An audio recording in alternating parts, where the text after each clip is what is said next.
Why is it not? Why is my thing not working?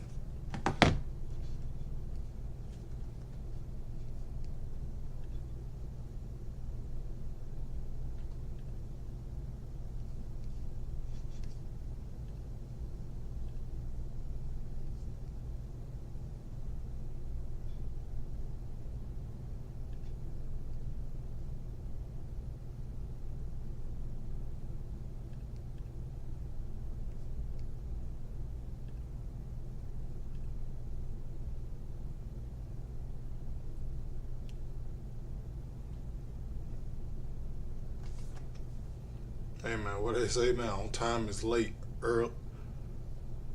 Early is on time. What am I streaming to?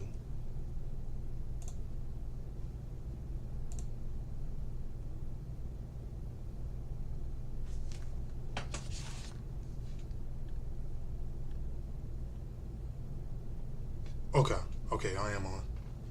All right, now I'm gonna go.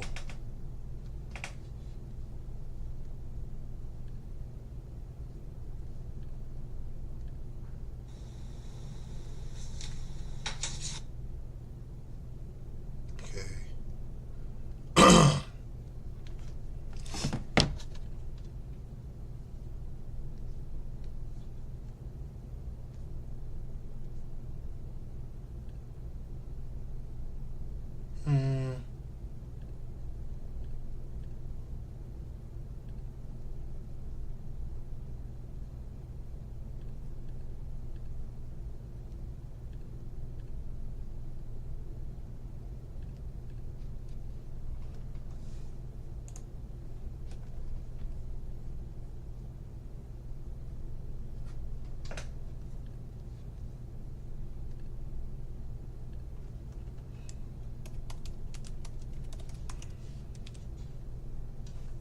Yeah, you really gotta start this stuff early.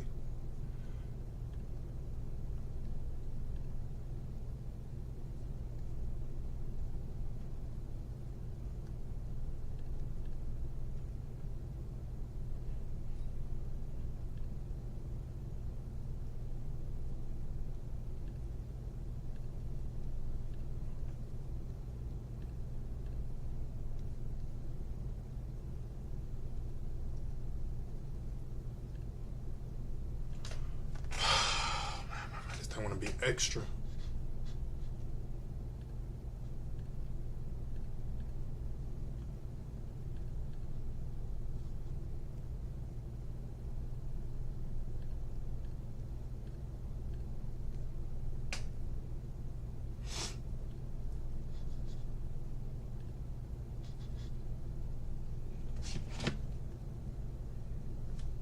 Let me send this again.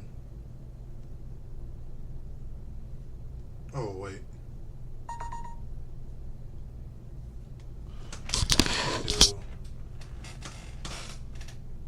Let me go.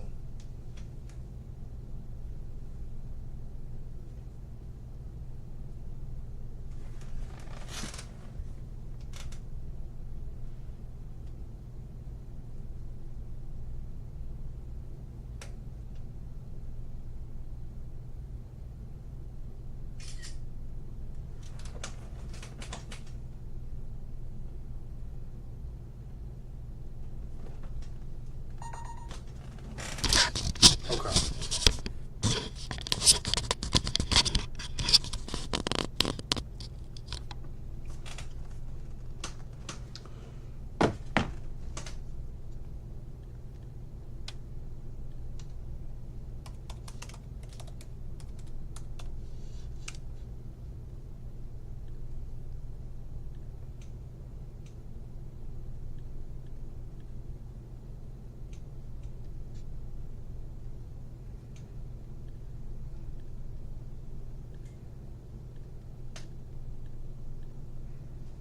That is so annoying. Okay, let me try something else.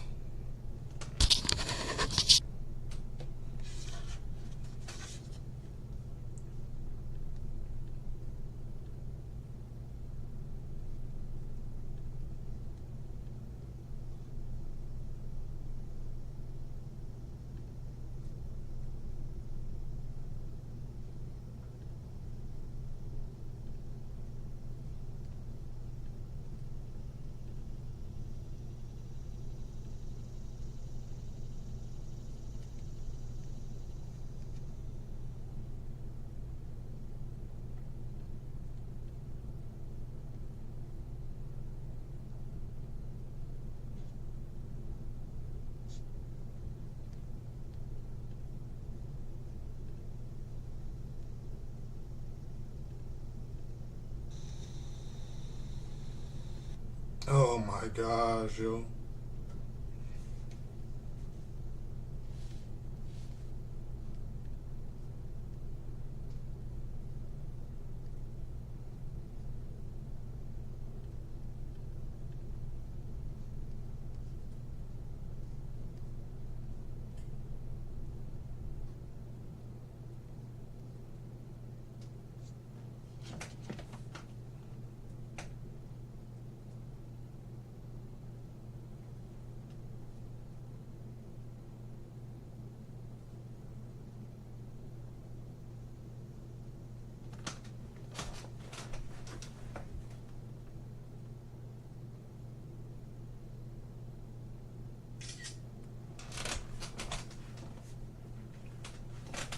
Try this again.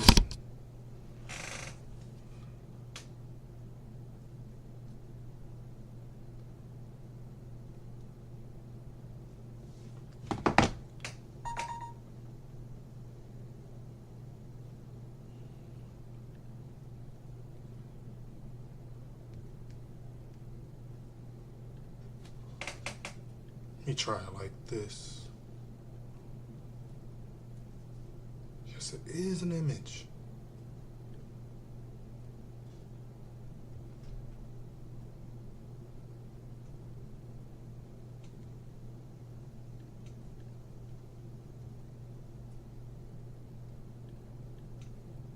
Yo, I can't even get the thumbnail up, bro. I'm literally trying. I can't get a thumbnail up.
This is so irritating, bro. I'm literally trying to get this thumbnail up and it's not letting me. It should not be this hard. You should just be able to put an image up and this thing talking about it's not an image. I know what an image is. This stuff is irritating, man.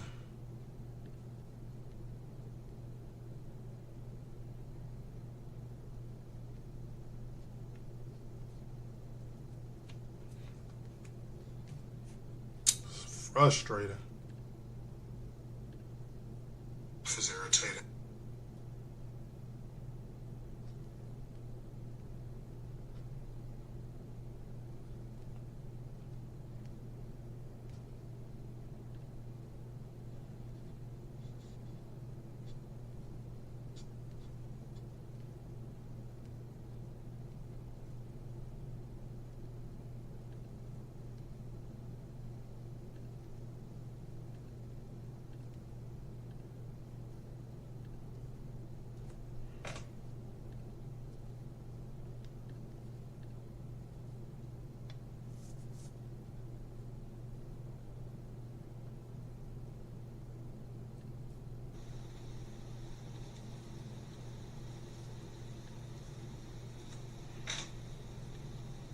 Okay, you know what I'm gonna do? Let's go like this. Just put a 3 up. And then we're gonna try and use that. That's what we're gonna do. That's exactly how we're gonna do it. This ain't wanna be difficult.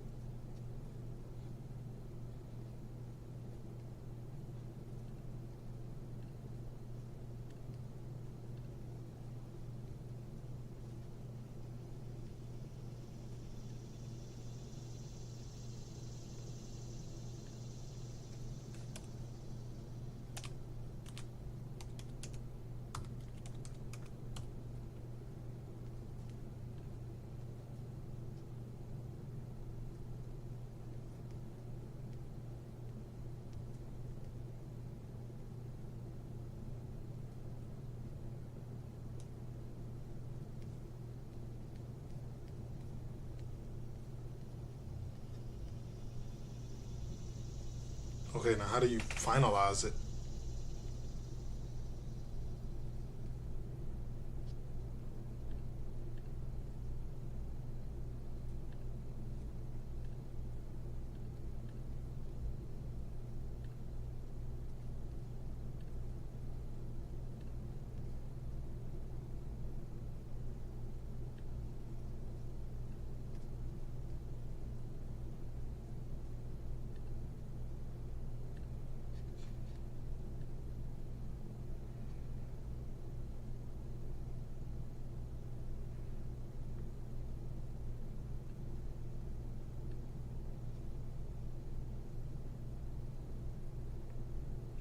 Yo, I swear this is literally the hardest thing I've ever done. Okay.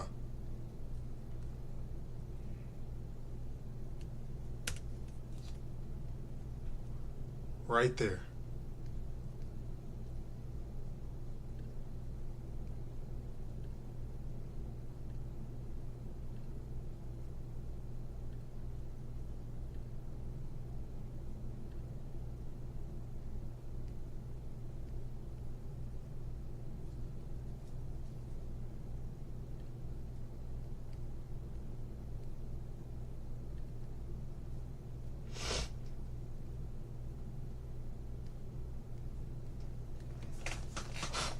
I swear this thing is being the hardest. This is the hardest thing I've ever done, bro.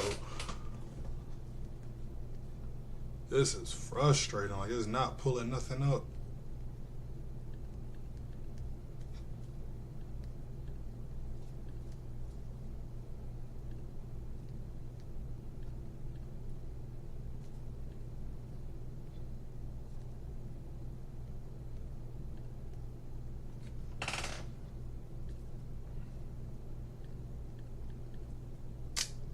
Oh my gosh.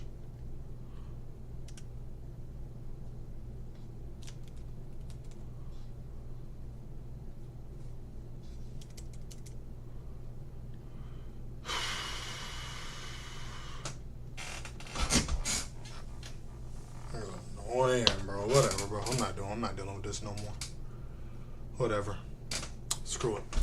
Alright, I'm not finna sit and keep wasting. How much time out? 15 minutes trying to figure out how to put a stupid thumbnail up.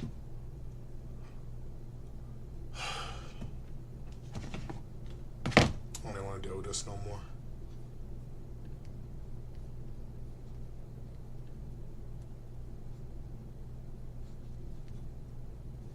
Alright, let's just go right here. Okay.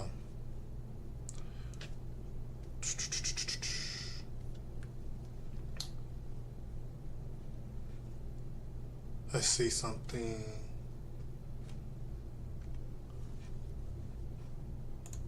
Alright, that's what we're gonna do. I wanna try.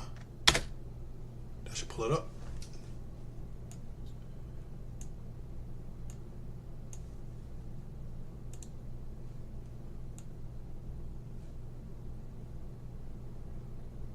Okay. Hey, Quentin. Hey, I wanna try and do a story. You gonna say a line, and I'm gonna say a line, and we're gonna keep on going, and let's see what kind of story we come up with. All right, let's do this. It was a dark and stormy night, and the old mansion on the hill creaked under the weight of secrets long buried. Now it's your turn. Okay. In the sky, there was a bird. There was an eagle. Well, the bird was an eagle, and it was flying, and it had a knife in its mouth that it had just stole from an old man's house. The plot thickens, and as the eagle soared back into the storm, a mysterious figure watched from the shadows, whispering, "The game begins." What's next? Then it cuts to a group of 3 people. No, 4 people. And each of the 4 people started looking at each other because they all knew only one person was going to make it out. And they knew 3 of them was going to die, but they were going to have to decide which one of them were going to survive between each other. The tension is real. Imagine the mind games in that room. So, who do you think would make it out, and why? No. We keep the story going. Keep the story going. Start from where I started and come up with another sentence after what I said. Got it. The four locked eyes, realizing the gravity of their situation. Whispers of alliances and betrayal filled the room. One stepped forward, voice trembling. Let's vote. But could they trust the outcome? No, they couldn't trust the outcome because two of the people had already partnered up. They wrote a note to each other saying they were going to make sure that they were the last two to survive. And they was already planning on killing one of them. There were two women and there were two guys. A woman and a guy both decided together that they were going to survive. And they were deciding they were going to kill the woman first. No, they were going to kill the guy first because the guy would be the most of a threat because he was the strongest. And there was a bunch of challenges they have to go through. And they knew that if they left the guy to be a competitor, the guy was going to beat them. And so they would end up dying. So they decided they were going to kill one of the women. The tension mounts. They knew eliminating the strongest would give them a better chance. As the challenges loomed, alliances shifted like quicksand. The question was, who would make the first move? Okay, so there's the four people's name is, one of the women's name is A, the second woman's name is B. One of the guys' name is A2. No, the first guy's name is C. Second guy's name is D. We're going to keep it simple. We're going to keep it simple because I'm not going to be able to remember these people's names like that. So, A and C were the two that partnered up. They decide they were going to take out D. And so, they decide that they were going to walk D into a trap. They were going to walk him into the woods where they heard that whisper come from. And they were going to set up a trap there, like a bear. They were going to set up a bear trap. And then they were going to walk him in there so that he can be caught. Because if you're the last one to get into this house, you're automatically killed. And so they were going to have him get caught in the bear trap. And A, B, and C were all gonna make it into the house because they have 2 minutes to make it in. So they start walking. Then they push. No, they can't do that. Yeah, they go and they push the guy into the bear trap. So he's caught up. He can't get out. He's asking for help. Why would you do that? So the way they pushed him in was C ends up walking. They're walking down the woods, and then they just walk up to him, and they just pushed him, acting like he was laughing at a joke that wasn't even funny.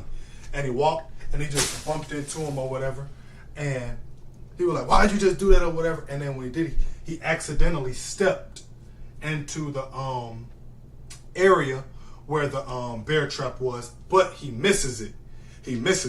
And so C comes up to him because he realized that he missed the bear trap. And so girl A, she walks up to him and she notices that he didn't step in it as well. So she walks up as well and she ends up pulling him on his shirt or whatever, trying to lead him on as if she wanted something else from him, like she was trying to give him a hint. And she ends up pulling on him and he kind of like looks at her like, what are you doing? And she was kind of telling him like, come back this way. And then she grabs him by the hand and she pulls on him, and then he steps into the bear trap. And so now they got him caught in the bear trap, and on the timer there is 45 seconds left. And so they all start walking towards the they start walking towards the trees and stuff, looking for tools, acting as if they were going to try and help the guy. And they walk towards the house. Well, they walk into the woods, acting like they were trying to help. And as soon as they got down to 20 seconds, As soon as they hit 20 seconds, because they thought it would take at least 25 seconds to run into the house that they have to get in to be safe. But they take off running. They take off running towards the house, and it was 20 seconds left to get inside the house. They all three made it. A, B, and C all make it into the house, but D is still stuck in the bear trap with 20 seconds left. Uh-huh. Your turn. Mm-hmm. Your turn. I'm curious. What happens next? I gave my part. Now it's your turn to see what happened. Alright, let's make this interesting. D's stuck in a bear trap, but with some quick thinking and the help of a trusty multi-tool, they manage to free themselves just in the nick of time. Sprinting towards the house with only seconds to spare, the tension mounts. Will D make it? What do you think? D does not make it into the door. But there's a window, and he jumps through the window because there was 4 seconds left on the clock. 4, 3, 2, 1. And just at the right moment, he jumped through the window, but his foot wasn't all the way in, and your whole body has to be into the house by the end of the timer. What happens next? Cliffhanger. D's foot still outside. The timer hits 0. Need to know what happens? Yes. Alright, with D's foot still outside, the timer reaches 0. Suddenly the room fills with a blinding light and an alarm blares. D's fate hangs in the balance. What do you think? Okay, D's fate hangs in the balance. The light that was shined on everybody. It blinds everyone. Nobody can see because they had on night vision goggles. And the light from the night vision goggles kind of makes everybody not be able to see, and it hurts their eyes. So everybody kind of gets down, they take off their goggles. But when they take off their goggles, now it's pitch black and nobody can see anything. They wake up and D is laying on the ground with his foot cut off now. His foot is amputated, and they're trying to figure out how to help him. He looks up and realizes that the people he was supposed to be in a group with, even though he knows only one person can make it out of this, he's still mad because how y'all just gonna let me die that fast? Y'all didn't even try to keep me in the game for at least 2, 3 rounds at least. But he's pissed that they don't let him die, but they feel bad about what they did, so they try to help him to stop the bleeding in his leg because he's bleeding a lot. And so they end up stopping the bleeding with a shirt that C had on. Guy C had on a shirt. He takes his shirt off because he feels bad, wraps it around his amputated leg, his right leg, which was his power leg because he was left-handed. So D was left-handed, and he has a shirt wrapped around his right leg, his foot, and he's trying to take his mind off of the pain because it hurts too bad. What happens next? They're probably talking, maybe sharing stories or focusing on something else to divert attention from the pain. It's a classic way to cope with intense situations. What do you think they're talking about? Okay, so they're all deciding, they all are talking about the fact that they all just found out that fast that they will all turn on each other. Nobody's friends. Tensions must be running high. No one's willing to trust each other anymore. This shift in dynamics can change everything. What do you think is going to happen next? So they all end up deciding that no one's going to trust anyone. But girl B doesn't realize that A and C have already decided between each other that they're going to be the last two surviving. And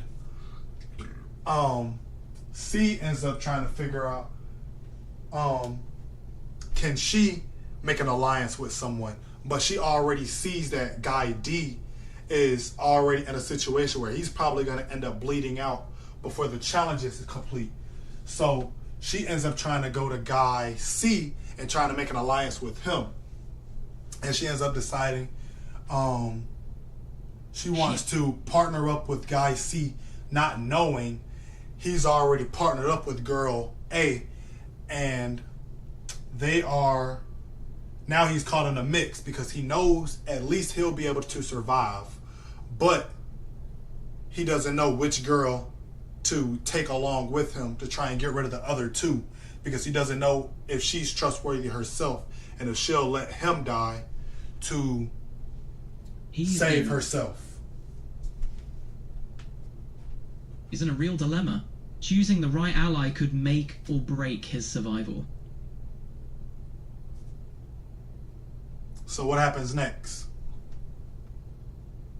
It's a tense situation for sure.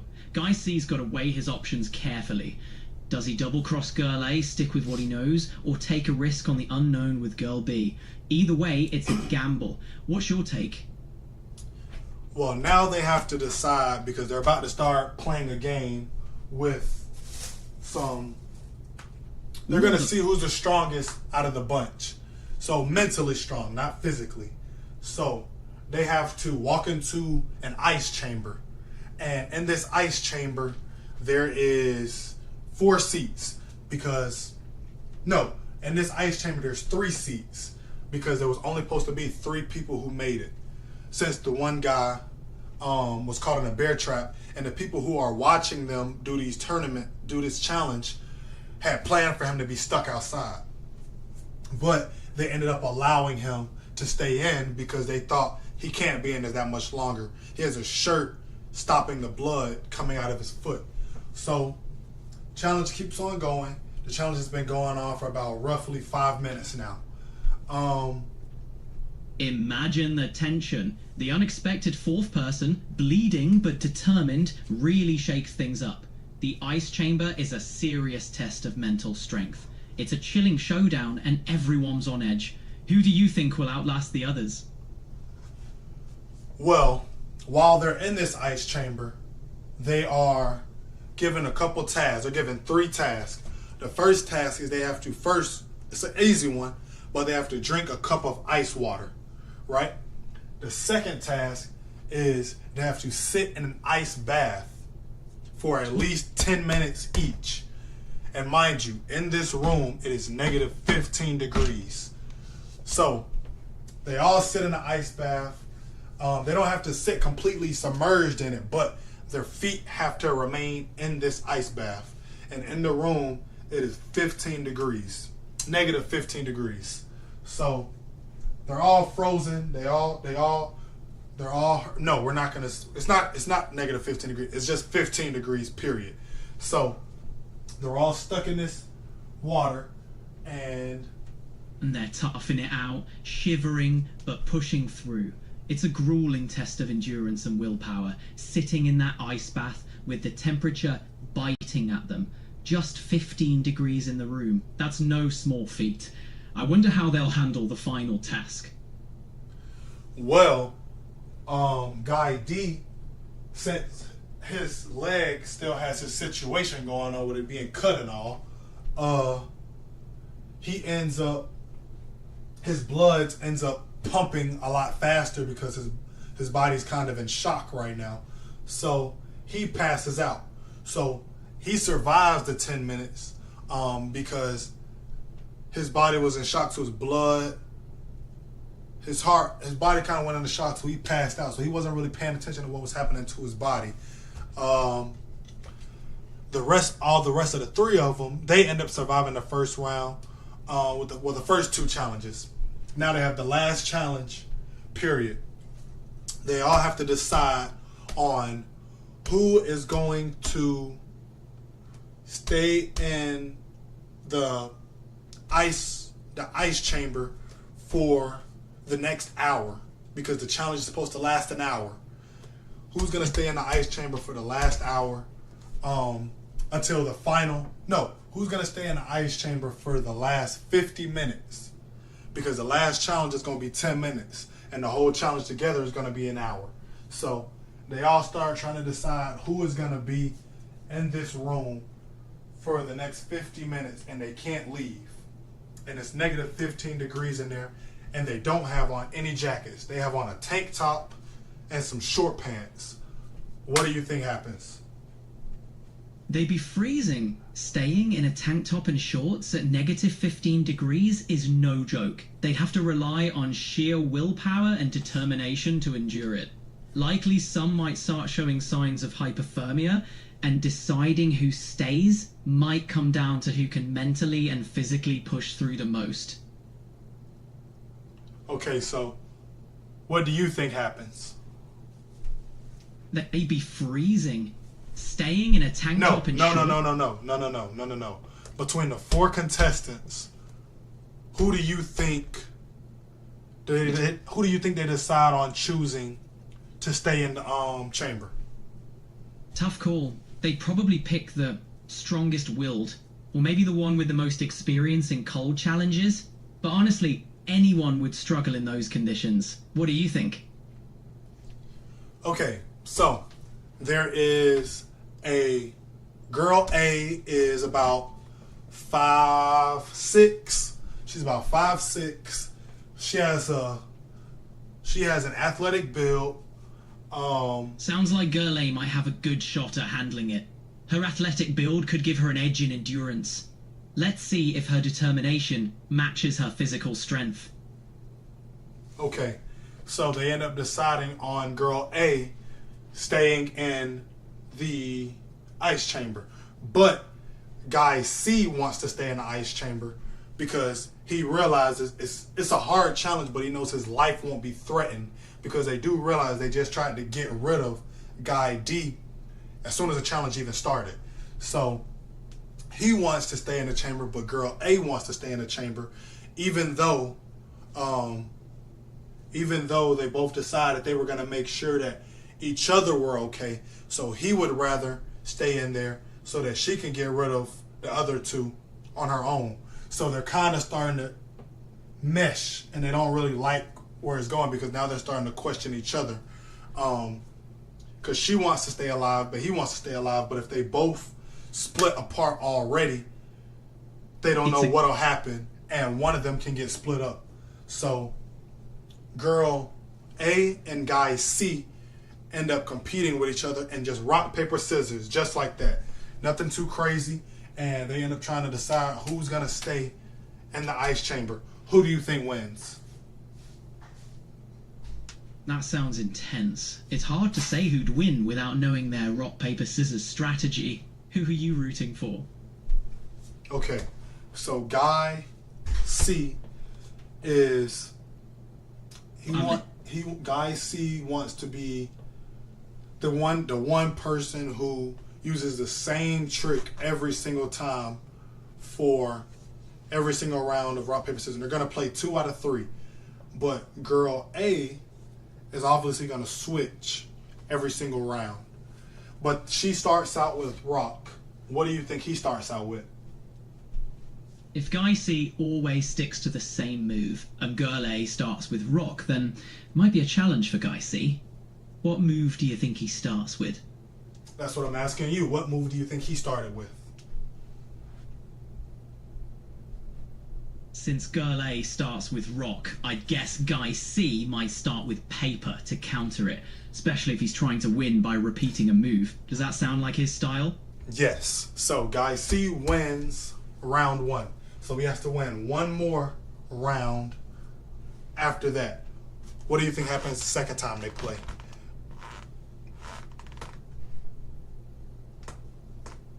If Guy C sticks with paper again, thinking it worked the first time, Girl A might switch it up to scissors, assuming he's predictable. That could give her the win in this round. What do you think? Okay, so now the score is 1-1. Now they have one more time to play. And the girl has picked up on the fact that he's played paper both times. But he also realized that she's finally switched up. So he wants to switch now. So He doesn't want to stick to the same strategy. So he decides he wants to switch. What do you think they play next? Both of them. Alright, so if Guy C knows she's onto his pattern and wants to switch it up, he might play rock, thinking it's unexpected. Girl A, knowing he's changing his game, might anticipate this and go for paper herself to counter his rock. It's a bit of a mind game at this point. What do you think? Okay, so they both do that. And girl A wins. So guy C is mad that she beat him. And he doesn't like the fact that she's beat him. So he wants to try and come up with a plan. Because she won fair and square. So he lets her stay in the ice chamber. So guy C, girl B, and guy D all have to make their way out of the ice chamber now. But girl A says she's staying in the ice chamber. Guy C ends up wanting to walk her. He wants to end up finding out a way to try to make her challenge as hard as possible just to get her out, because he's not honorable and he doesn't like the fact that she beat him when he was trying to have an easy way to finals. So he ends up trying to find a way to pour some water into that chamber just to screw her over. Girl A, he ends up finding out when he goes to look for the water. He ends up going to find out that girl A, her name is Amber. Girl B, her name is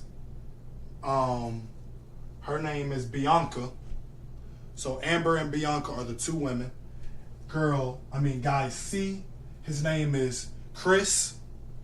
Guy D, his name is Dre.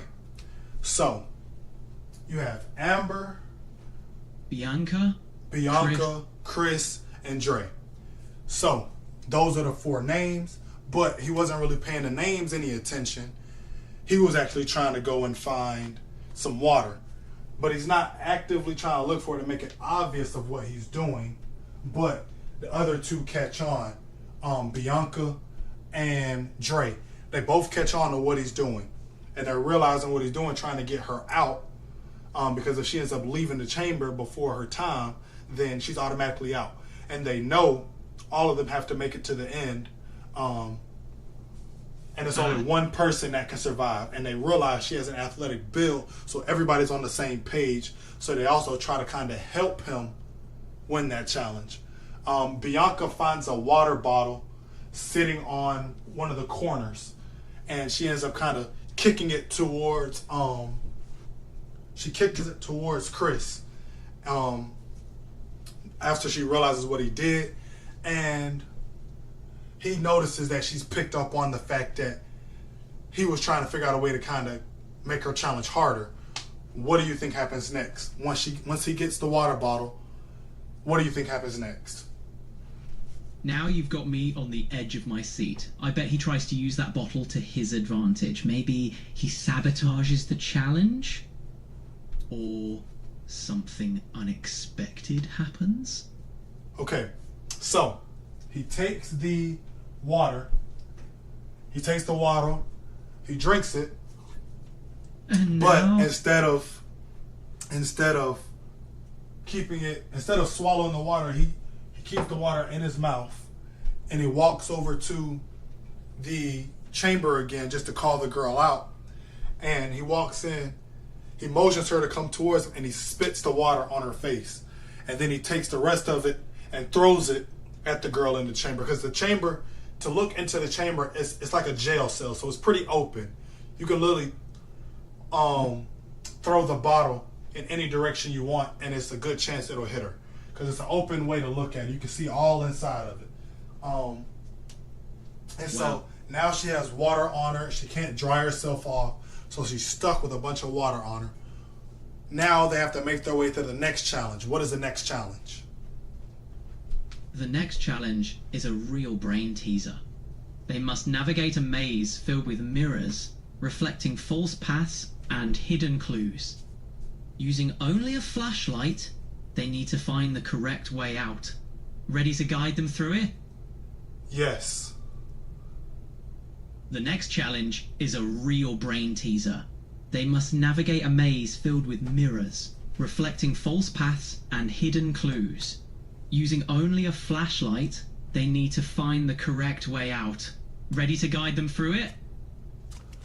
Okay, so they all have to go their own path. Only one person can be.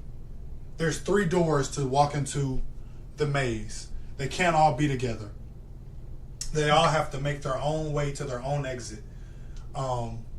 There's 3 different exits, and once a person goes through the exit, the other 2 can't go through that. They have to find another way. There's no time limit, but there is something in the maze that can harm them. It's a mechatronic, or it's a mechanic spider that has very harmful poison in it. And if they get caught by that spider, no, it's not a spider. It is a worm. It is an earthworm that can also go through the ground and come back up. And it navigates off of vibration. So there's 3 people, so it doesn't know which way to go, so it just picks one person to go after. What happens next? Got it. So this mechatronic worm senses vibrations and picks one of the 3 people to follow. If it catches up to them, its poisonous sting could be lethal. It's a high-stakes game of cat and mouse in this maze. What's their escape plan?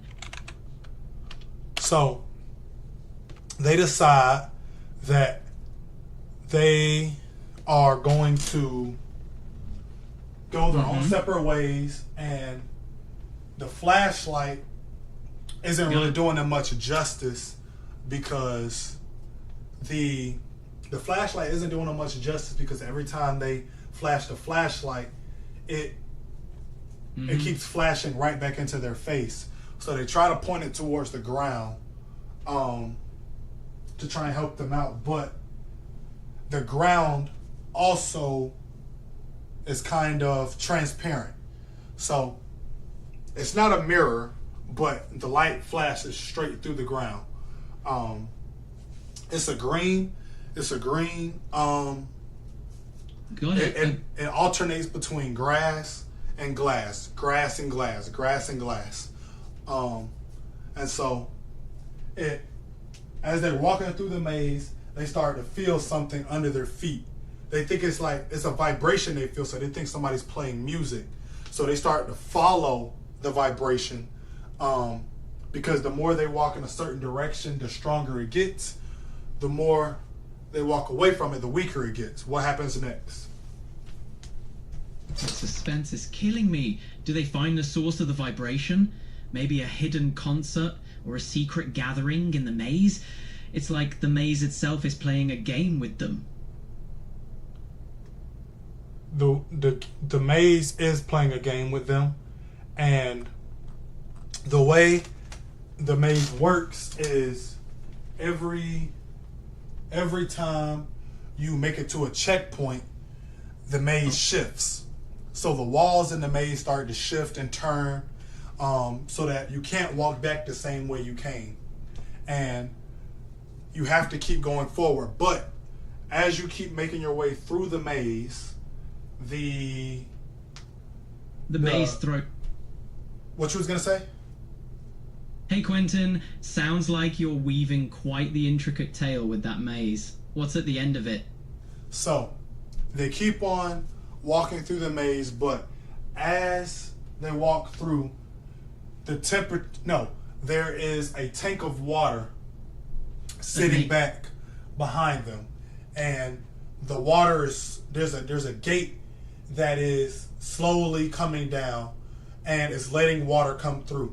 And if they let enough water come through, if they're not out before that gate comes down, all that water is going to be it's enough water to drown them. So they have to make it out of the maze, and they keep on working their way through the maze or whatever.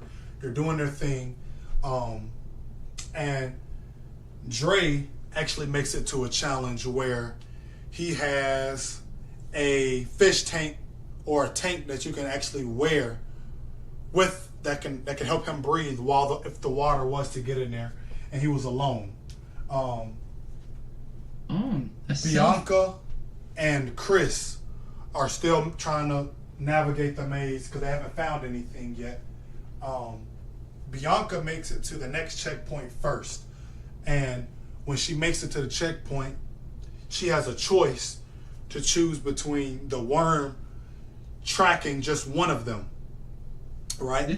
So she decides to make the worm track Dre, because Dre has the hurt leg, but then she realizes at the last second before choosing Dre, she wants to go after Chris, so that way she'll have one person who is injured, and Chris will now, whatever happens with the poison, she doesn't know what happened, but if she chooses him, now she'll have somebody who's poisoned and somebody who's injured. So she decides to make the worm go after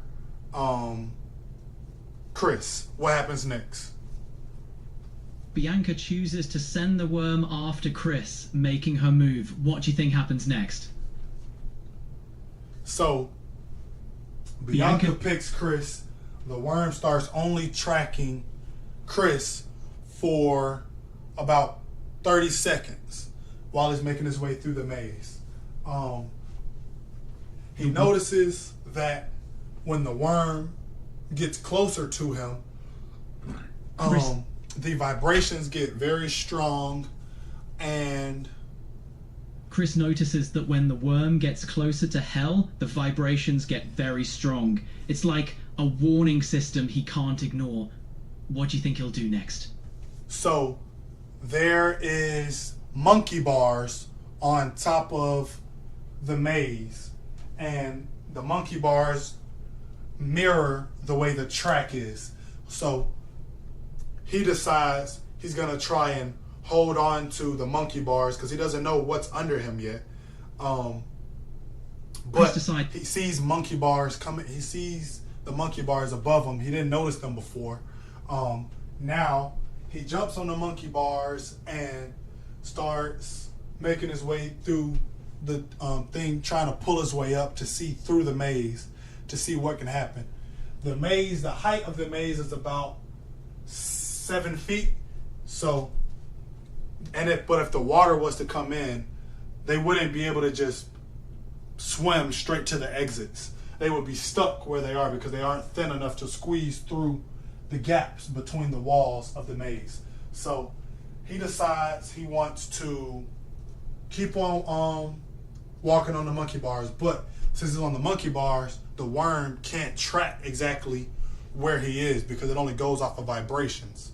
So the worm is kind of thrown off, and the worm actually starts to go towards Bianca because she's walking and she's the closest to him. What happens next?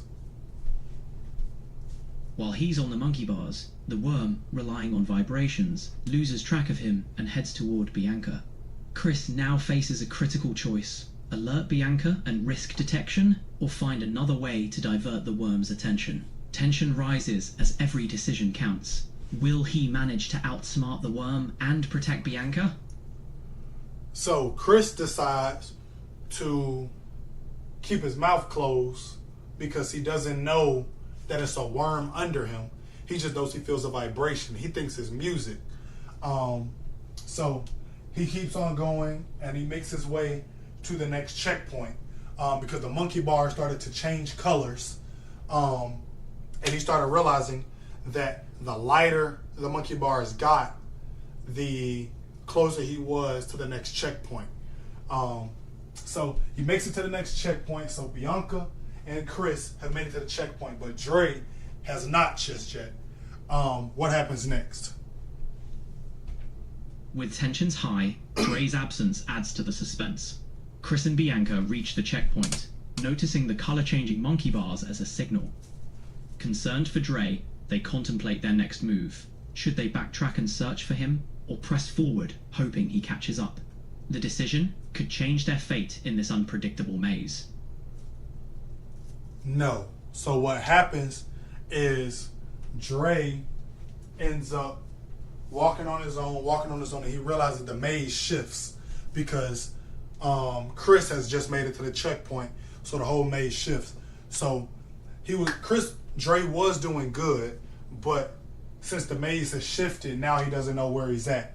He hasn't noticed the monkey bars above him yet because he's still trying to use the flashlight to look around on the ground, and he's making his way to a door that he sees, but he thinks to himself, why would there just be a random door sitting in a maze with a glass floor? What happens next? Dre hesitates, pondering the strange sight of the door in the maze. He knows he has to make a choice. Should he open it and risk the unknown, or find another way to reach Chris and Bianca? The decision could lead to discovery or danger. What's your bet? So he decides he was not going to open the door. He doesn't open it because he's watched a lot of scary movies and he's very paranoid. So he doesn't open the door. He keeps on walking. But now the mirrors behind him starts to crack. All the mirrors start to crack, and they realize that if time, the maze is reacting to his choice. Each step becomes more urgent. It's as if the maze wants him to face what's beyond that door. Will he defy the maze or turn back? No, he doesn't. He doesn't listen to the maze. He doesn't go back and open the door. He decides to keep on walking, but the further he walks from the door, the more the mirrors start to crack. But they're not breaking, so he still can't see through the maze at all. It's just a bunch of broken glass everywhere. But now the floor is also starting to rumble. What happens? As the rumbling intensifies, he struggles to keep his balance. The broken glass mirrors create an eerie, shimmering labyrinth. With every step, the tension builds. He's on the brink of discovering what's causing this chaos. So then he ends up deciding to make follow another turn, and after that turn, he ends up seeing a light switch. There's a light switch he can flick if he wants to, and he's torn. Will he flip the switch and reveal the maze's secrets? well, he looks at the light switch and then realizes, why is there a random light switch in the middle of a maze? If I flip this light switch, something bad is going to happen. So he ends up deciding not to flip the light switch, but he keeps on walking through the maze and he makes it to the checkpoint. Now he makes it to the checkpoint, but he still has not opened that door and he never flipped the switch. Now he's at the checkpoint. Door still closed, switch untouched. What's his next move? So he keeps on walking and he looks on the left of him and he can see Bianca and Chris's name and they're all still good. So he realizes everybody's still alive, they're all doing good. He hasn't made any pacts with nobody, but he knows he's on his own because it's only one survivor that can make it out of this whole thing. So he's trying to figure out a way to try to beat them and be the first ones out because he can see that they're still in the maze. So he keeps on walking and he ends up hearing a bird sound. And that bird sound becomes his new focus, guiding him through the maze and giving him hope for escape.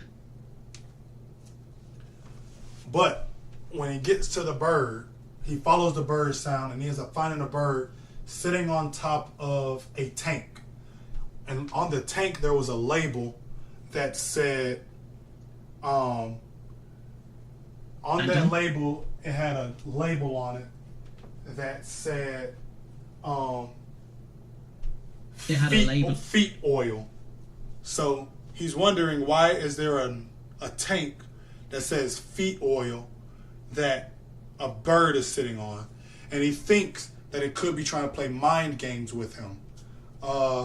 So He tries to move the bird to the side. The bird gets on top of his hand, so he thinks that everything is okay.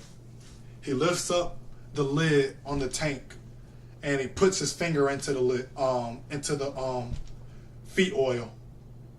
Sorry, I can't talk about that. You can check out Microsoft's privacy documentation for more details. So, Sorry. So, what do you think happens next? Well, given the odd situation with the tank labelled feet oil, I imagine something unexpected might happen when he puts his finger in. Maybe it triggers a quirky event or reveals a hidden message. What do you think happens next? So he puts his finger in the feet oil, and he ends up realizing that to his left there is a wall with a track around it, and he doesn't pay it no mind, but he is realizing that he's thinking to himself, maybe I'm supposed to put something on this track. So he walks over to the track and he looks at it, and then he puts his hand across it and he realizes how slick it is. Then he thinks there's feet oil and there's a track. Maybe I'm supposed to rub my finger on it, and there still was a little bit of his feet oil still on that still on his finger. So he ends up rubbing his finger across the track. As he ran his finger across the track, the track would vanish behind his finger. And he does the whole track, and he ends up getting a key at the end of it. The track disappears, and there's a little safe behind it, and he ends up opening up the safe, and there was a key inside. He takes the key, and what happens next? Now it's getting intense. So what's he gonna unlock with this mysterious key? So he takes the key, puts the key in his pocket, because there's nothing else left in the area he was at to use a key in. So he starts rubbing around the walls he was around, trying to feel if there was like any dry wall or any fake walls or anything, but he doesn't feel anything. So we go back to Bianca. And as she's walking through the maze, she sees through the ground, and she can see that they've actually ended up walking up some stairs or an elevated area and made it to another floor. Because as she looks down, she could see Amber in the ice room, and she's chilling. She's not doing anything, and the whole time they're struggling, trying to make sure they can make it through this maze. What happens next? Exciting twist. I'm eager to hear what happens next with Bianca and Amber in the maze. So she looks through the glass. She starts knocking on it, and she's looking down, and she's going like, she's trying to figure out like, what are you doing? She's trying to send a sign, like she's confused. She's trying to ask Amber, can you see anything? Because she knows that there's glass floors all around or whatever. But Amber can't really tell what's going on because it's one-way glass. She can't, so Amber can't see her. Amber can't see Bianca, but Bianca can see Amber. So Amber is stuck in the ice chamber chilling, relaxing, waiting for the end of the game. And Bianca's trying to get her attention, but as she's knocking on the glass, she's making a lot of vibrations. The worm ends up picking up the vibrations. Now that's a game changer. The tension's building up. What's Amber gonna do now?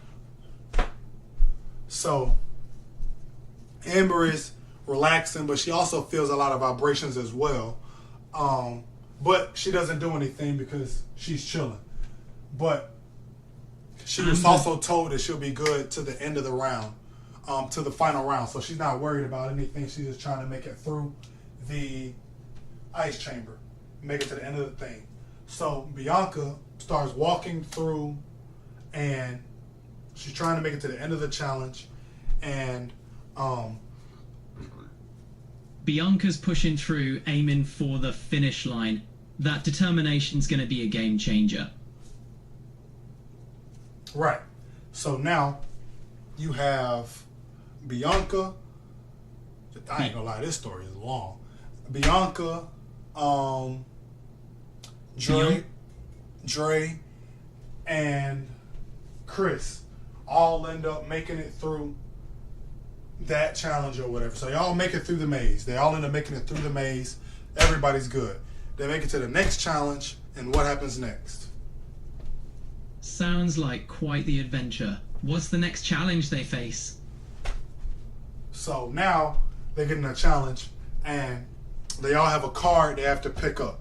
On this card, it lets them know whether or not they survive. There's 2 green cards and 1 red card. If you pick up the red card, then you lose and you're out. What happens next? Well, if you pick up the red card, you're out. So, drama's high, stakes are intense. It's a do or die moment. What's the next twist in this nail-biting saga? So, Amber picks her card, Chris picks his card, and Dre picks his card. They all want to take a peek at it, but the outside corners of all the cards are all red. You have to actually flip the card completely over to see the tiny green circle on the other side of the card. So they all flip their card up a little bit, but they realize that the card is red. So they start trying to figure out how are they going to survive this, because they all ended up picking up a red card. So there's a speaker that comes on, and it lets them know they get 1 chance to switch cards with each other. And they all think that they've gotten a red card, so they all are very willing to swap cards with each other. So Amber takes her try at trying to convince Chris to switch cards with her. What do you think happens next? Well, I bet Chris hesitates, but Amber's charm might just sway him. Let's say he agrees to the swap. What's your twist? Okay, so Amber and Chris have swapped cards. Dre is on the side, and he ends up deciding he wants to swap cards as well. Mm-hmm. He wants to swap cards with Chris, but Chris has also looked at the card to decide. He did it real slick, but he ended up deciding that he wanted to swap cards as well, because he also looked at his card and realized it was also still red. What do you think happens next? Well, I bet Chris hesitates, but Amber's charm might just sway him. Let's say he agrees to the swap. What's your twist?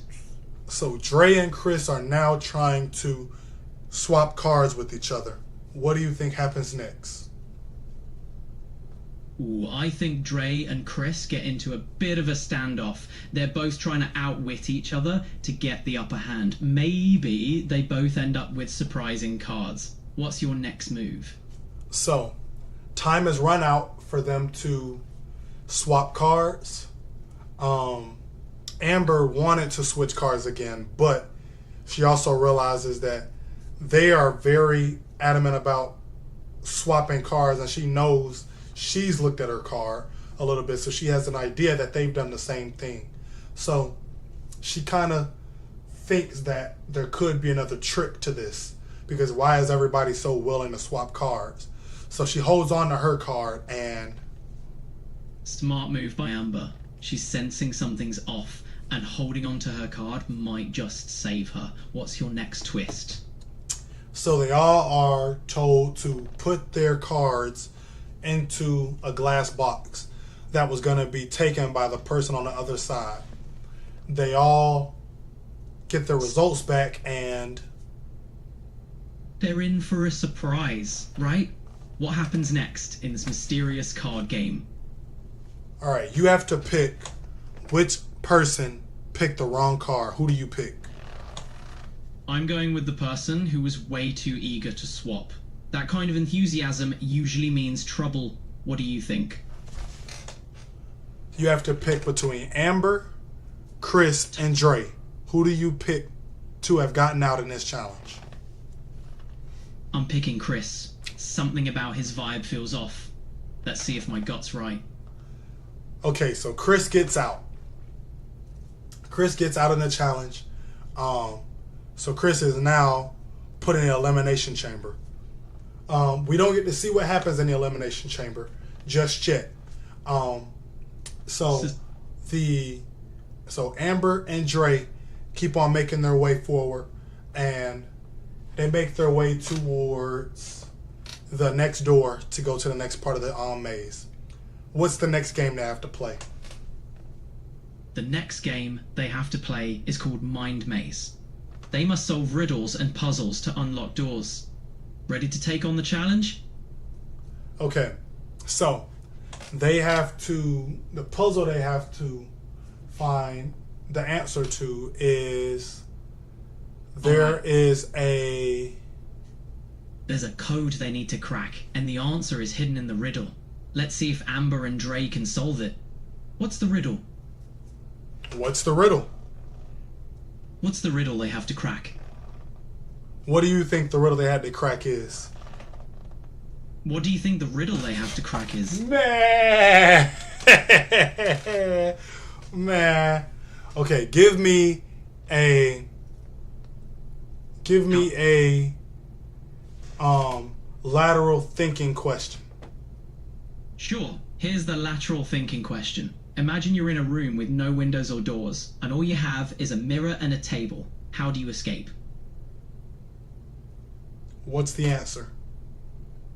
You look in the mirror. You see what you saw. You take the saw, cut the table in half, 2 halves make a hole, and you crawl out through the hole. Pretty clever, huh? Right. So, they didn't get the answer to that question. That was the question that they got, but they didn't get the answer to it. So, both of them are now the water from the maze they were in has been pushed towards the room that they're in now, above them. And the water is now dropped into the room and is slowly flooding the room they're in.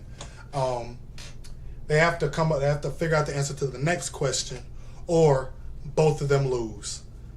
What happens next? Sounds like a real high-stakes scenario. I'm intrigued. What's their next challenge? So, both of them have to understand Morse code to come up with the number that is on. It's an answer to a question. There's an equation on the board, and they have to come up with the solution to it, or else they all end up getting flooded. So, what do you think happens next? They better get solving, and fast. The clock's ticking, and the room's not getting any drier. What do you think? Will they crack it in time? Yes, they crack it in. They crack the equation. Yes, that was a close call. With the code cracked, the floodgates closed just in time, saving the day. So what do you think happens next in this nail-biting adventure? So, they crack the arm, and the floodgates close just in time. What's the next move for our heroes? So now they make it into the next room. But in this room, it is very, very, very, very, very, very, very, very, very hot.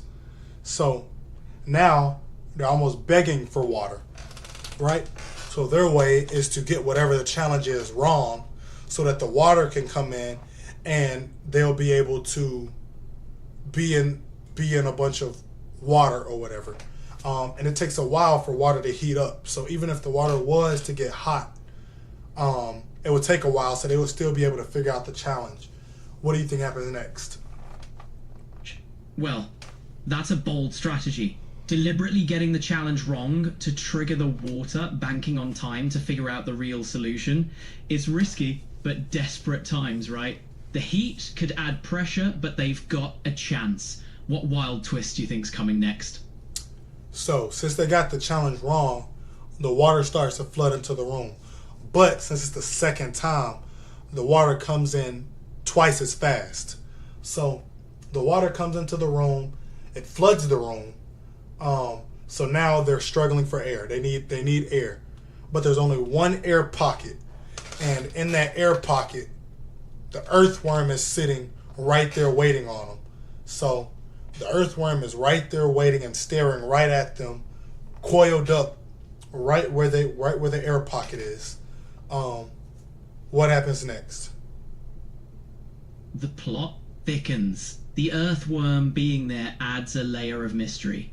Maybe it's a key to the next step, or a symbol, or maybe it's a curveball in the story. The characters might have to interact with the worm to move forward.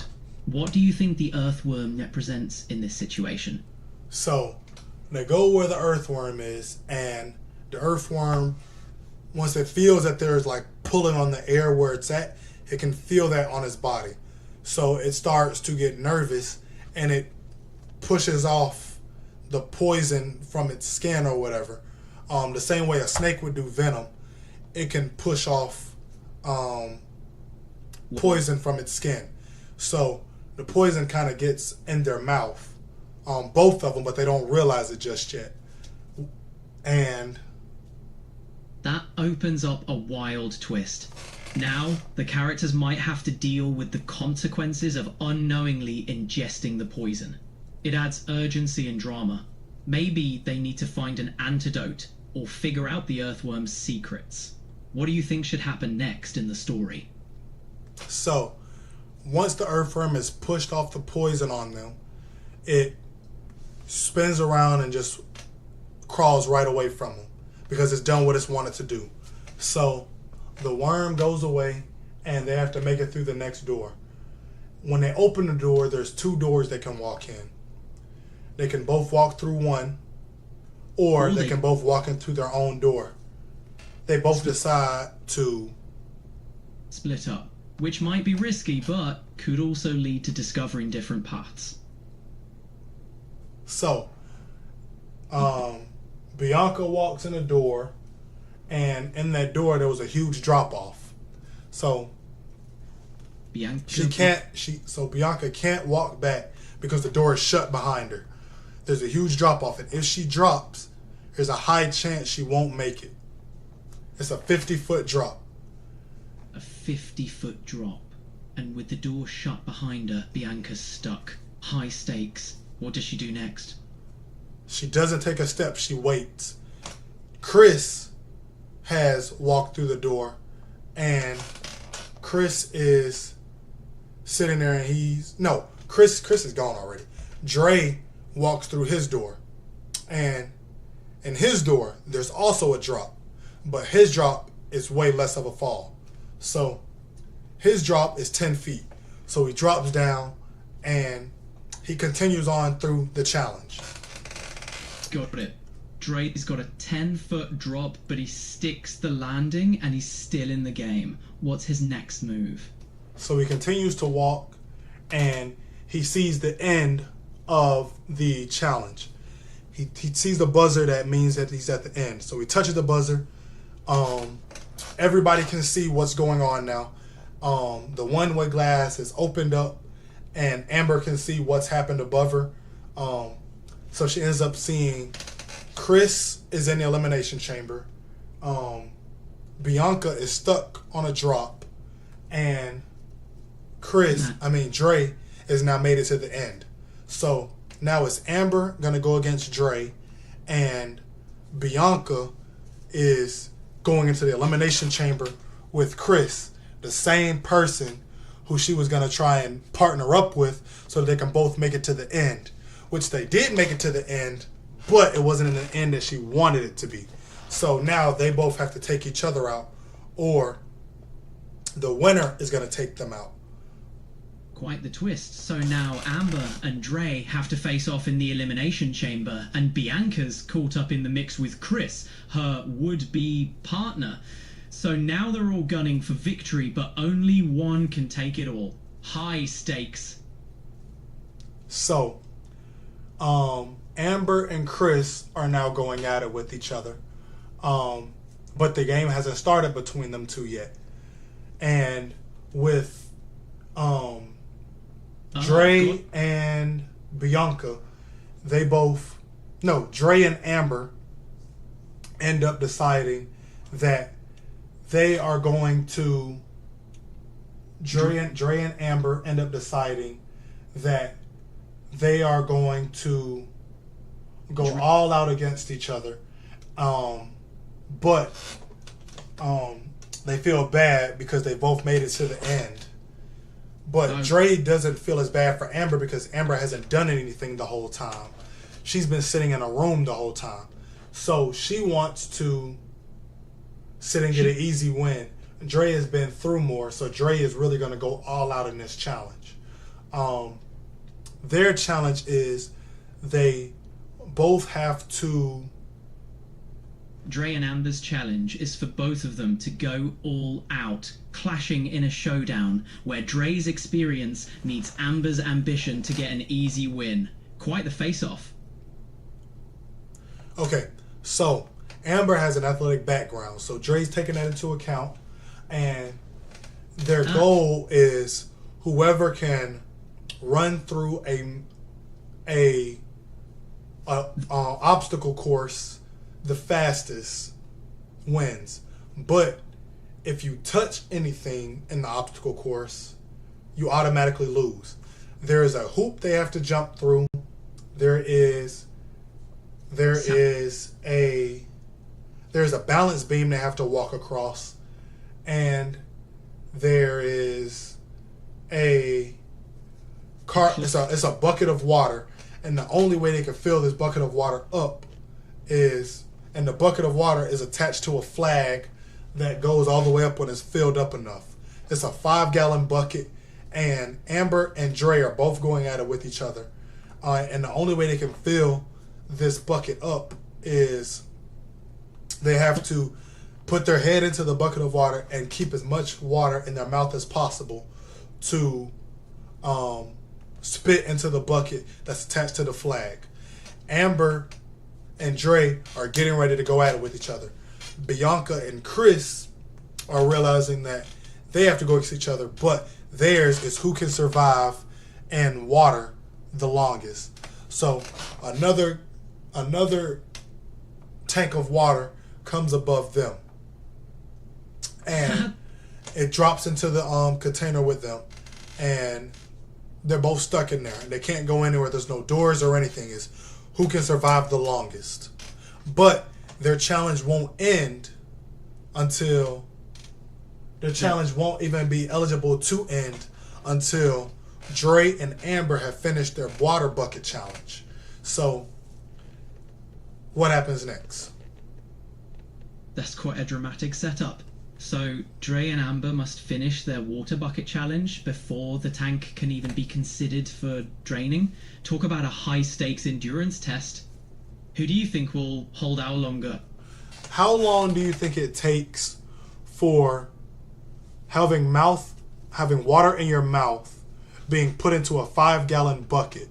How long do you think that would take to fill that 5-gallon bucket up with just water in your mouth? Filling a 5-gallon bucket with water from your mouth would be a marathon task. Given you'd need to spit around 80 to 90 cups, it could take hours if not days depending on how much water you can hold at once. A serious test of endurance and patience. So, Amber and Dre have been going at it with each other for the last 3 hours. Sad to say, Bianca and Chris have both passed on. So, Amber and Dre have been going at it for 3 hours, and Dre has a lead on her. So Amber realizes that, and she realizes how much farther his flag is than hers. So she wants to figure out a way to sabotage him.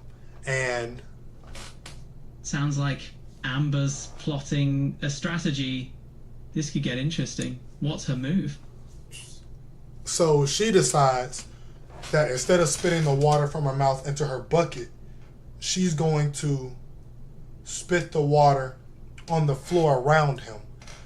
Because That's a crafty way to throw him off his game. Sabotage with a splash. Bold move. How does Dre react? So, Dre only walking on one foot as it is. Dre ends up falling because he loses his balance. He hurts himself, and he can't really go as fast as he was. So Amber has caught up to him with water over the next hour. So now they've been going for 4 hours. They're both exhausted. They both only have 5 more. Now they're at the brink, physically and mentally. Just 5 more units to go. It's a battle of willpower now. Who do you think will outlast the other? So Dre realizes that she's cheated against him. So he decides he's going to go against his code. He never puts his hands on women. But he decides he's going to walk up to her. So he crawls over to where she is. And he stands right in front of her bucket of water. Amber realizes that. And she realizes that he can't do anything. So he's sitting on his knee. He's sitting on both his knees right in front of her tank. And as soon as she comes near him, he grabs both her legs and slams her knees into each other. And when she hits the ground, he does it again. So now she can't walk as well. So now it's both of them crawling, trying to finish their challenge. And so Dre makes it to his bucket first, makes it to the end, and they both give it everything they've got left, inching towards the finish. Dre just makes it to his bucket first, and with a final push, he manages to finish the challenge. It's a brutal and gritty moment for them both. What do you think happens next? So now Dre has won the challenge. Dre is the final survivor. Amber has to go into the elimination chamber. But for Amber, she ended up putting a bear trap on Dre. Dre has the option to have a bear trap be put on her, but it's a way more powerful bear trap. So she has to stand in the middle of the room. A bear trap will be around her, and now that's it. The bear trap is sitting around her, and she has to make the tough decision to either endure the trap or somehow outsmart it. This is like something straight out of a high-stakes thriller. What kind of move do you think Amber will make? So Amber can't do anything. She's stuck. She has to sit there and just look around the room and realize what's the last thing she's seeing. She can look around. She can see Dre walking out. She knows he's going to continue with his life. But she has to sit here and just wonder, when is it going to happen? And she ends up reading off the names of the people she's collabed with in this challenge. And she looks. She sees Chris. She sees Bianca. She sees both of them passed in the water challenge. And she's made aware of what actually was happening. And she's told that she was supposed to finish the challenge faster, so that way they would survive. If they would have survived, if she would have finished the challenge faster, they could still be alive right now. But she's made aware that she screwed up and was a cause of them passing, and now she kind of accepts her fate that it's her time now. And she realizes she's got to face the consequences, right? It's a heavy moment of acceptance and a turning point in her story. The weight of her decisions and their impact has hit her hard. What's next for her? The bear trap opens and it closes right on her, splits her in half. Dre goes on with his life. Amber passes in that room, and game over.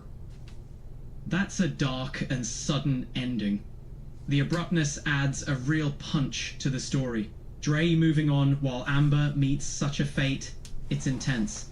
What's next for Dre? He goes on with his life. That's a stark and definitive end for Amber, leaving Dre to continue on. Life moves forward, even in the face of such grim events. It's a powerful narrative shift. What happens to Dre after this?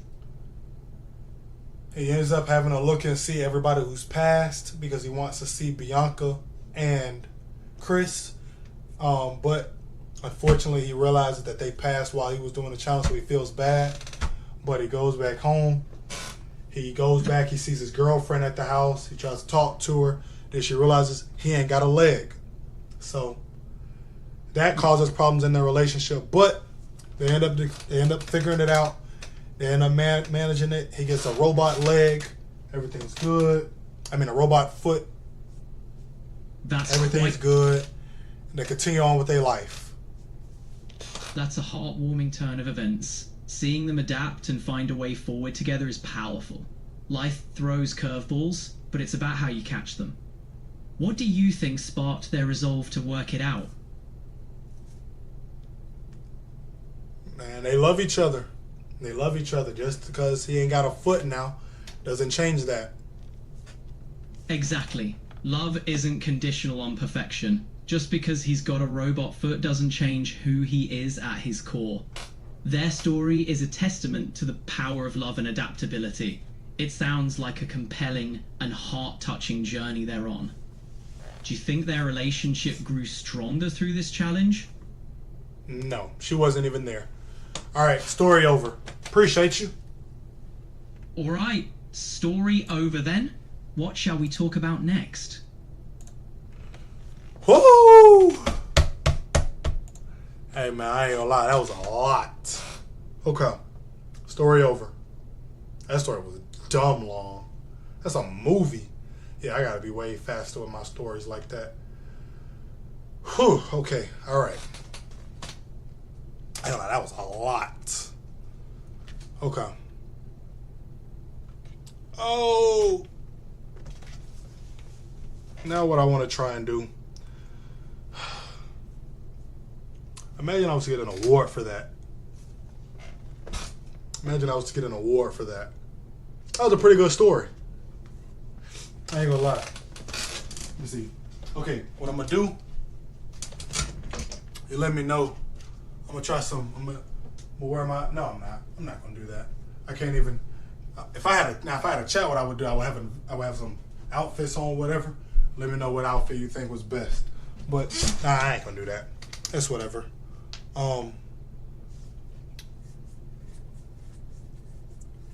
Okay.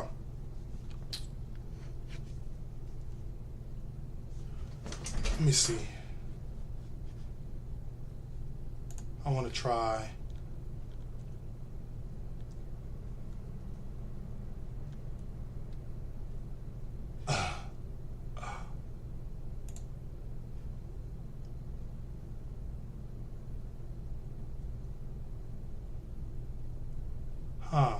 Let me see.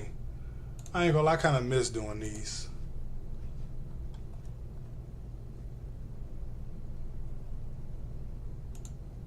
I'm gonna be. Let me see. This is an old video I did with my brother and my mom. I was duct taped, and they went around the neighborhood trying to find these cones, and so I think that's what this one was. Not exactly gonna do this, but I do have an idea of something I want to do close to this. Duct taped, this was recommended, and these are her rules. No time lapse. Damn, until I get out of all of this to find all the objects I got here. Say, see? Bring in $1,000. He said we won $1,000. I'm gonna caption it. You what? I'm gonna caption it. I'm gonna caption it. Exactly, yeah. I don't understand his language. Finish on the tape on? Finish for the tape. Hey, how do you understand that? Was it ass? What we done? What we done? Tell him that. Fall back. Fall back. Ain't no way.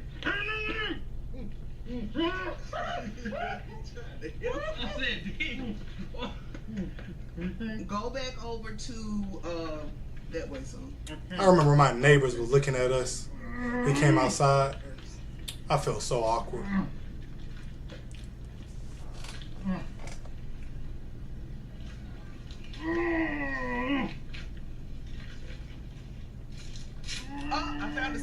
first one. Look, there's the Oh, I tree got stump. crap. Oh, I got There's one crap. item. I got the crap. This type of tree, but it's like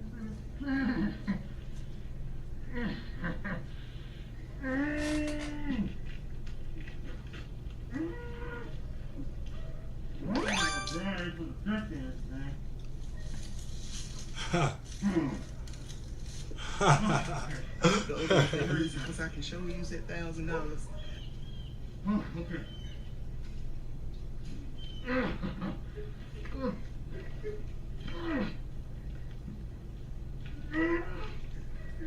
Okay.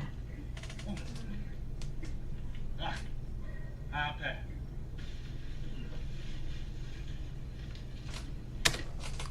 Okay, we'll come back to this, right? Now, what I want to try and do, because I made a story and I made the guy have a handicap. I'm gonna try and be handicapped now. So what I'm gonna do, I'm gonna be blindfolded, right? And I got change. How many folks actually still like use change and stuff? Because I know everybody like card, everything's cash out. What's your Zelle? I get that so much now. What's your Zelle? I'm gonna try. Like when I tell you, I got a lot of change. I keep change. So what I want to do, I'm gonna be blindfolded, and I have to make the same amount of. I'm gonna have my co-pilot give me a dollar amount, and I have to make that in change. I don't know what I'm gonna do if I get it wrong, but I'm gonna try it. I didn't want to see can I do it, because I'm real good with money. You ain't gonna find nobody better with money than me. I budget, man, what? Budget and everything. So, let me see.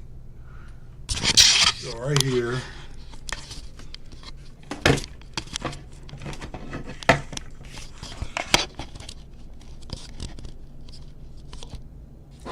This.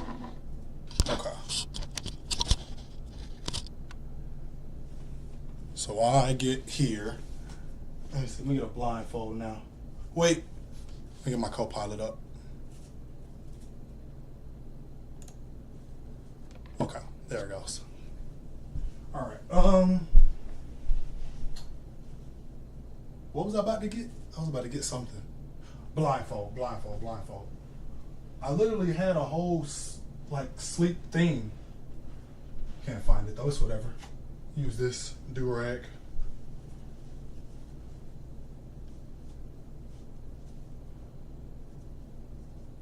Okay. So.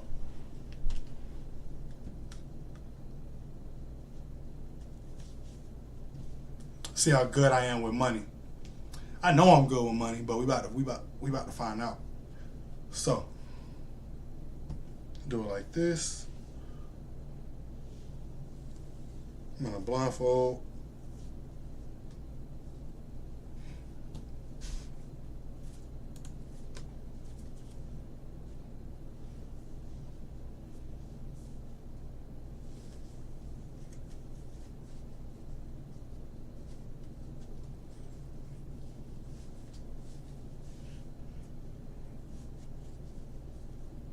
Can you give me a random dollar amount?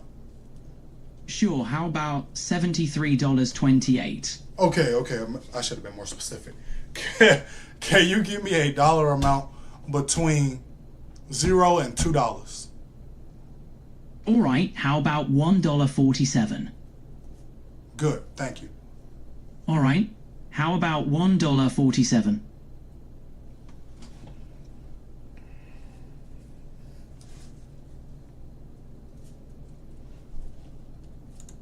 Okay, $1.47. That's what we're going for. $1.47. All right. So we have. This feels like a nickel. No, it's a quarter. That's a quarter. This feels like a quarter too. So that's 50 cents. That's 50 cents. Feel like a nickel. That feels like a nickel. I can't really tell what this is. That feels like a, I feel like a dime. That feels a little too, I feel like a dime.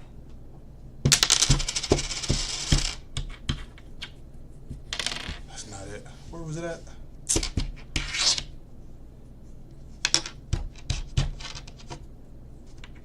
Oh man, I don't even know where my stuff is.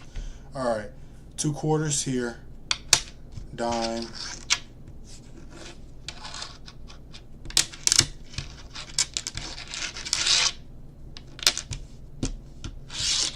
Okay, then you have another dime. I'm gonna say that this is a penny. This is a penny. I can feel this is pretty big. This is a quarter. And this is another quarter. This is another quarter. I'm gonna say this is a, I'm gonna say this is a dime. I ain't gonna lie, everything feel like a dime. I ain't gonna lie, I don't feel no nickels. Okay, I'm gonna say this is a penny. This is a penny. This is a, this is another penny. Alright, I ain't gonna lie, I haven't even been counting. Okay, this is what we're gonna do. Okay. So we have 1,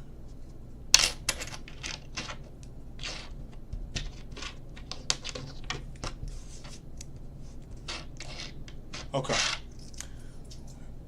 25, 50, 75,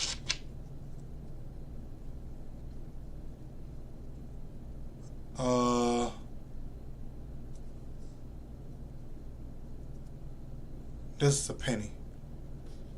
I'll leave that alone. 75, 85, penny. That was 85, 95. On dimes, it usually be like a little rougher on the edge. Like it'd be more like chipped away a little bit, if you know what I'm talking about. So that's 85. Just don't feel like a dime. I feel like a penny. That's 85. This is a quarter. So 85 plus 20. It's 105. So this is 110. Then you get, so we're at 110. Then we get,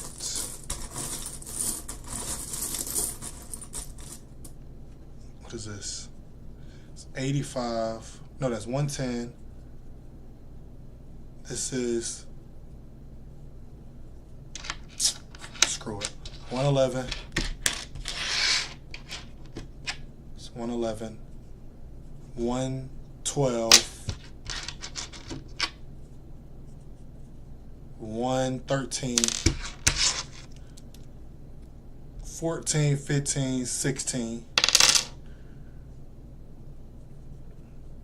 This is a dime. Feels too smooth. So 126. This is a nickel. 131. Then we're gonna go. Wait, what did I do? 136, 137, 138. Oh, this is a quarter. Can't do it. Can't do it.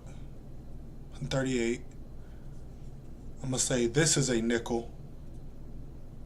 38, so that's 143. This is, feels like a penny. 144.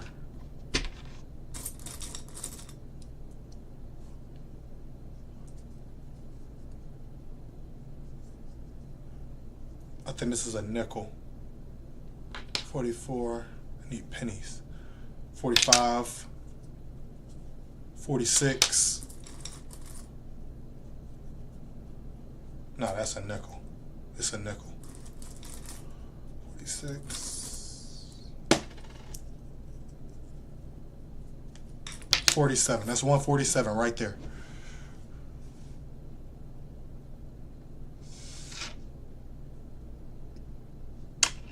I really didn't grab no nickels. Okay, let me see what I got. Let me see how close I got. Okay.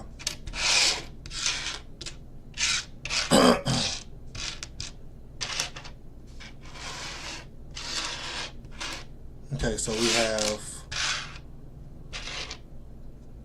25, 50, 75, 100. Okay. 125. Wait. We got 125, 35, 45.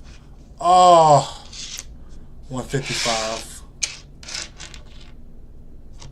6, 57, 58, 59, 60, 61, 62, 63, 64, 67, 68. 68. 168. All right. Let's go again. I ain't gonna lie, it was close. I could definitely tell what a quarter is, though. When I'm touching a quarter, I know what them quarters feel like. All right, let me mix this up.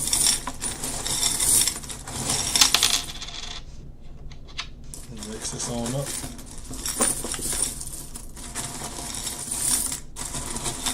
All right.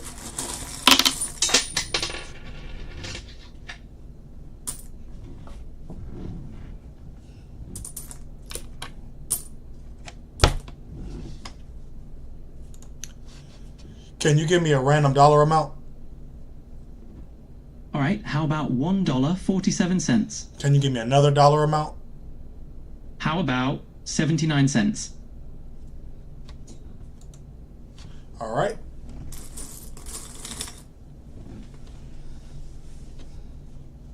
$0.79. That's what we're going for.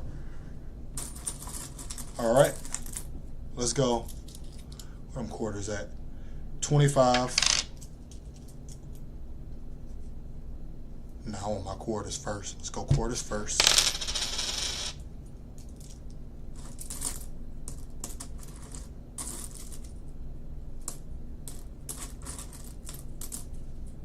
Wait, was that a quarter? No. Where my quarters at, man?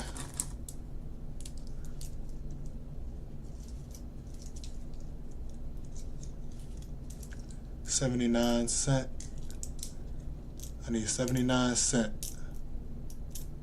Okay, that ain't it. I need just 75. Can't find. Oh my God, where my quarters at?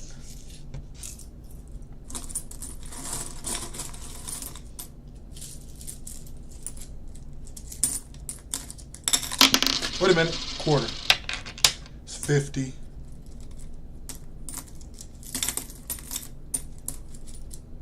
$75. That's definitely a penny. 76. 77. 78. 79. Yeah, 79. All right. Ready? Man, I got that. Let's get it. This might look like a dime, but it's just a real dirty penny. You got to put like an oil or something on them, but I don't know exactly how to do it, so I never clean them. I just put them right in my case, right in the little glass container or whatever, right? All right, so that's 2 rounds. Oh wait, I'm tripping. Can you give me another dollar amount? Sure thing. How about 79 cents? Another dollar amount? Sure thing. This time, let's go with 43 cents. 43 cents. Let's get it.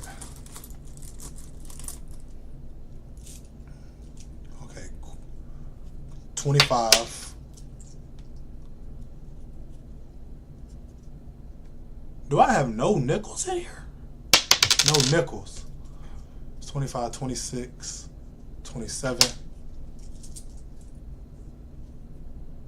Nah, that's a quarter. It's 27, 28. That's a dime. This feels like a dime. It's 27. It's 37. That's a quarter.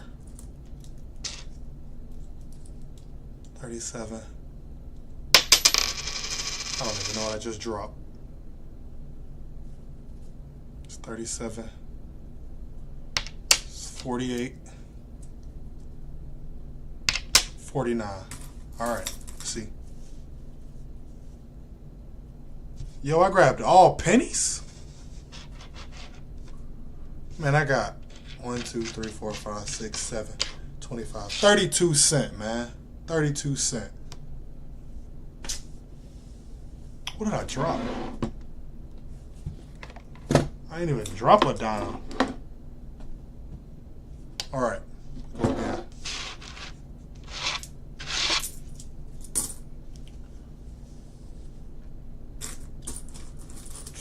All right. Oh wait, let me get a dollar amount. I'm tripping.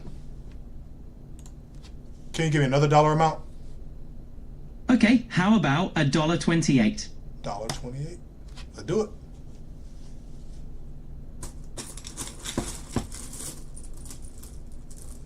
Where them quarters at, man? Where them quarters at? I need them quarters. $1.28.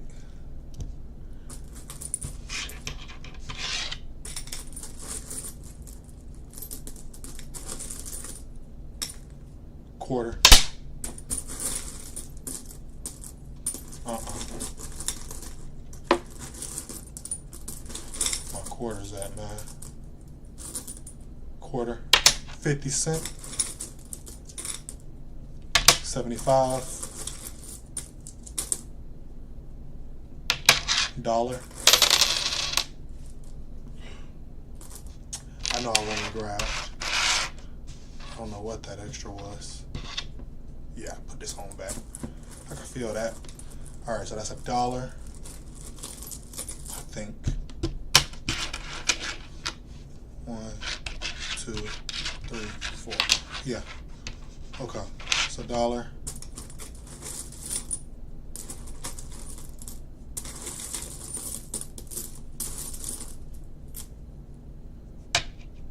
$1.25.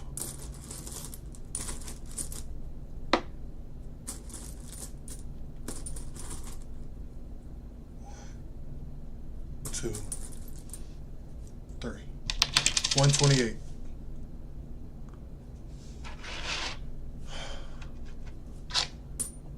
One, 2, 3, 4, 5. 128. Tell me I ain't nice with this, man. All right, now what I'm gonna do? I'm gonna do it like this. Whatever I touch, I have to add that on up.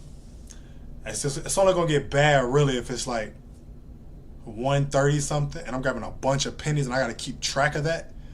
That's gonna be hard. So hopefully I get like a 61 cent or something. Can you give me another dollar amount? Okay, how about $1.28? Another dollar amount? Let's try $12.59. Can you give me a dollar amount between $1 and $2? Let's go with $1.73. $1.73? I'd have been cool. Like, I had to say something about 70, man. 173. All right. Oh wait, let me stop. Okay. Let me mix them up. Wait, did I put all my stuff back in? Okay. Let me mix them up. All right. Oh shoot. Okay. It's a penny. Wait, what am I doing again? 178. Can you say that again? Sure thing. How about $1.73? 173. Okay, so we're going 173. I thought he said 178. Okay. 173. It's a Got penny. it. Did I not cut it off? Oh, sure. No problem. Hey there. Okay. 170.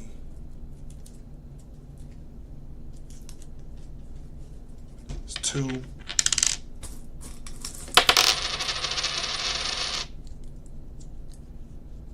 Three.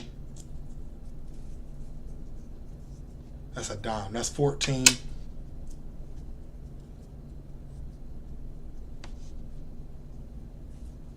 It's 14. Quarter. It's 39.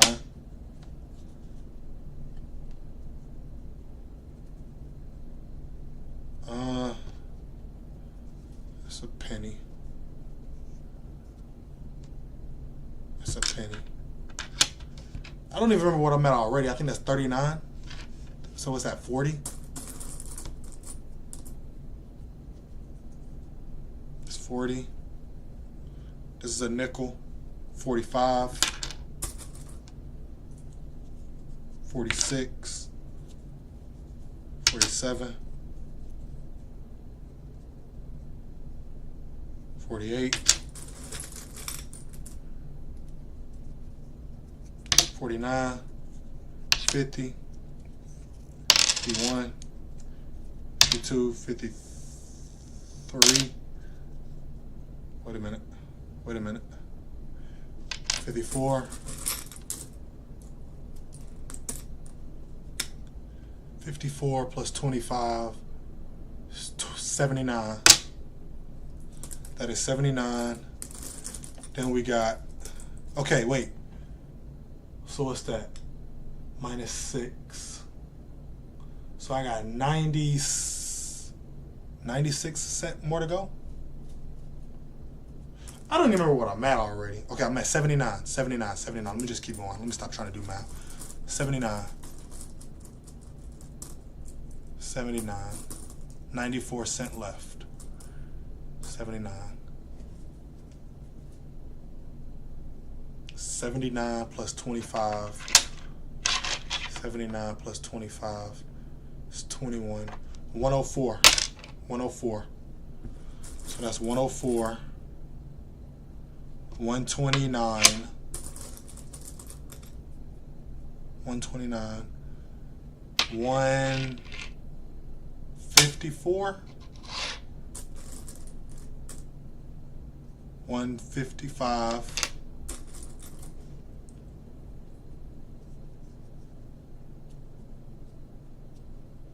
156, 57. Is this a nickel? I feel like a penny. 156.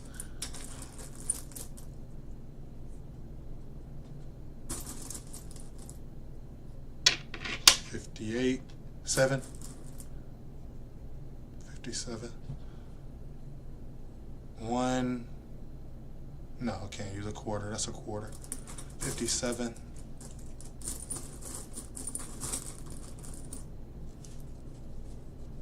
157. 58. 59. 60. 61. 62. 63. 163, 64, 65. Wait a minute. It's a dime. Get rid of 2 pennies.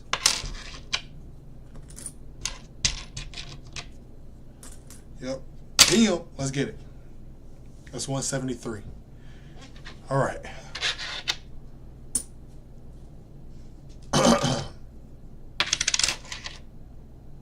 Okay. Oh boy. 1, 2, 3, 4. That's $1. Right? It's $1.10.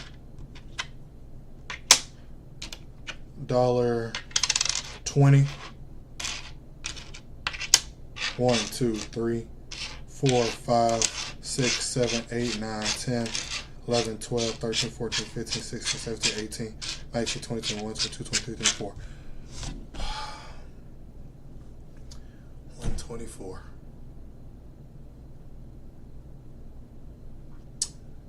124. I was off by 124. I was off by 59. I think that's 59. Okay. So what I'm gonna do, I'm gonna start averaging these out, however much I'm off by. And whatever I'm off by at the end, I have to do that many of a workout, I guess. I'm gonna average them out. And that's how many pull-ups I have to do. That's what I'm gonna do. I ain't gonna lie, I ain't trying to do that many pull-ups. Let's take that on now. Let's take that on now.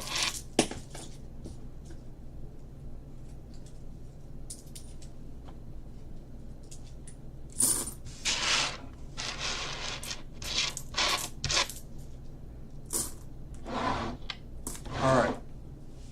Let's go 3 more rounds. I ain't even gonna do that. Let's do 3 more rounds. Alright. Can you give me a dollar amount? Sure thing. How about 164?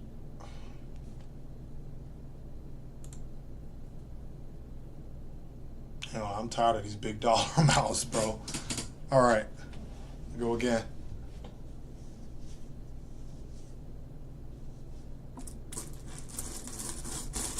Just mix it up.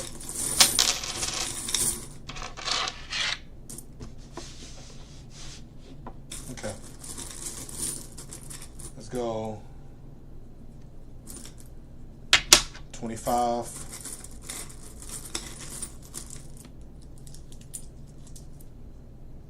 26. 27. 52. 53. That's a dime. 63. Plus 25. 63 plus 25. 88. 89. 90. What are we going for? 163? What am I at? Oh my gosh. 80. I think I was at 89. I think I was at 89. Going on 163 and I think I was at 89. Okay.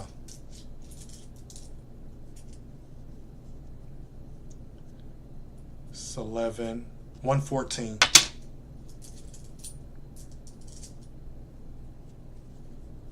114, 139, 140, 41, 42, 43. That's a nickel.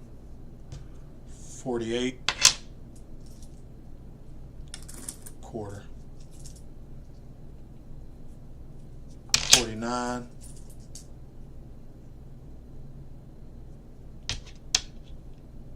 Wait a minute, I'm tripping. I just had a quarter, 48 cents. I think that would have put me like right at 63.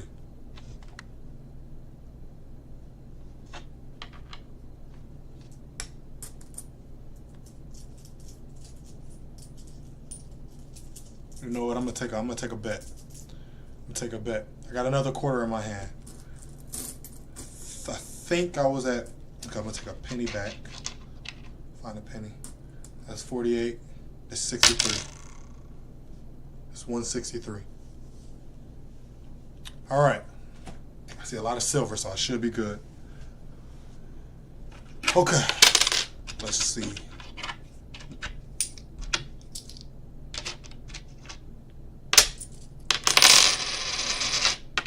Okay, so that is. It's 150. Wait a minute. It's 150. 55. 1, 2, 3, 4, 5, 6, 7, 8. Oh, I got these 2 pennies. I was off by 2. Okay, with those 2 pennies, I had, so this is 163. I had 165, man. Oh, man. Okay. So what's that? 59. Let's go.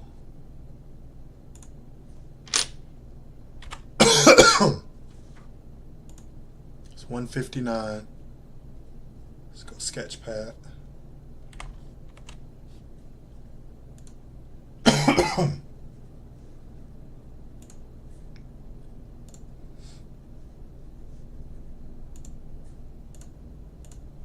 Okay. All right.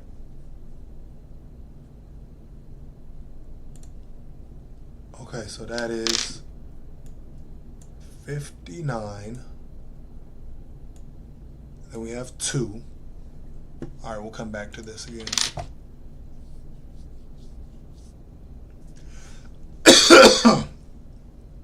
Two more rounds. All right.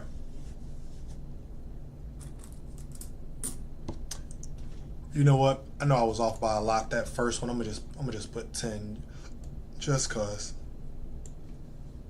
All right. Now, I was off on that one.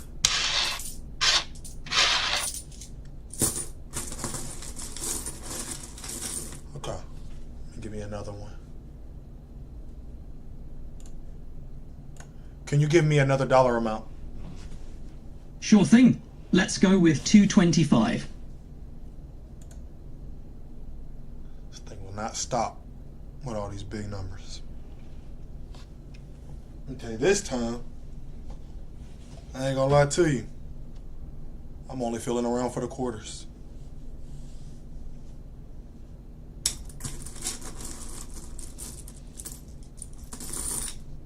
It's 1.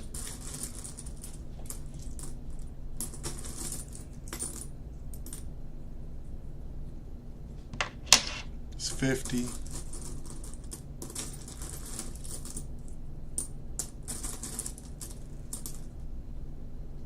$75. Dollar.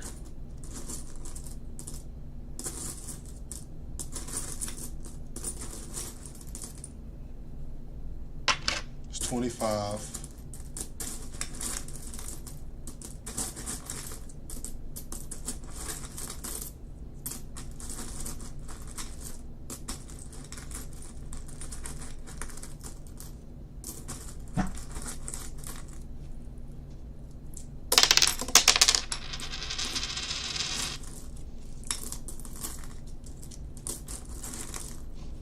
Bro, I literally cannot find no. Yo, did I just have one in my hand? I cannot grab no quarters. I literally just had all my quarters.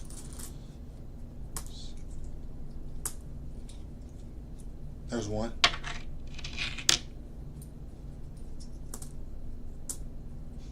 There's another. Okay, I need 9 quarters if I did the math right.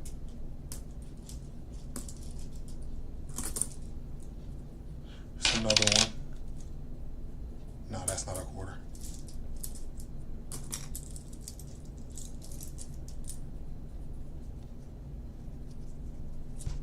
That's another one.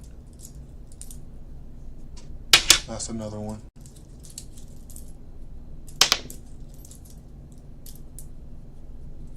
That's not a quarter.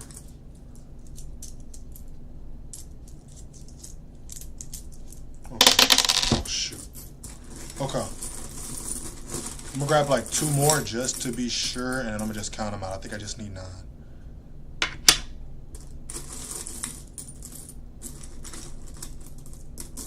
Okay, and then you have Lily. Okay, here's one more. All right. Where's all my quarters at? 1, 2. 3, 4, 5, 6, 7, 8, 9, 10. Wait, what am I? I said 10. Okay, the rest of this.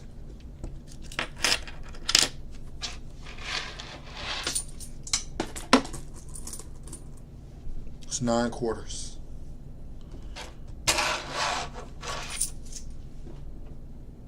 I'm knocking all change all over the place. Okay. 1, 2, 3, 4, 5, 6, 7, 8, 9. 225 right there. Alright. One more round. One more round. Can you give me a dollar amount? How about 279? No, I'm not doing no more of those. Can you give me a dollar amount under $1? Okay, let's say 99 cents. This man want to be smart. See, I'm trying to give me a chill one, man. You go right to 99 cents, bro. You just, man, you just swear you a genius. All right, last round. It's a penny. It's 26.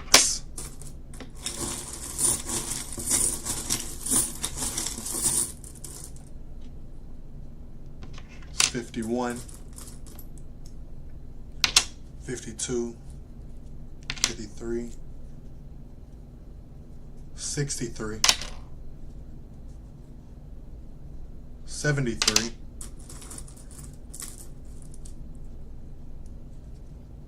74.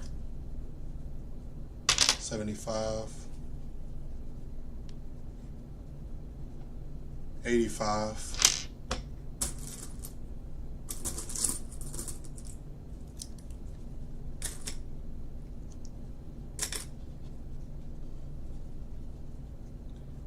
86.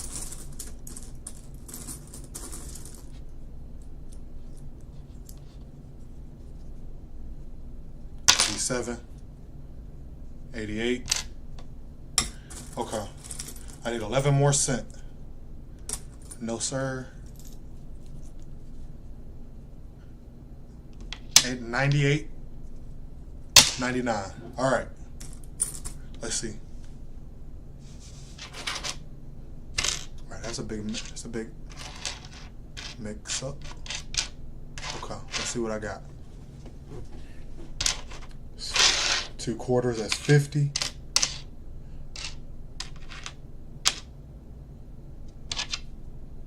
It's a penny or a dime. My guess is that that's a penny. Okay.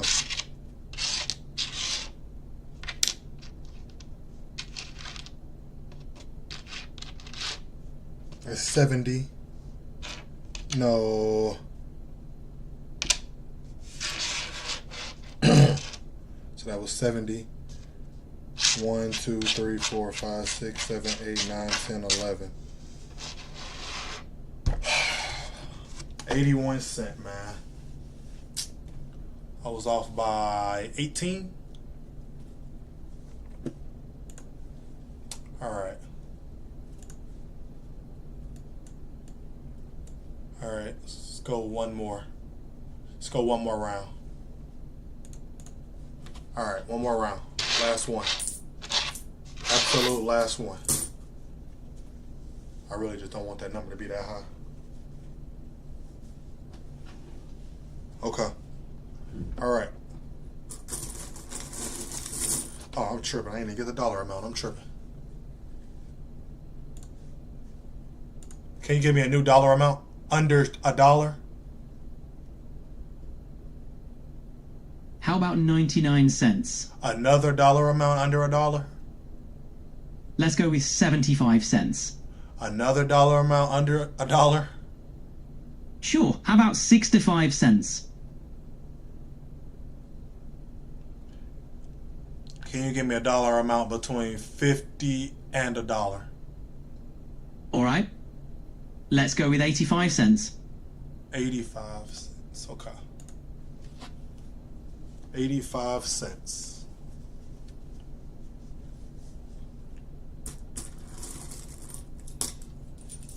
So it's 25. It's 50. 51.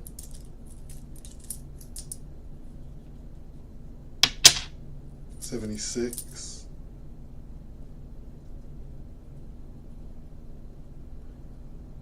86. What did he say? 85?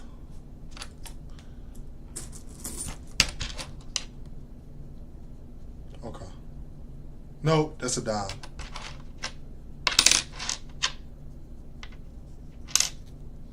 That's the penny right there. Bam! That's 85 cents. 3/4 and a dime. 85 cents. Let's get it. All right. All right. Now let me see what all this stuff is. So that is 9, 2, it's 11, 8, 19. That's 6, 7, 8, 89. 89. Let me see something.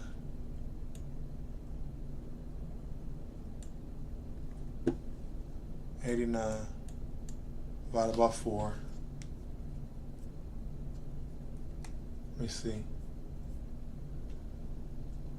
89 divided by 4 is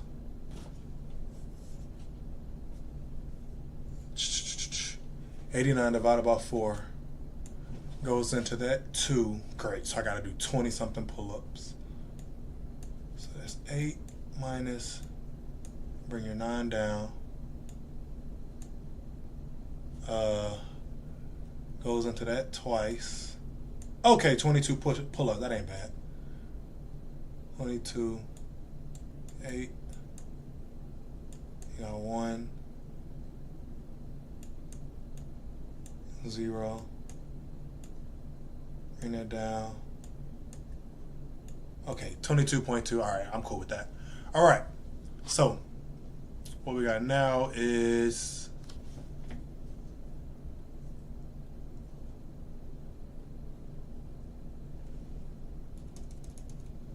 all right. So I got 22 pull-ups.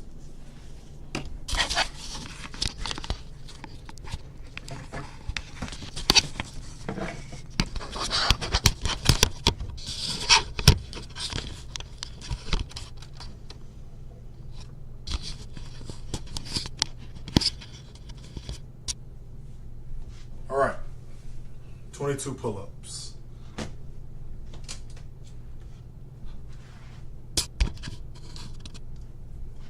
Okay. Oh. 1, 2, 3, 4. All right. I'm gonna make it look easy. You know what I'm saying? But it's a long lot. A whole lot of training goes into this. Whew, jeez. All right. 22 pull-ups.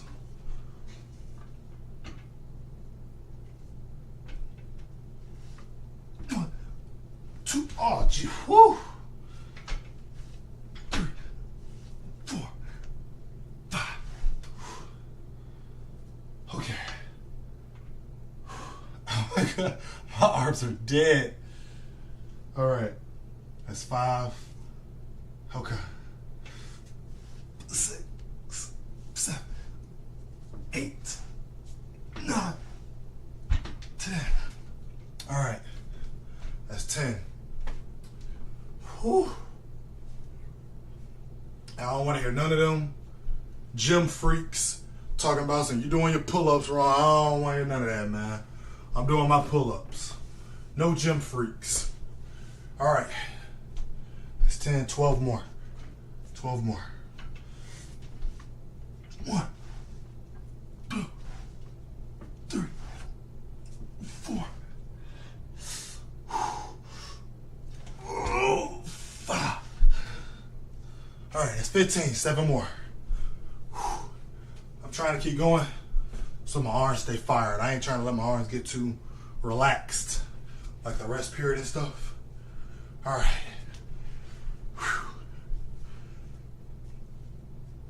7 more.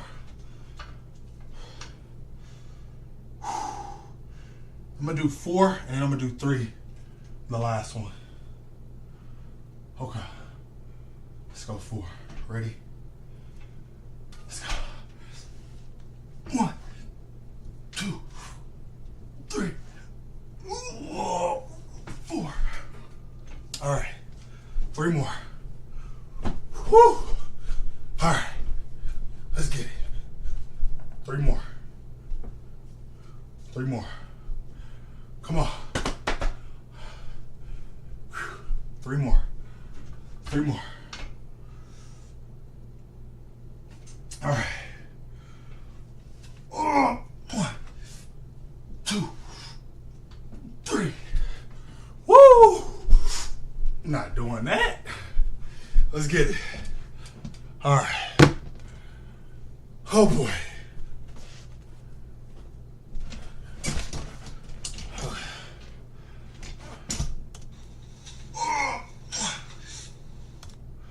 Okay. Oh boy.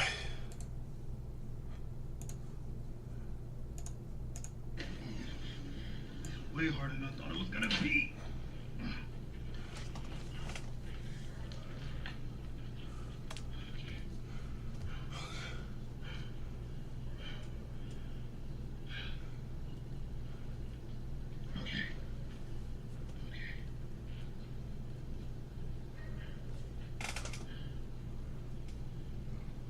So which?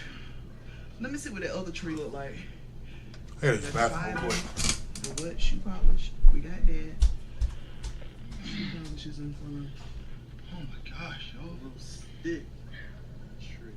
Oh my gosh. But it's a big tree. That look like a piece of a tree.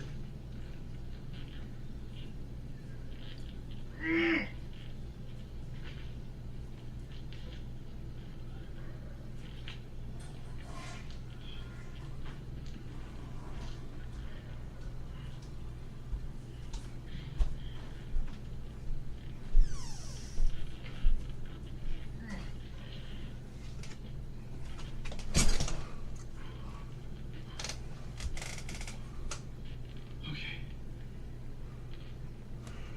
Okay.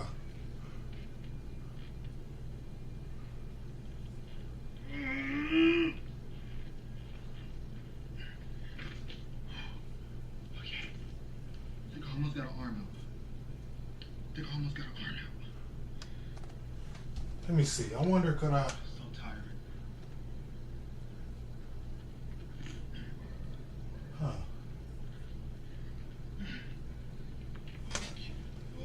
Oh.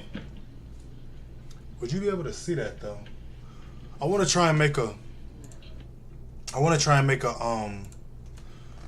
do like a game, right? So it'll be picture, picture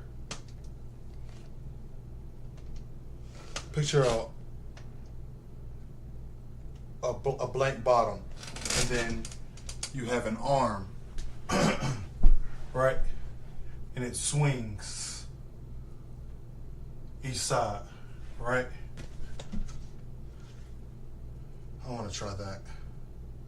I want to try and make that. But I'm going to do that. I'll do that later. I'll do that later. Yeah, I'll do that later. I ain't really feeling that right now. I don't really want to make a mess in here just yet. I'll get to making stuff later. Freaking Okay. battery. Okay.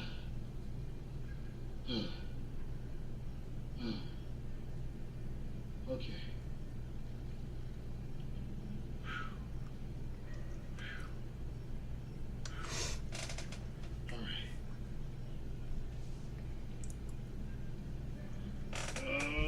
Where my buttons at?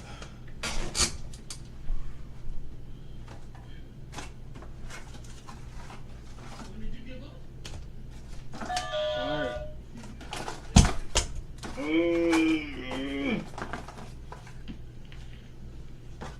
Okay. Oh my God. I'm gonna rub it on the sidewalk. Oh God. Okay. So what I'm gonna do, I wanna make what I'm gonna do is I'm going to, where's my stuff at? Oh, there it is. Okay. So the way I'm gonna do this,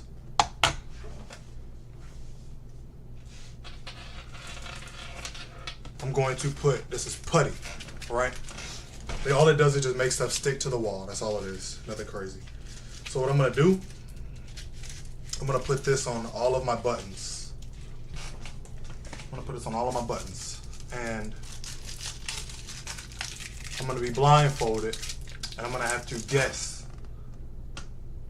I'm gonna put them in different places in the room. And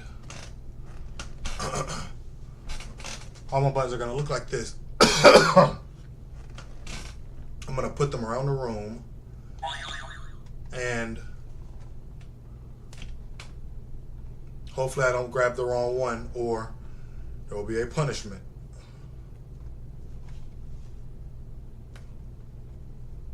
Okay. All right. That's the second one. All right.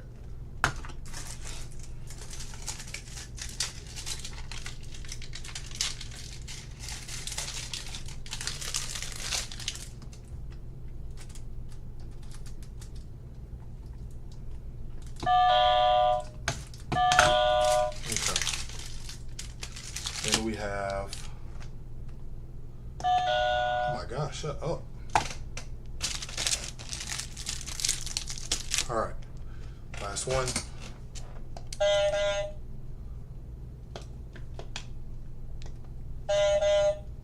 That gets annoying quick. Stay push. Woo! They ain't pissing me off, man.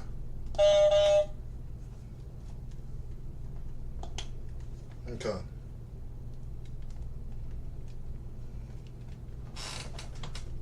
So the way it's gonna work, say I have, they're all gonna be put in different places, right? But I'm gonna have them all put here or whatever, and blindfolded, I'm gonna have to guess.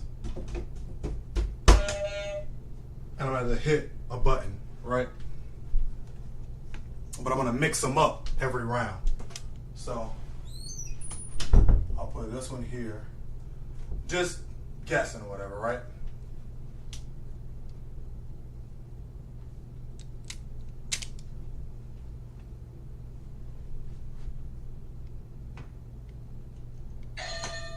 Yeah, you can't really tell with that one where it's at. Also, I'm gonna put, or should I just put them all on one? You know what? I'm gonna just keep it simple. Let's just keep it simple. Do it like this. Just put 2 on each spot, right? So blindfolded, I would have to pick. Oh my gosh. This thing want to be extra. I gotta put more on them.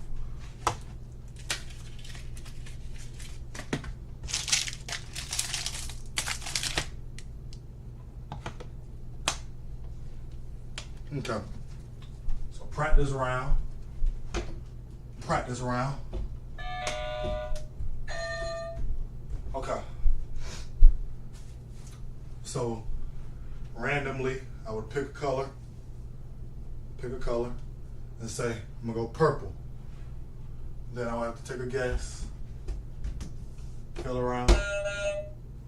Then I hit purple, and I hit purple. right? That's what I'm gonna do.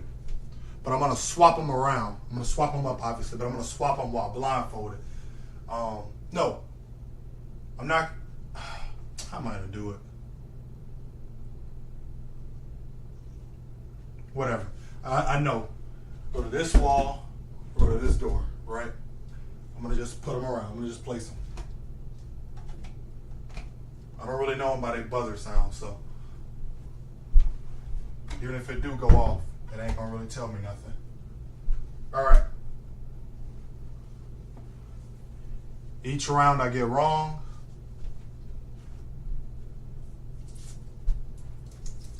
Okay.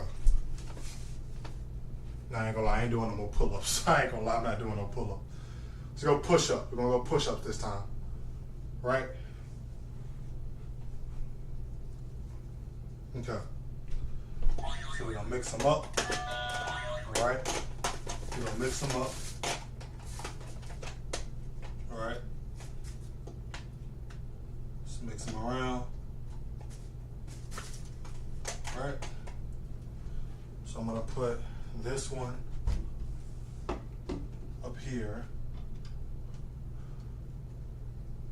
I'm gonna put this one here, and then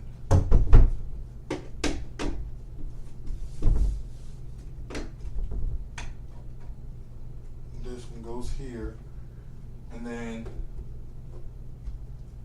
that one there, right? So now I'm gonna pick, let's go green, all right? Let's go green. I'm gonna say green is this one down here. Did I hit green? Okay. Then I'm gonna say purple is here. Where did I put it? Where did I put it? Oh my God. Where? Okay, so that's purple. I did green, purple, blue. Okay, that's blue, and then orange. It's gotta be back on this side. Green, purple, blue, orange. No, I did that one already. Yo, I swear I put 2 over here. Okay, you know what? Let's do it like this. Oh, okay, so I had it right here. So this is orange. I did green, purple, blue, orange. I actually did get orange right. Green, no, I did. I said green, purple, blue, orange. I actually got it right. I got 2 right. I got 2 wrong. I ain't gonna lie, I was not expecting that. Can you see that? Yeah, you can actually see. I actually got that right. I said green, purple, blue, orange. All right, let's go again. Let's go again. Let's go again.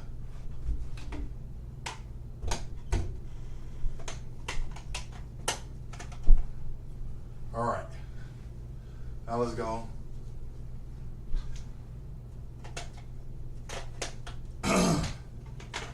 Go again. I really wish I could. You probably think I could, like, know exactly which ones I'm grabbing based off their buzzer, bells, whatever sound, but I really can't. I really can't tell which one I'm grabbing.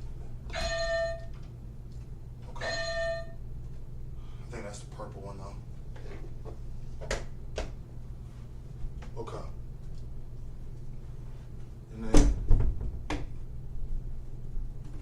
that one there. I'm gonna put this one here. Alright? Alright. So now we're gonna go orange, purple, green, blue. Orange, purple, green, blue. Orange, purple, green, blue. Orange, purple, green. What did I hit? Okay, let's go again. Orange, purple, green, blue. Orange, purple, green, blue. Orange, purple, green, blue. Orange, purple,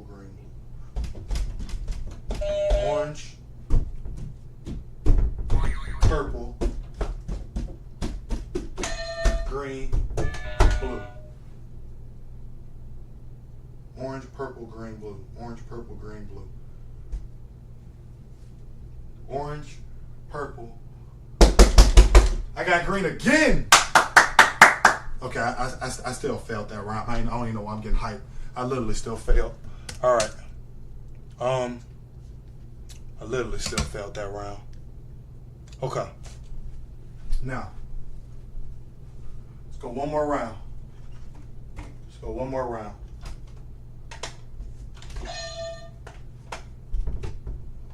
Okay. I got 2 right the first one, 3 right the second one. So that's 5. Let's go 3 rounds. I ain't gonna lie, it's 1 push-up each. I ain't finna do no, each one is 2. I ain't doing all that. I'm not trying to work out like that today. I'm not in a workout mood. I gotta go pick cases tomorrow, man. I'm an order selector. Ain't no way I'm finna be sitting trying to tire my arms out. No, sir. All right.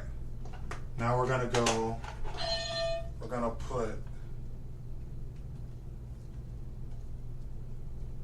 put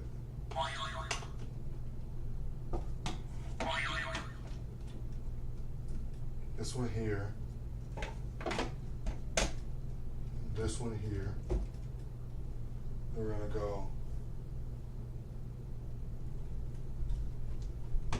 this one here, and this one.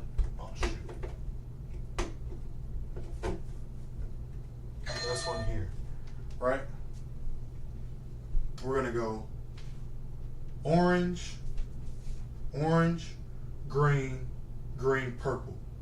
Orange, green, blue, purple. Orange, green, blue, purple. Orange, green, blue, purple. We're gonna go orange, green, blue, purple. Orange, green, blue, purple. Orange, green, blue, purple.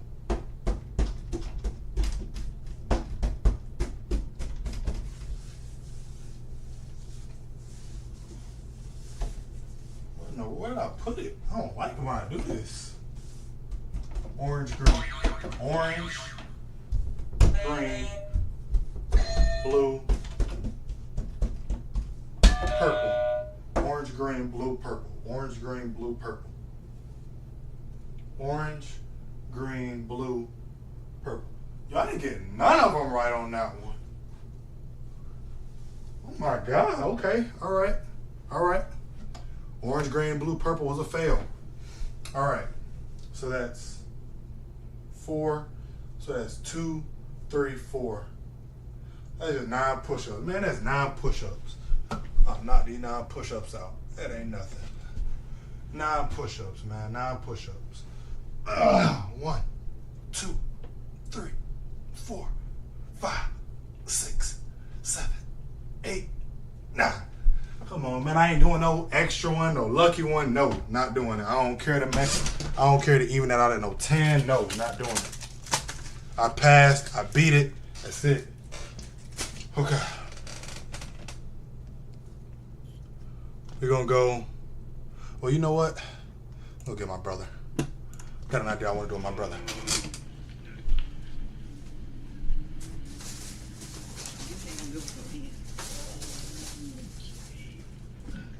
Wait a minute. Clarence, make sure you record on your phone too. Your point of view. I got a better idea. So what if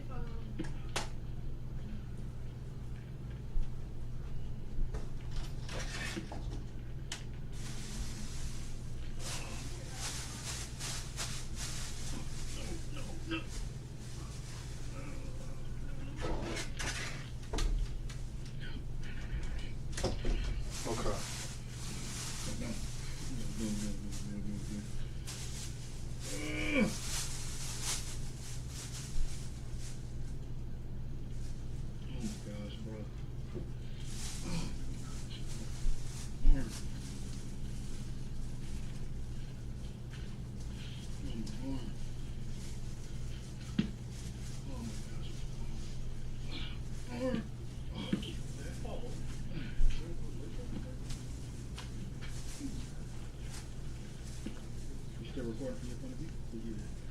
record sideways. Record sideways. Stop it and make Okay. sure you record it sideways. Okay. Then we go here. Did you start recording vertical? Okay. And then we're gonna go Make sure the numbers are at the top. here. All right. Oh, Make sure shit. you don't got your lock screen vertical on.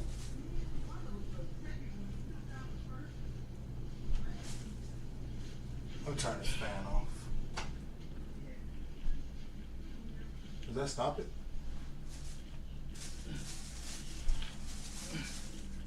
We're trying to set this here. Oh my gosh, my hand's going numb. My hand's going numb. Oh, my hand's going numb. Okay, here we go. All right.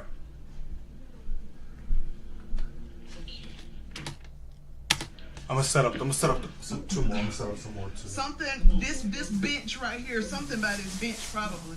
That look like, Something like this. is it in the fence?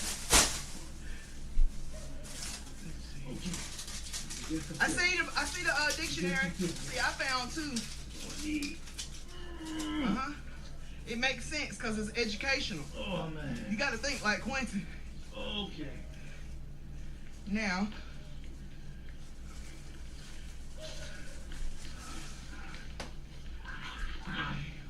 Oh.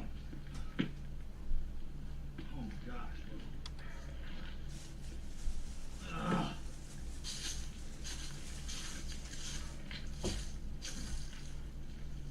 Ah. We're so slow. Mom. What's this?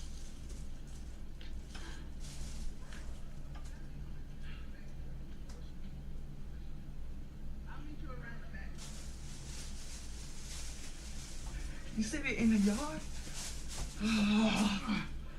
You checked by the mailbox? Oh my gosh. Okay.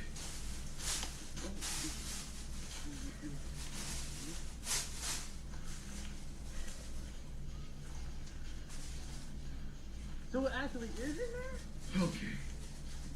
Okay.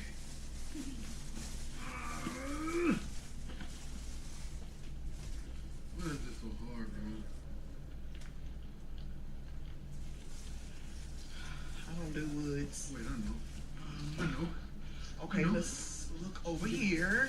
Okay.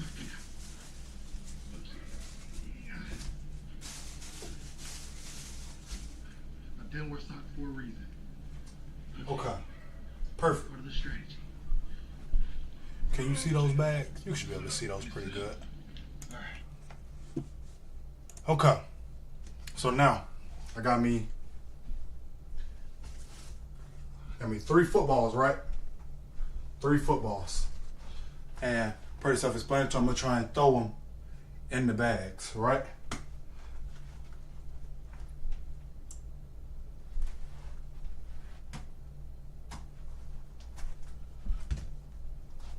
Okay. I don't know if like I don't know what to what to do to make this any extra, but all right. I don't know what to really put in this to make it extra, but let's test it out. See if I can even. Okay. Oh, I'm trash. Wait, where's my other ball? I thought I had 3. Did I throw it? Wait a minute. I thought I had 3 footballs. I only threw 2. Where did I put the other one at? How do I lose the other football that fast?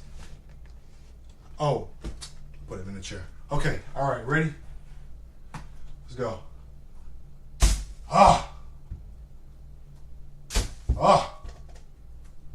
Let's get it. Okay, so I can make it. Okay, so this is what we're gonna do. I'm gonna go.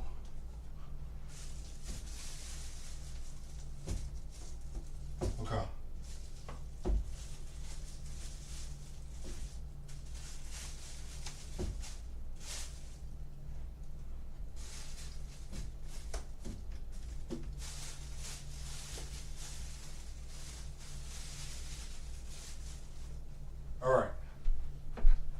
go again. Ready? All right. Tell me I'm not nice, chat. Now, Shedeur Sanders doing this thing. Let me show you how Shedeur Sanders. Nah, I'm not gonna do that because I'm finna miss all of these. I'm about to say I'm gonna show you how he gonna throw, but I know he gonna be doing good. So I don't even want to diss him like that. Trash. Oh my God, that was trash. You know one thing about when they be playing football and stuff in the NFL? You ever hear the cadences? Cadences be terrible. Let me see. I want to see a good cadence that I can do. Wait a minute. Let's go. Let me see.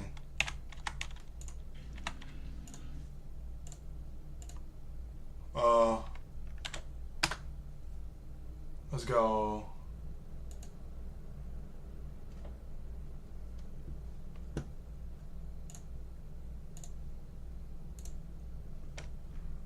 Let's go. What was I about to look up?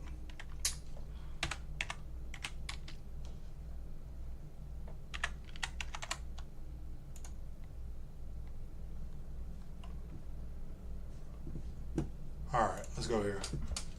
All right. QB catered for all 32 teams.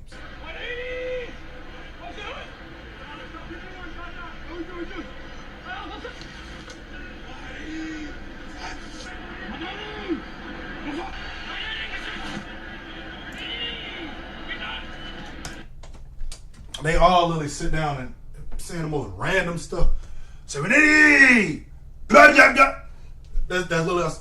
Bloody, that's all they're saying. That's all I hear. Like, why are they all saying the same thing?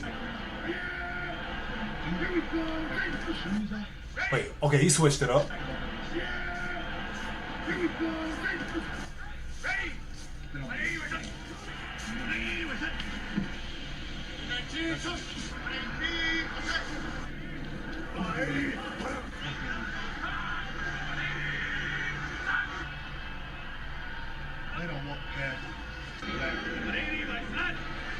Oh, wait a minute, I'm tripping. They literally telling me what they saying.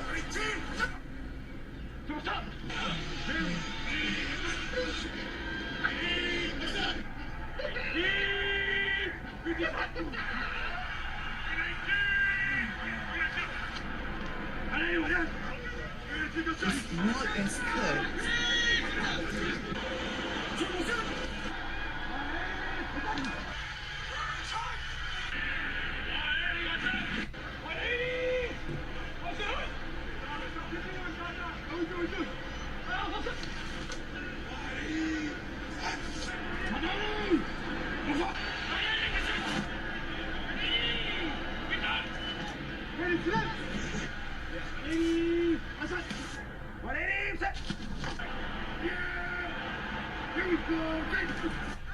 Wait, what did he say?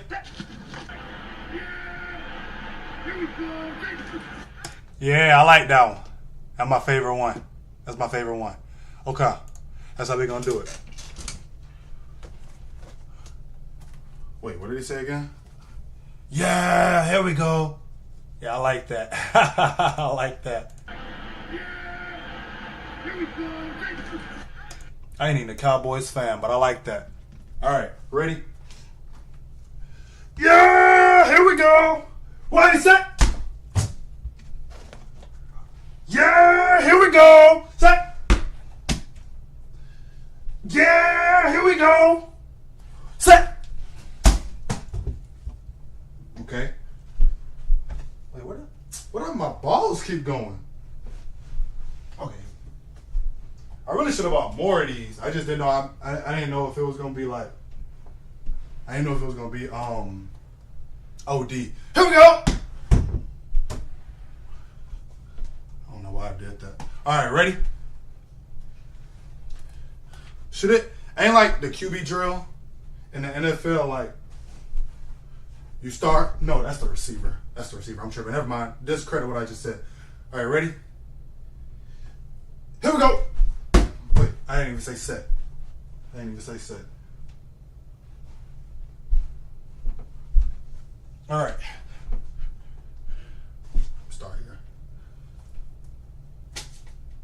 Wait a minute. All right.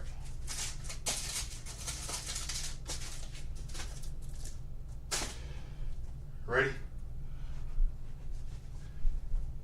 Here we go, set. How can I not hit it? I'm right here. Here we go, set. Oh my God, bro. Here we go, set. Let's go again. Wait, what's another one? Let me do another. I want to like switch it up. I don't want to do the same one over and over. Ready? They're all saying the same thing.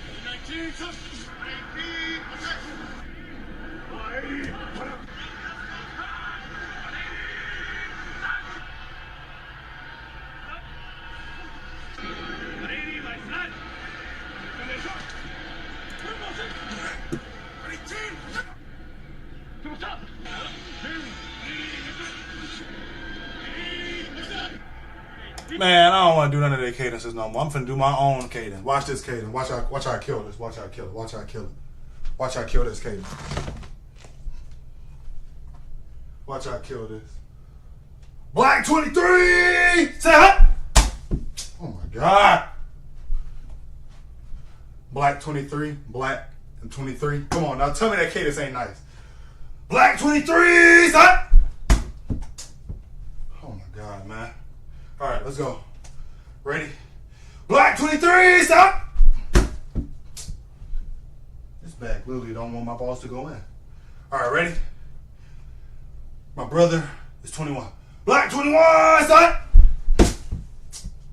Even when I switch it up, this thing don't want to go in, man. All right, what I'm gonna do, I'm gonna rapid fire. Black 23, hot! Set! Hot! Oh, shoot. Come on, man. Get with the program, boss. All right. Ready?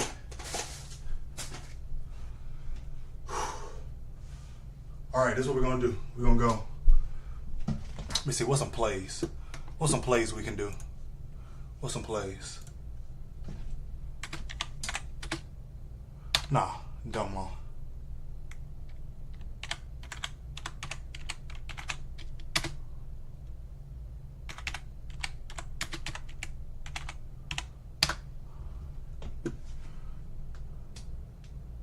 This has to be one of the longest and craziest play calls I have ever heard. Long call, comfy left, zoom, buster, 63 bang, Z Maui, alert, paradise, Z burger, Y wrap on one. This has to be one Why of the ain't no longest way they and ran craziest that? play What? calls I have ever heard. Long call, comfy left, zoom, buster, 63 bang, Z Maui, alert, paradise, Z burger, Y wrap on one. This has to be one of the longest and craziest play calls. Look at this comment. The dude said the moment when you realize that you're just calling out edibles instead of audibles. Blue 42, crusty couch, Amir gave me six. Oh, ain't no way, boy. Sticky. What? Nay. Supposed to. Ew, what the? Comfy, zoom left, buster 63, bang, Z, Maui, alert, paradise, Z, burger, Y, wrap on one. Yo, boy, ain't no way, boy. In high school, bro. In high school, bro, literally, the most you probably get with a play call, man, you might just get, let me think. You wouldn't get that much. You get like Z drag, banger, Z drag, banger, blue on one. Ready? And that would be the whole play. I mean, Z drag, X, banger. No, you gotta get a formation in there. Okay, let's go. Trips right. Z is on this side. Trips right, X, dagger, blue on one. Ready? Trips right, X, dagger, blue on one. Ready? That would be the whole play call. What in the world did this man just say? This man just said, comfy left, zoom buster 63, bang, Z Maui, alert paradise, Z burger, Y wrap on one. Ready? Ain't no way, bro. Wait, I'm gonna see if I can figure this out. Because it's not nothing complicated. You're really just listening for your part. Comfy left. I mean, I really won't be able to see if they run the play. But comfy left, zoom buster. Okay, so 63. Okay, so 63 bang. Okay, so I'm guessing. Well, they're right. It's clearly a receiving play. I was about to say 63. Let me go over here. Oh shoot, wrong thing. All right. So you have comfy left, zoom buster. Comfy left, zoom buster. So comfy left, zoom buster. So they're relaxed on the left side. They're not going to be pulling. They're not going to be.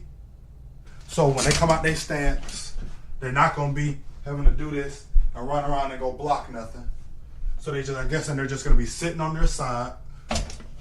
They're just going to be sitting on their side doing this, right? And then you have 63 bang. 63 bang. What is a 63 bang?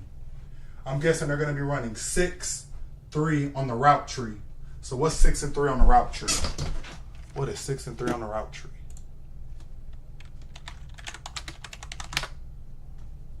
Okay. You have an out. Wait. So you have an out. You have a curl and an out. Oh, okay. So this is just happening. For a curl to be okay. So this is gonna be happening on the right side. So this is gonna be on the right side. 63. So they're gonna be running an out and a curl, or a curl and an out. All right. So comfy left. So they're not doing nothing on the left side. 63 bang. So a curl and an out. Z Maui. 63 bang Z. Comfy left zoom buster 63 bang Z.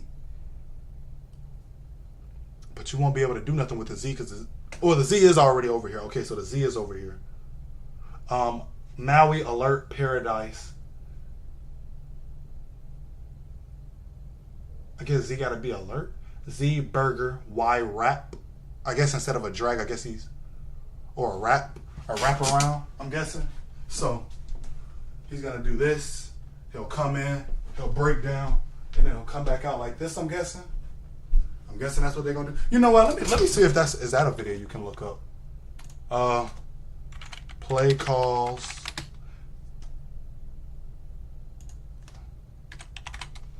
Let me see. NFL play calls.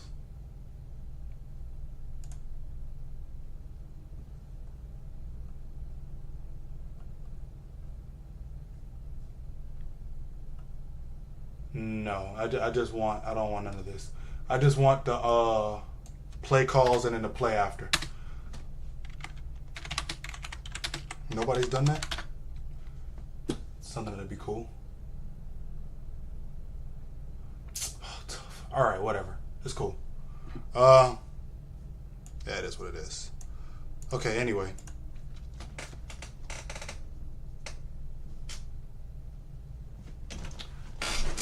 These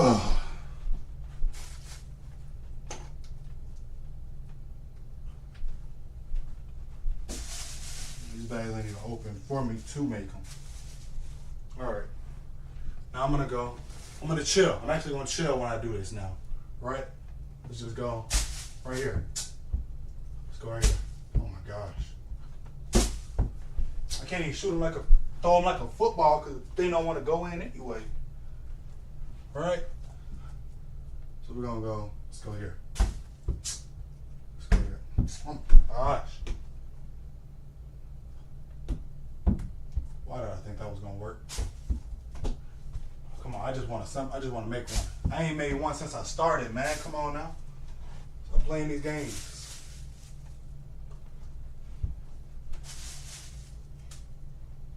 Where did my ball go? Oh. Alright. Ready? We're gonna trick shot. Ready? I can't make them regular, so.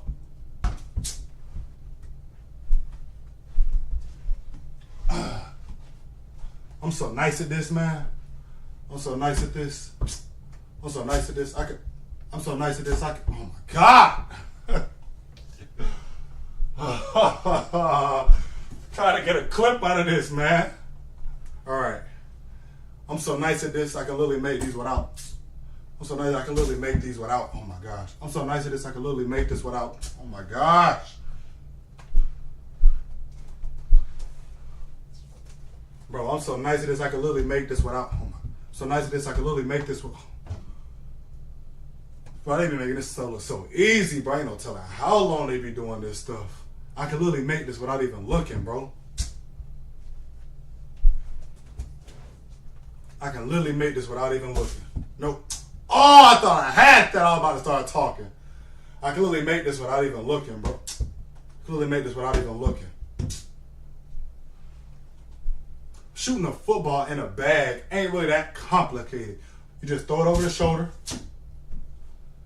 I'm literally shooting footballs without even looking. Oh my gosh. Ain't nobody shooting footballs this easy without look. Oh my gosh. I didn't really know I was this nice until. Bro, I be hitting the bags and everything, man, and I can't make it. All right. Wait, what is this? Oh, it came like that. Okay. Let's go again. Now.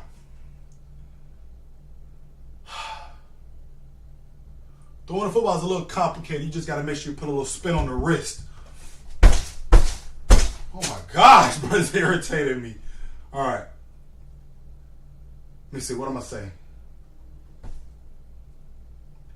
Everybody can't be a quarterback, but y'all wait, you remember back in the old days or whatever, back when, that's crazy, I gotta say, back when we was kids, they used to have the little NFL players do like the crazy little stunts and stuff when they used to play. Like,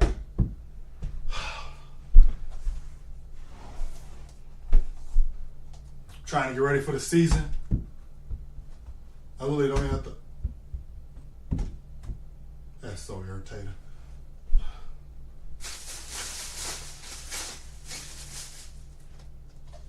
I went and I literally bought a Rubik's Cube for like no reason. I don't even know the first thing about solving Rubik's Cubes.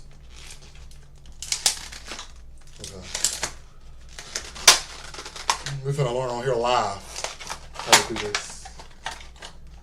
I ain't never bought one of these a day in my life. I see people do them, obviously, but I've never actually done them myself.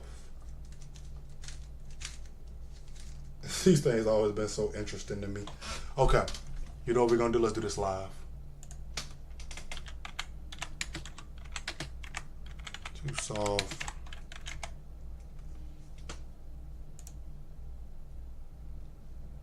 All right, let's go.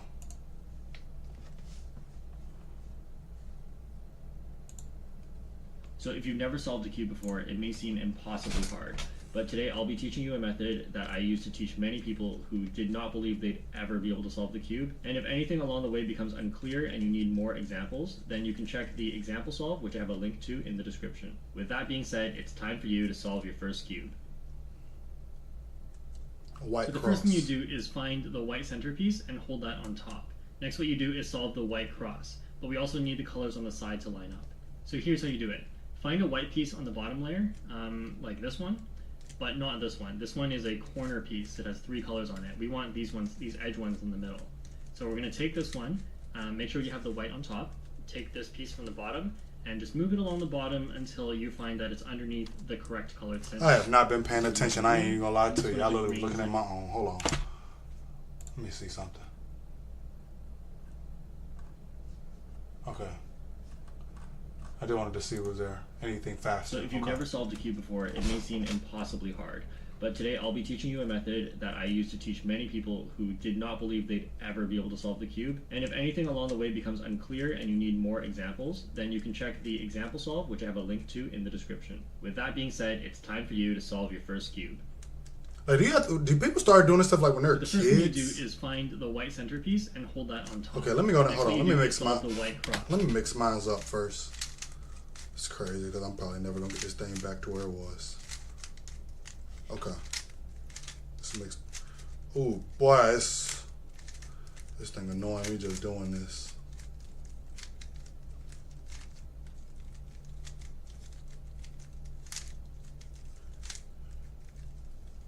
Okay.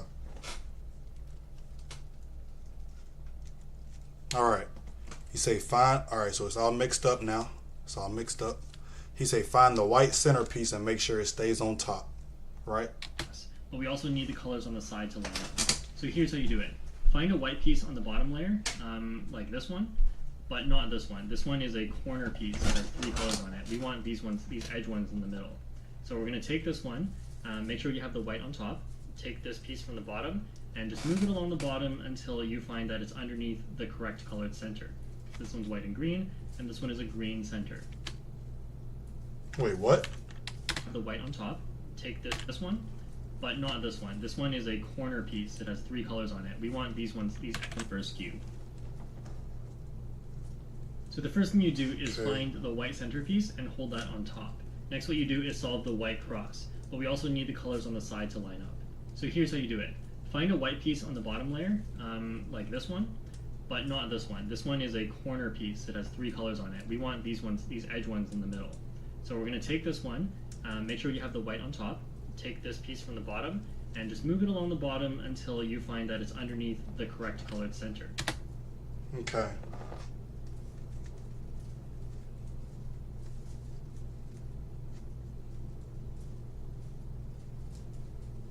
Okay. So he said move it along the bottom until it's under the correct color center. So here's this part, and I have it right here. It's under the same color center, right? Okay. I did that. Oh shoot, I'm tripping. This one's white and green, and this one is a green center. So then what you do once it's there is just move it up to the top by turning the green face 180 degrees. So basically, Okay. He says move it to the top. He says move this to the top by turning it 180 degrees. Okay. All right. So, oh my gosh, yo. So now it's at top. It's right next to it, just like his, except I have another color that's not in the right spot. Wait, do I gotta do that to the other side too? I think I gotta do that to the other side too.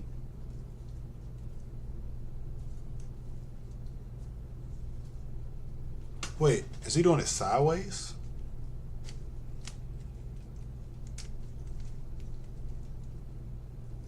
Okay, and now,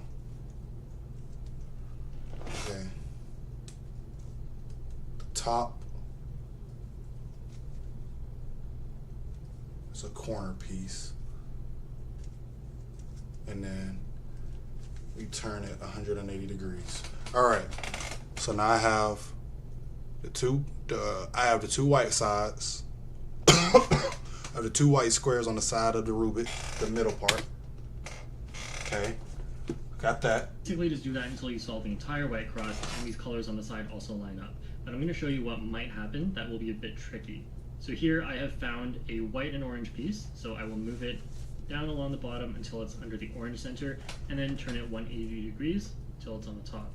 But these colors should be switched. So what you do in this case is move this over to the side here like this, and then turn the top counterclockwise, move this up here, and then put everything back. And lastly, what could happen is you're looking for the last piece of the cross and it's not anywhere on the bottom. It might be in the middle here. So if it's in the middle, what you can do is just move it into the bottom. You move it down into the bottom, move it out of the way so that we can fix this cross piece. And now you can just solve it as usual. Alright, once you've solved the whole cross, make sure all these side colors match up with the centers as well. Okay, so now I gotta do the cross. All right, so I have I have this part right. Now I need to get these two sides. So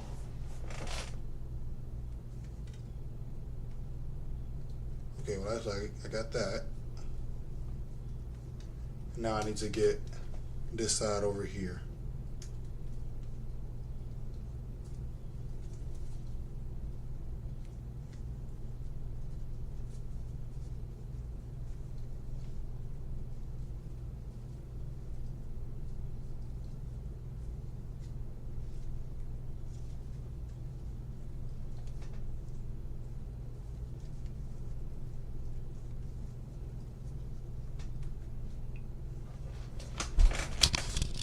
Okay.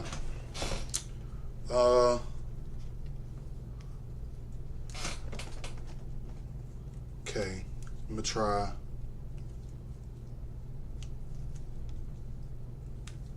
Yo, this is complicated. All right. So I need to be able to spin this 180 degrees. So I need to get a middle part, but I don't have any more middles.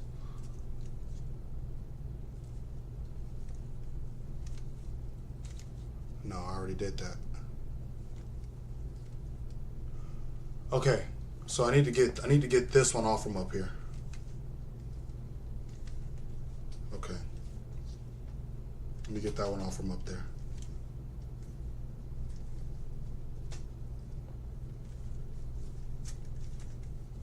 Let me try.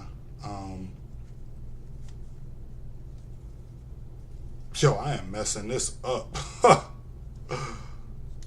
Okay.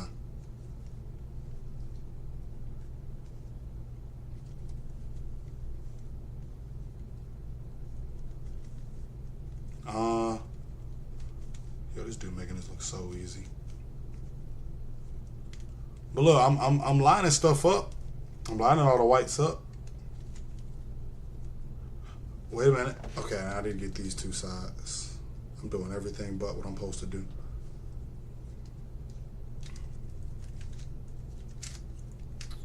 You know what, man? Let me start over. Let me just start completely over. Let me just start completely over, man. This is going to irritate me. Okay. Now, center white piece right here. Center white piece right here. Get the bottom white piece.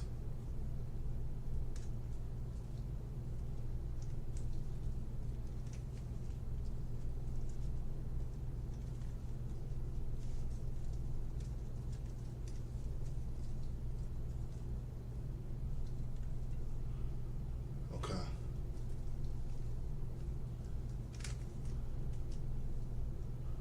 Oh my God. Wait, what did he do in the first part? What did he say I have to do? So the first thing you do is find the white centerpiece and hold that on top. Next, what you do is solve the white cross. But we also need the colors on the side to line up. So here's how you do it. Find a white piece on the bottom layer, like this one, but not this one. This one is a corner piece. It has 3 colors on it. We want these ones, these edge ones in the middle. So we're going to take this one, make sure you have the white on top, take this piece from the bottom, and just move it along the bottom until you find that it's underneath the correct colored center. This one's white and green, and this one is a green center. So then what you do once it's there is just move it up to the top. Wait, okay. I think I did that wrong. Okay, so I need to get this center piece. It says to get it around the same color center. Move it along the bottom until you find that it's underneath the correct colored center. This one's white and green, and this one is a green center. Okay. All right.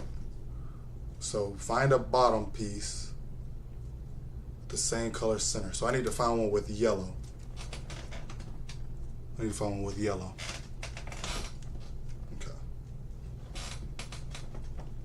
It's the top. Then you have yellow. So I need to get it right there.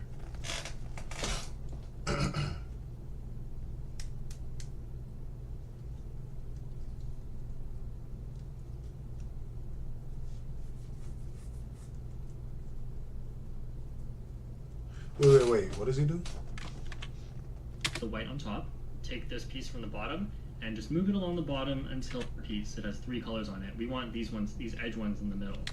Do I have a white and green? I do have a white and green. Okay.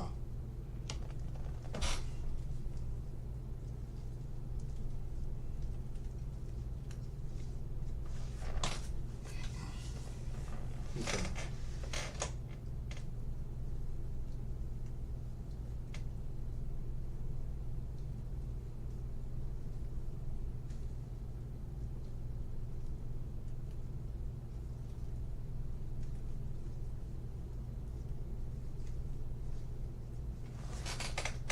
Yo, I don't know what I'm looking at, bro.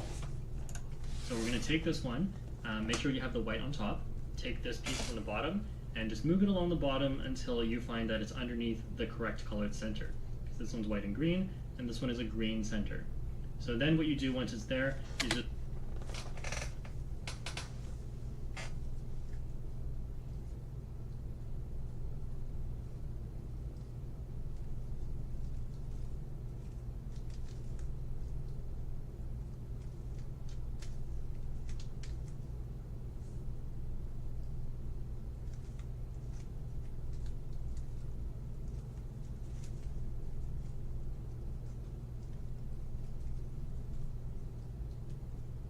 Okay, I need a white and green piece.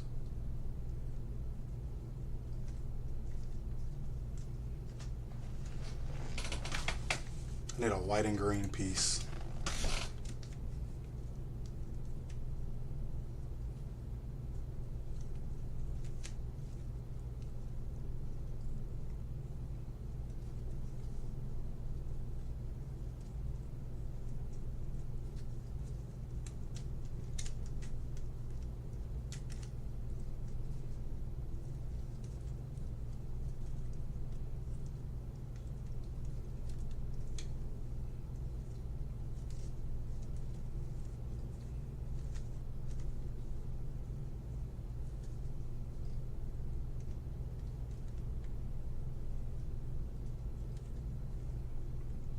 Yo, I'm so confused with this, man.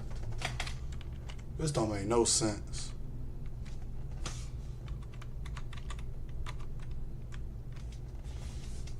just move it up to the top by turning the green face 180 degrees. So basically, which one's in the middle. So we're going to take this one, make sure you have the white on top, take this piece from the bottom, and just move it along the bottom until you find that it's underneath the correct colored center. This one's white and green. Okay.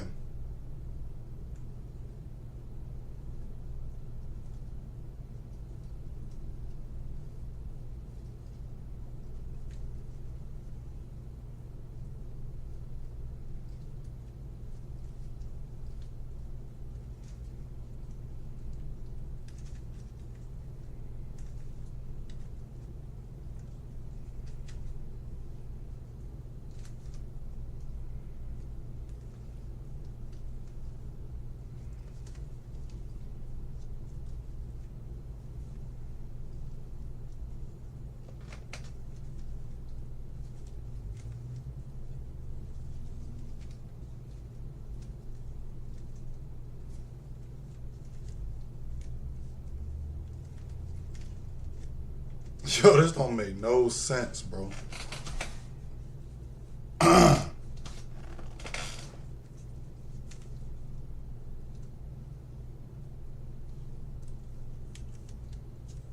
Y'all be seeing how they be just looking at the cube and they'll sit there and be like, all right, and then they see it.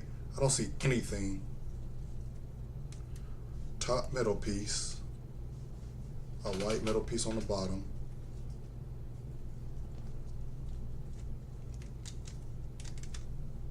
Oh, wait, I got it. I got it. But mine isn't green, mine is blue. I got the white middle piece right there. Mine is blue. Okay. Mine isn't green, mine is blue. Okay, all right. I'm there. Okay, I got that.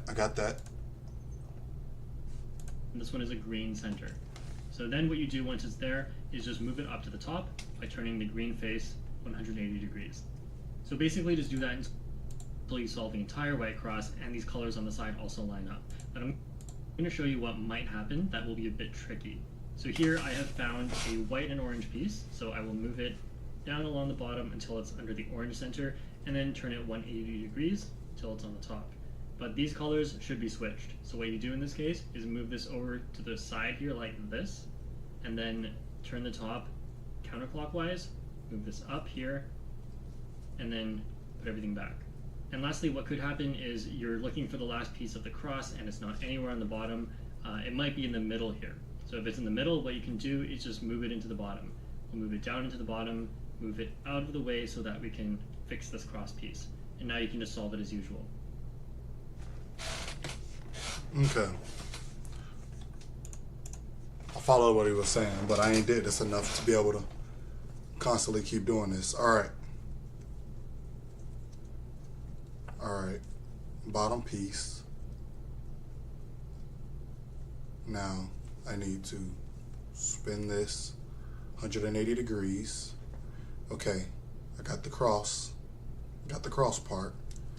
And now I have to keep doing that until I solve these two. I need to get those two. Now I'm trying to get this.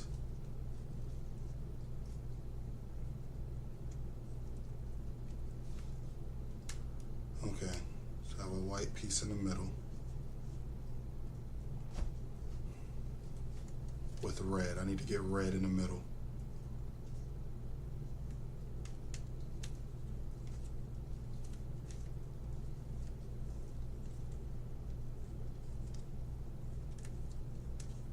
I keep losing the center.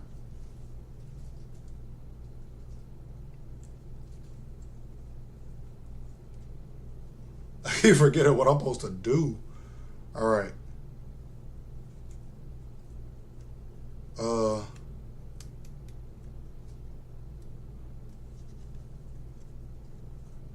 So now I have to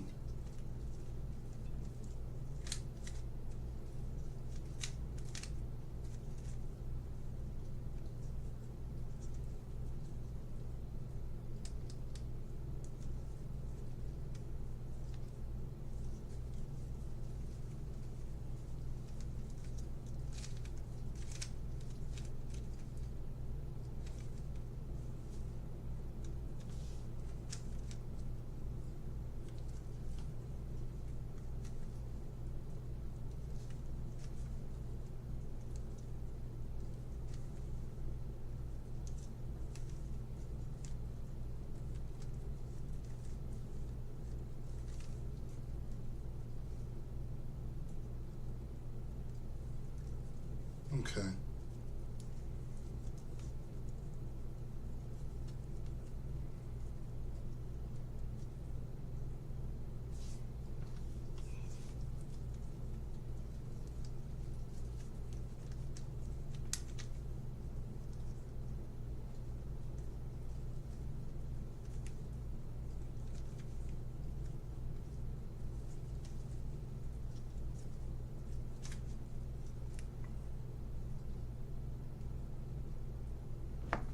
Okay.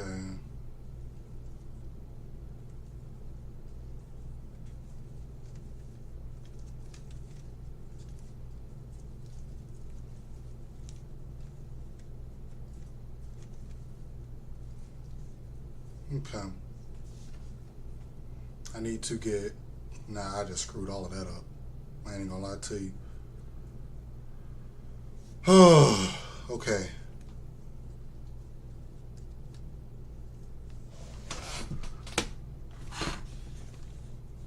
Let me switch this stuff. Switch the title to this.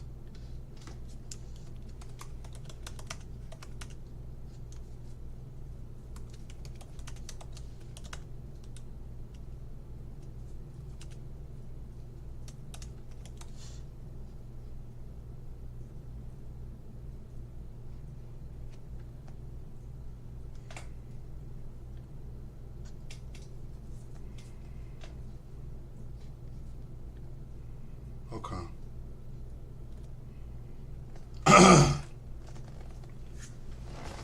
Then I have Okay. I gotta watch this tutorial again. I literally can't get past the first step. So the first thing you do is find the white centerpiece and hold that on top. Next, what you do is solve the white cross, but we also need the colors on the side to line up. So here's how you do it. Find a white piece on the bottom layer, like this one, but not this one. This one is a corner piece that has 3 colors on it. We want these ones, these edge ones in the middle. So we're gonna take this one, make sure you have the white on top, take this piece from the bottom, and just move it along the bottom one, make sure you have the white on top. And we want these ones, these edge ones in the middle. So we're gonna take this one, make sure you have the white on top, take this piece from the bottom, and just move it along the bottom until you find that it's underneath the correct colored center. Okay.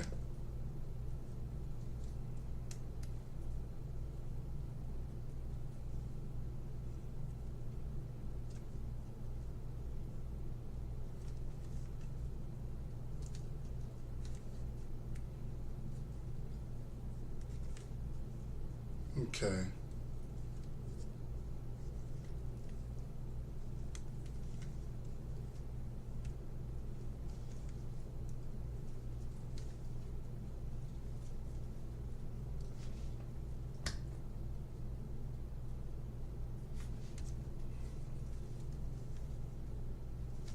No, I thought I had it.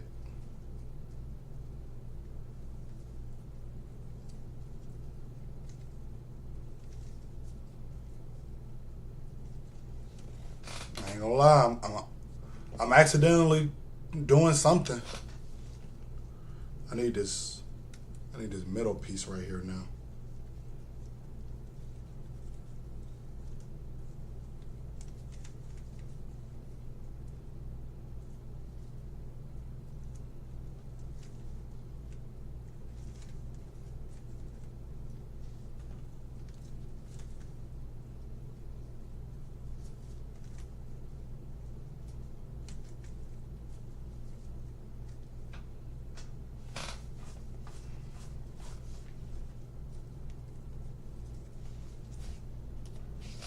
This literally don't make no sense, bro.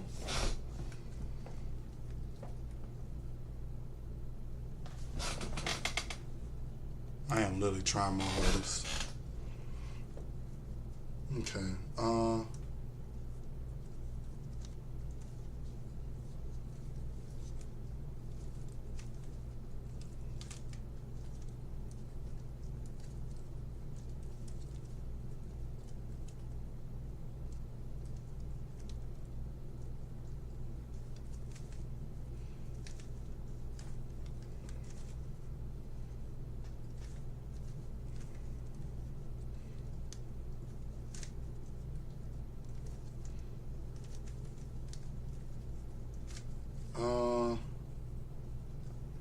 Yo, I am destroying this cube, bro. I am hungry. I ain't gonna lie to you, though.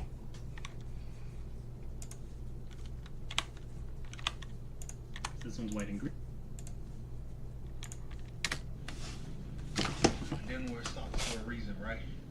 So what I'm gonna do, if I can get my shoes off, I think I'll be able to slide my feet right out. Then I'll be able to stand and move around. That's gonna be the plan. That's the plan. I'm gonna do that once they leave. They don't walk past the last thing already.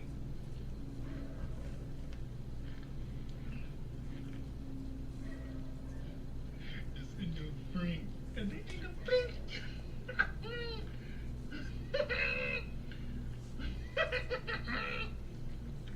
Oh my gosh. It's wood that's cut. Gosh, bro, why is this so hard to get out of? This looks like it's right here. Somewhere, it's gotta be by this type of grass. You see the grass that's in that picture? Yeah. So it's gotta be in something like this. Tree stump. You won't be getting out no time soon.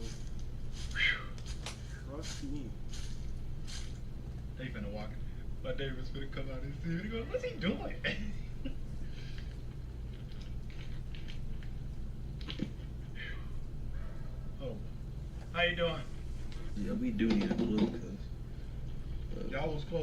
I'll tell you. Turn it this way. Yeah, right there. All right. Now what I will tell y'all is y'all was close to it. I'll say Quez was the closest to it, to the last. Which ones did y'all find already?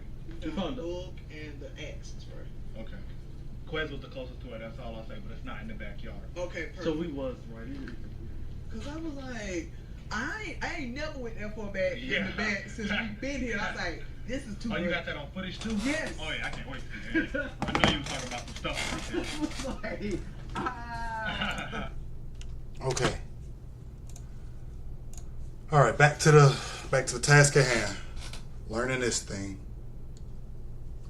Okay.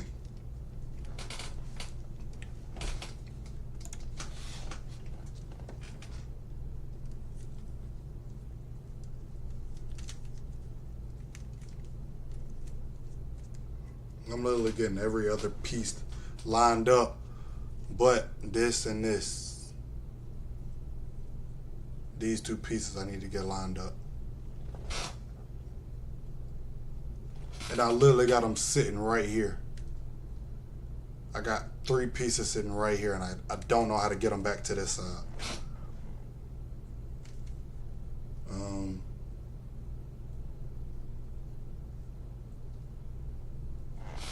Like, look, literally right here. I literally have the white piece sitting right here. I'm gonna try. We try twisting.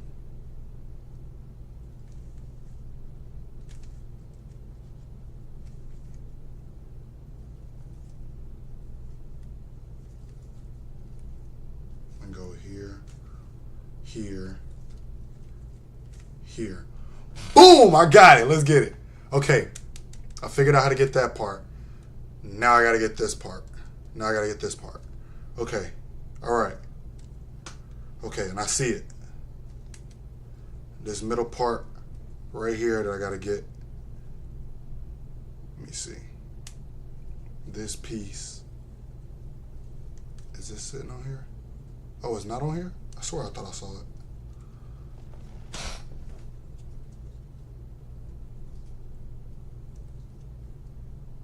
So I didn't have it. Okay.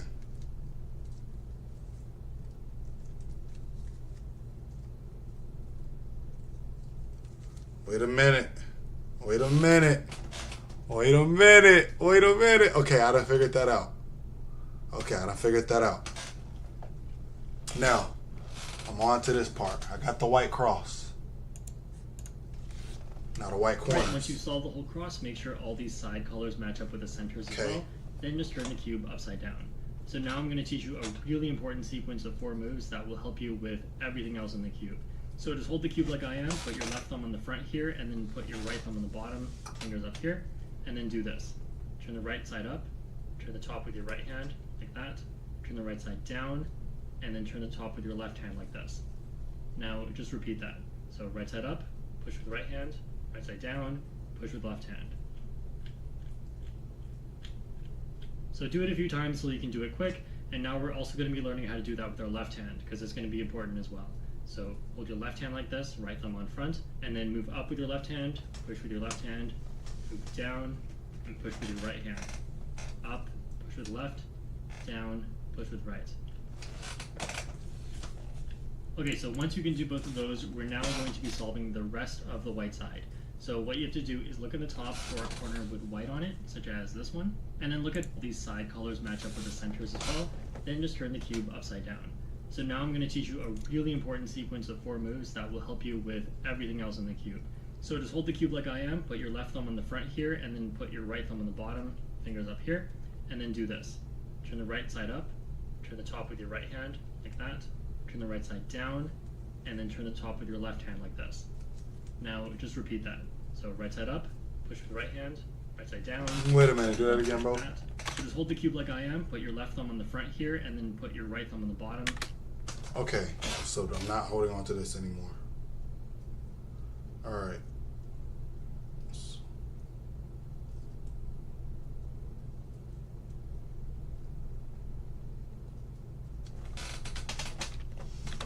In the cube. So just hold the cube like I am, put your left thumb on the front here, and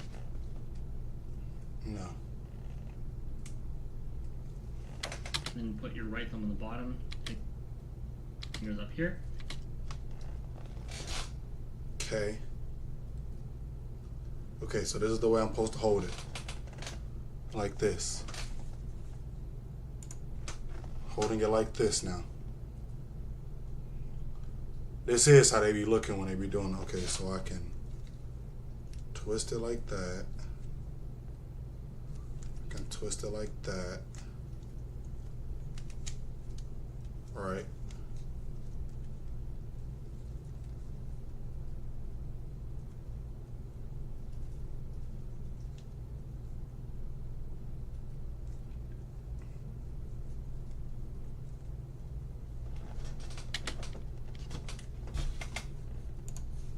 And then do this.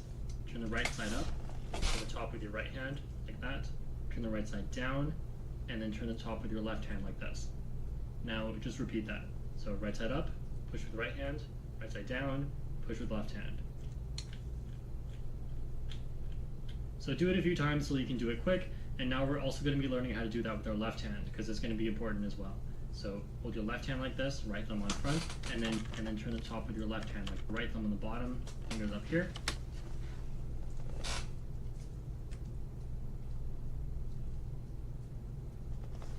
And then do this. Turn the right side up, turn the top with your right hand, like that. Turn the right side down, and then turn the top with your left hand like this. With your right hand, like that. Turn the right side down. Okay. So you have up, right, down, here.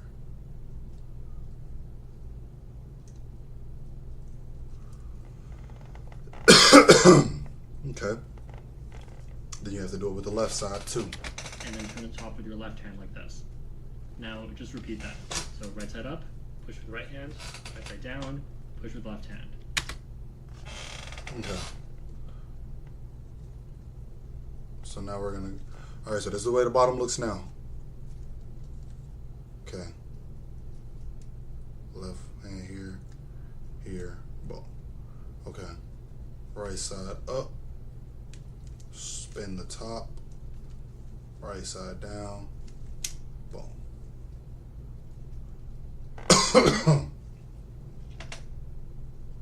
Still look the same.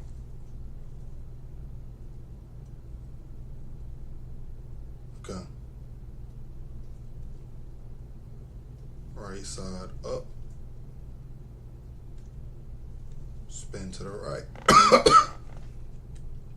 Here, and then boom. Still looks the same.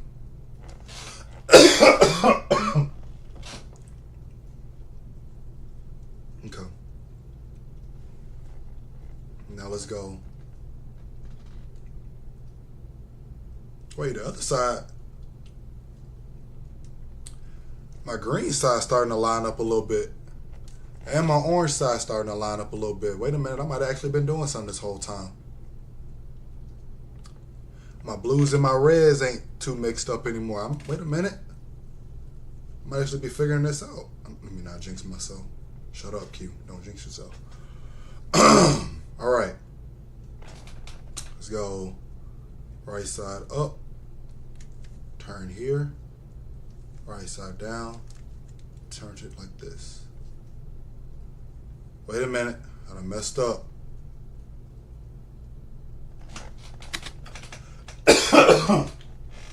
So do it a few times so you can do it quick, and now we're also going to be learning how to do that with our left hand, because it's going to be important as well. So hold your left hand like this, right thumb on front, and then move up with your... Okay, so my left hand should go here. Thumb should be here, ready to twist. Okay. Left up, turn it like this. Now turn it to the right. Was that right? Left hand, push with your left hand. Yeah, I got down, that right. And push with your right hand. Up, push with the left, down, push with the right. What is the purpose of this though? Okay, so once you can do both of those, we're now going to be solving the rest of the white side.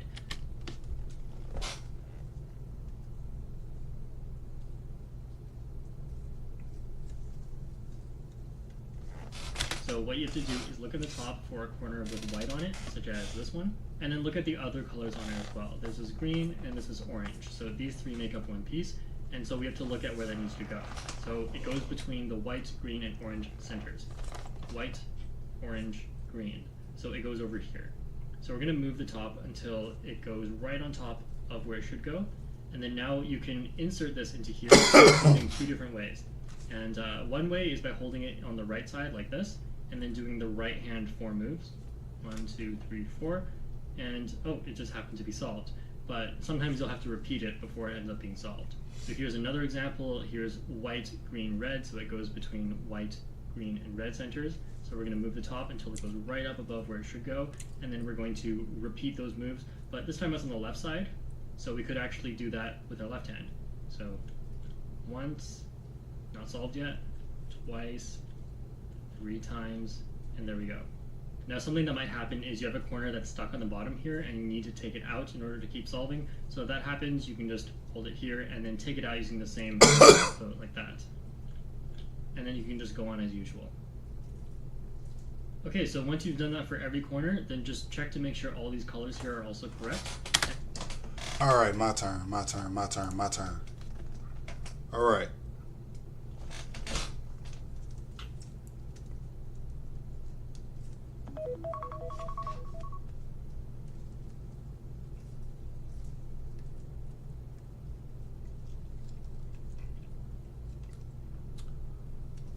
Here.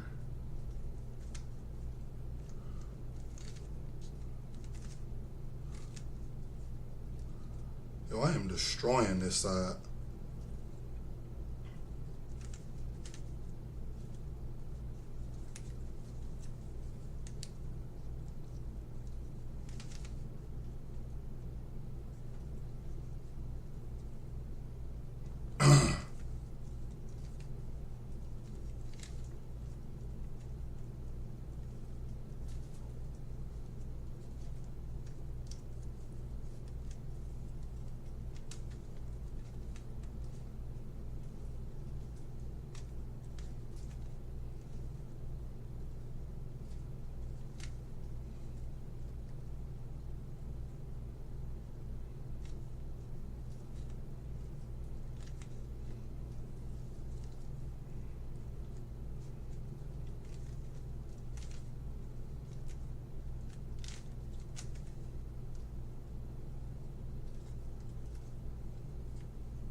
I done destroyed it. I was doing so good.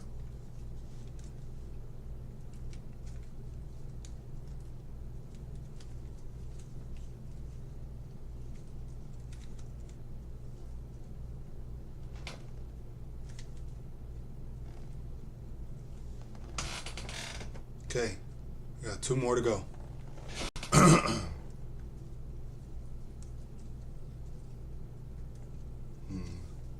So one here. They're both all the way over here. So I need to get this middle piece back over here. Where's that middle piece at? Okay.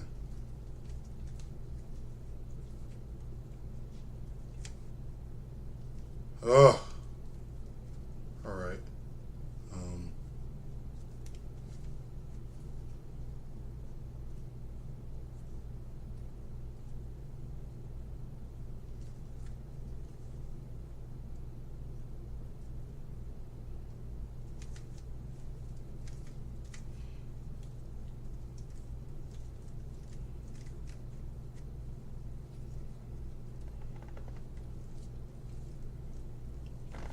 Okay. I can't figure this out.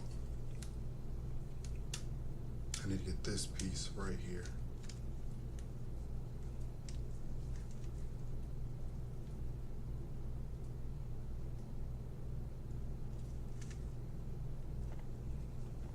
Okay, let's try this move. Right? Let's go 1,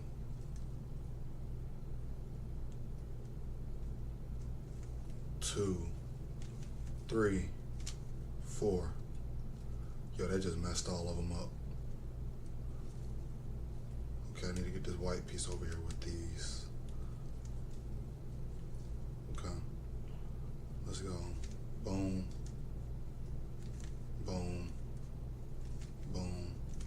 Boom.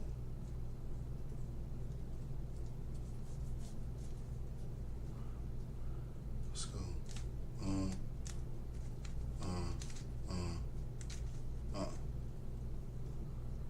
Okay.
This is annoying, bro.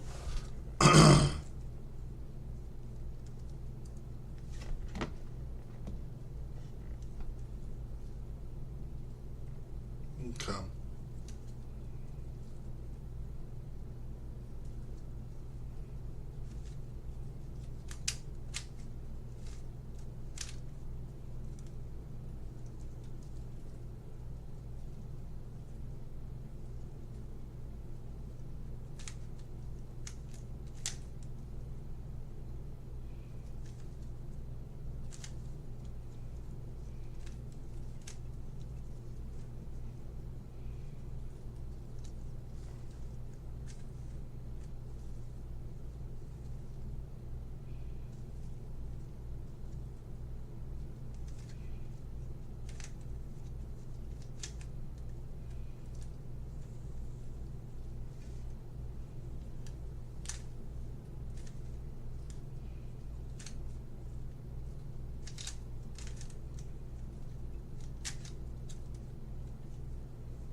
Okay, I'm not gonna lie. I'm just gonna try this another time, man. This is frustrating me. I'm gonna figure it out though. I'm gonna figure it out. But this is not that entertaining to watch. I didn't think it would take that long to figure that out.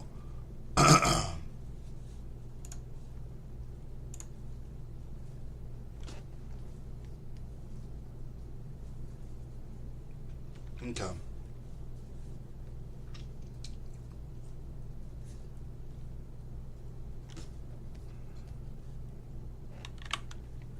And then we're gonna go on to.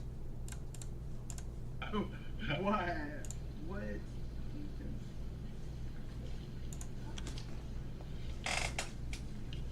And then if you want to, you can take it off of there, and then you can record with your phone, holding it in your hand too.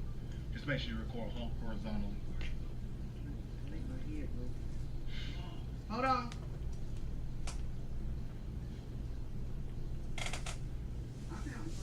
Oh, hit start on my timer again. Hit start. It's still on the start thing. It's still going? No, it's still on. Alright, start. I did. Oh, okay. All right. I was just letting you know the screen didn't time out.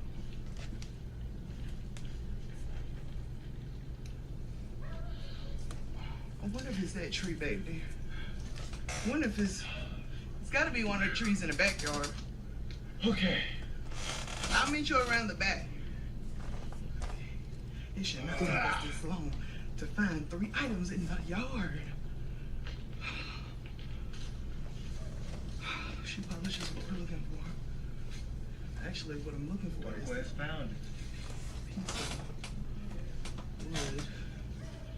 Gotta be back here. Because the sun. I saw Quest get close. Marquez, I think it's closer to this little creek. Because it spurts of sun back here. Yo. I think he did this on purpose. Cause he know that ain't it. Being in the woods and things. Wait, I can't see it. Y'all can't see it. Hold on, wait, let me turn around. Well, y'all really can't tell, but yo, it's coming free. I say we go find the cones and then come back and look for this last. I think this the farthest since we've been here in this house that I've ever been in this backyard. Ever. This is a tree here. It's actually. Andrew, what do you think of point? See, can we get a hint? Because I don't know how far back. Oh, the thingy. The black thing. That's why you put it in here. It's black. What type of bark does this tree have? These branches.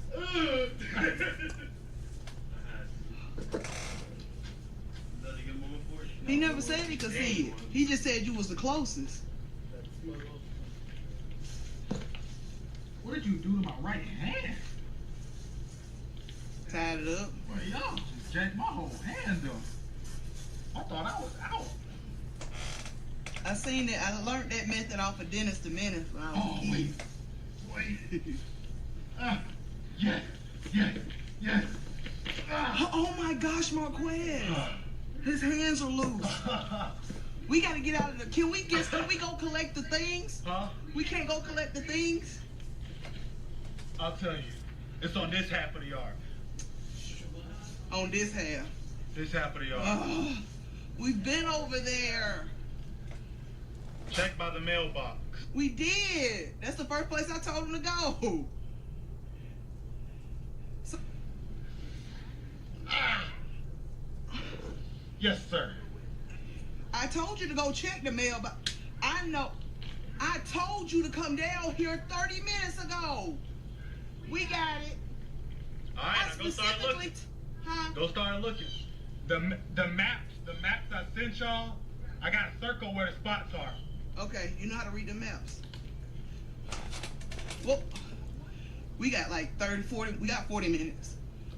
So you can't come find them until our hour is up, right? Once I get out of here, I'm coming. What? Let's go. What the map say? Man, I remember this. We almost out. Cause all he needs is his hands to take the tape off his feet. Okay. Boy, this tape was ridiculously hard to get out of, man. Arm is free. I'm sitting there playing with that one arm, man. Get your other arm out first. His idea of trying to make me and Marquez work out. You not gonna tell me what the map say? It's recording. I can go the opposite way though. All right. I didn't want to stop for a reason. I knew it would come in handy.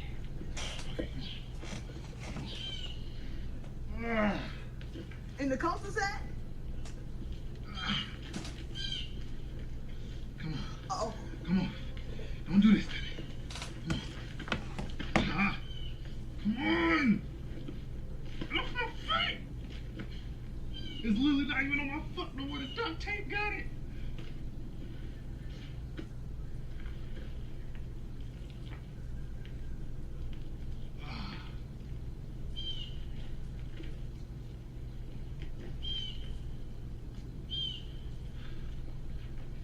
I forgot. I got my hand.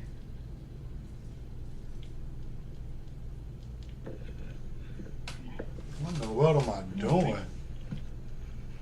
Why I ain't have no socks on is what I'm worrying about. Great circle somewhere.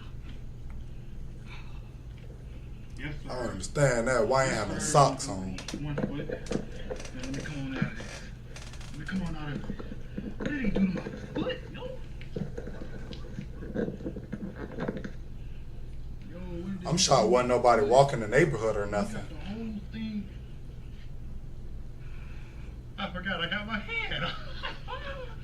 Yes, sir. I'm not gonna do it like that until I really need to.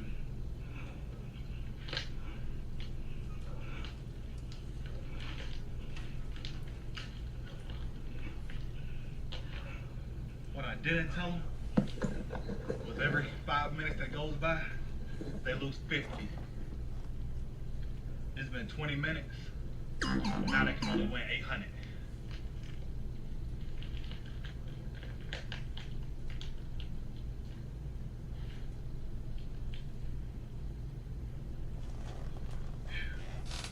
Okay. Let me get back. Okay. Okay. I thought this was such a smart idea when I came up with it. But this ain't doing nothing. Gotta get my food, man. I'm hungry. This isn't doing anything. Okay. Beat it out.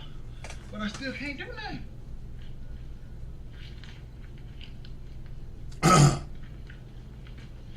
Okay. Almost got both arms. The tape. Oh my gosh. Okay. Okay. Okay. Alright. Oh my gosh, what that hurts. Oh, that hurts. Okay. Okay. The map says right here. Ouch, ouch, ouch, ouch. Now, this stop sign is somewhere up here. My boy has wasted 15 minutes of our time not listening to what I said to find them 3 items in the yard. I said it's gotta be some sunlight in it. Okay, let me go get my food. I said go check the mailbox. He didn't go check the front of the mailbox. Oh, my hand. Trying to twist that little, whatever that tape's. Okay, pull it. Oh my gosh. Well, it took off running. Bro, that hurts, bro. I'm not running. Bro, they got I'll every walk bit of there. hair I got on Run. my arm, bro.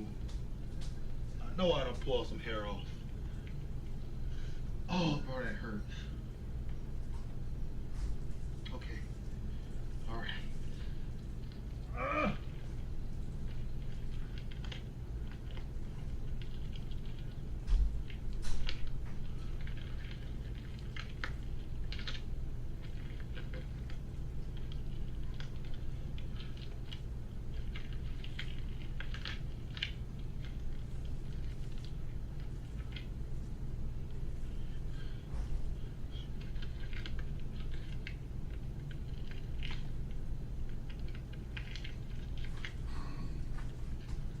I'm finna text him and freak him out. I'm finna freak him out. I found one. Where my brother I at? found one. I got one, my I'ma text him. friends. Text him. He can like.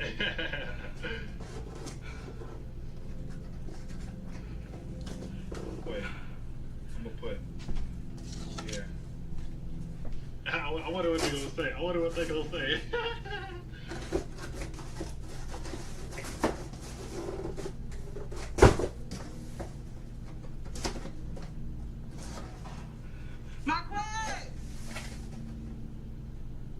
I got one. I meant to say 15, but. Where are you? Really already got it. Okay.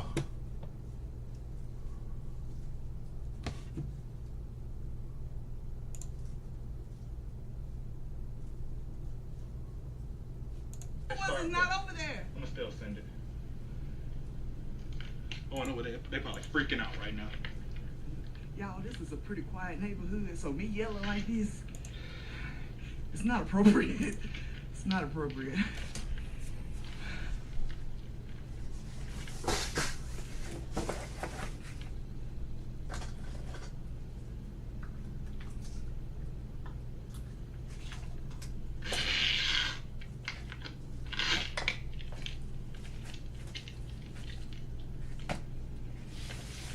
Look at that, man. That boy finna eat good. Who that boy finna eat good?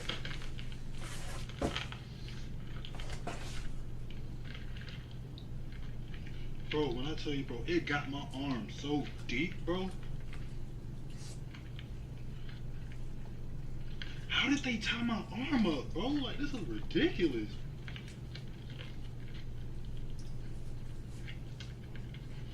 Bro, they got my shirt in it. Oh, duh, yeah. Duh, Quinn.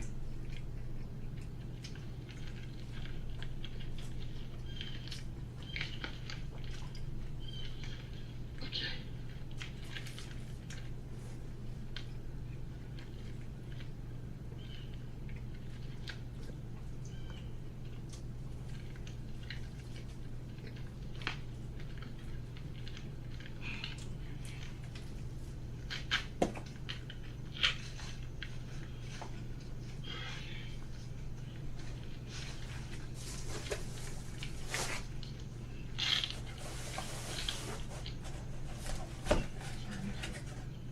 See what I'm doing. Okay. Yes, sir. Yes, sir. Oh, come on, bro. Wait, I got another one. I got another one. Whoa. It's not coming off. Let me get this close and loose. Marquez, did you come up this way at all? Marquez. Marquez, did you come up this way at all? There we go. My arm is loose.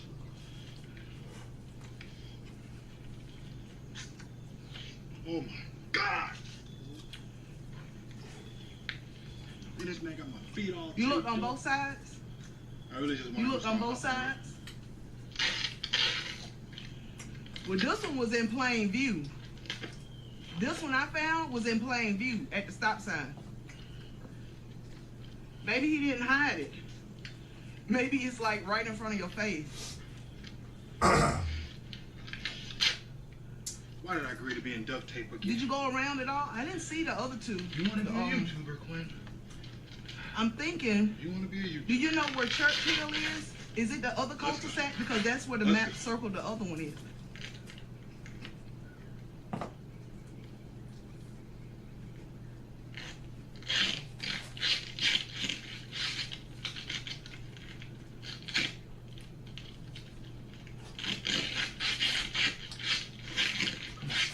Come on. Come on with it. Come on with it.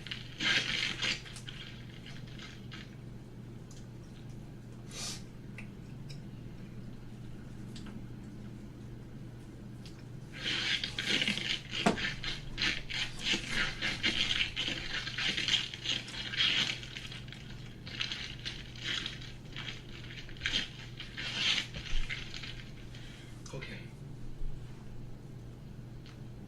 Come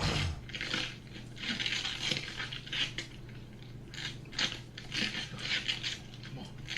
Come on with it. Come on with it. Let's go. Let's go. Let's go. It's game time now. Game time now.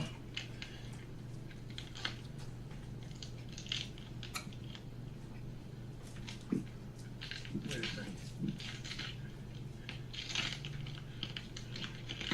Breaking this. Breaking this. Breaking this. Come on. I think Quez did this. You gotta do better than this. Come on. Where that taste of it? Come on. Come on. Dang.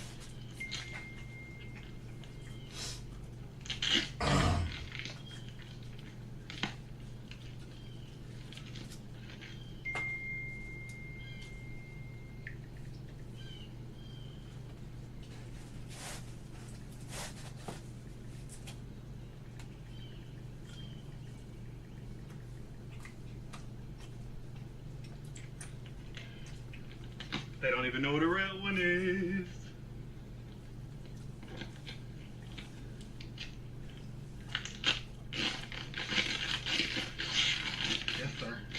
Yes, sir. Come on, wait, come on. Come on. Let's go. Let's get it, come on. Let's get it, come on.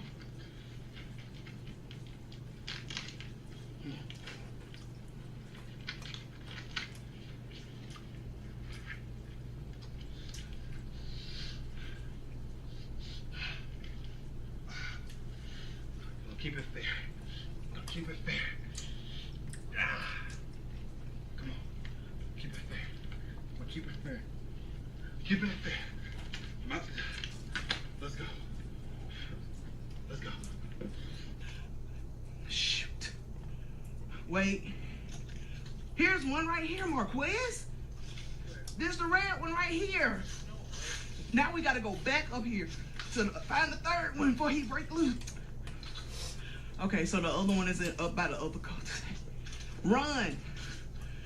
How you got your glasses on and it was sitting right there?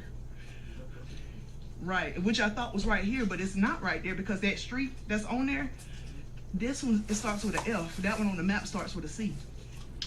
I'm gonna run the other way of the neighbor because they went that way. Okay.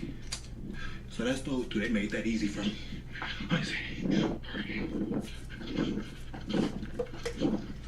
I think they left. They leave this one right here. They didn't leave it. I think they took down. How you doing today? My brother and my mama, they went that way. I'm gonna go this way.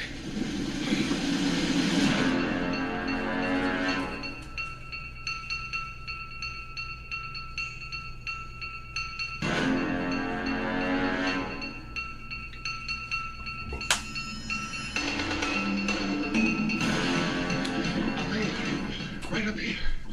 Where did it blow off somewhere? I laid that first one right here. I think it went down.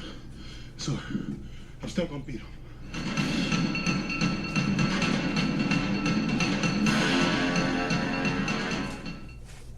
We cannot get this close to the end and not find it. Wait a minute. Where is it? I know I'm not tripping. You said something about a pole. What do you show me what you're looking at? How did you pull that up?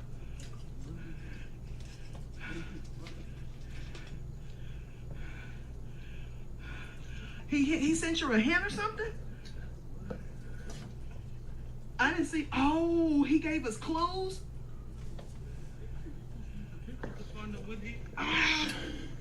Oh, I'm tripping.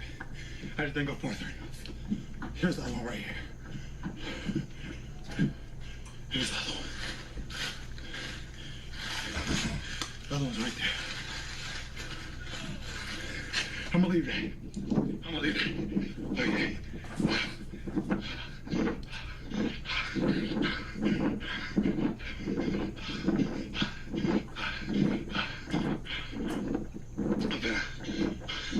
Pick one right up there. Pick one. Right up there. Okay. Well, this film, I'm gonna pass. I'm gone.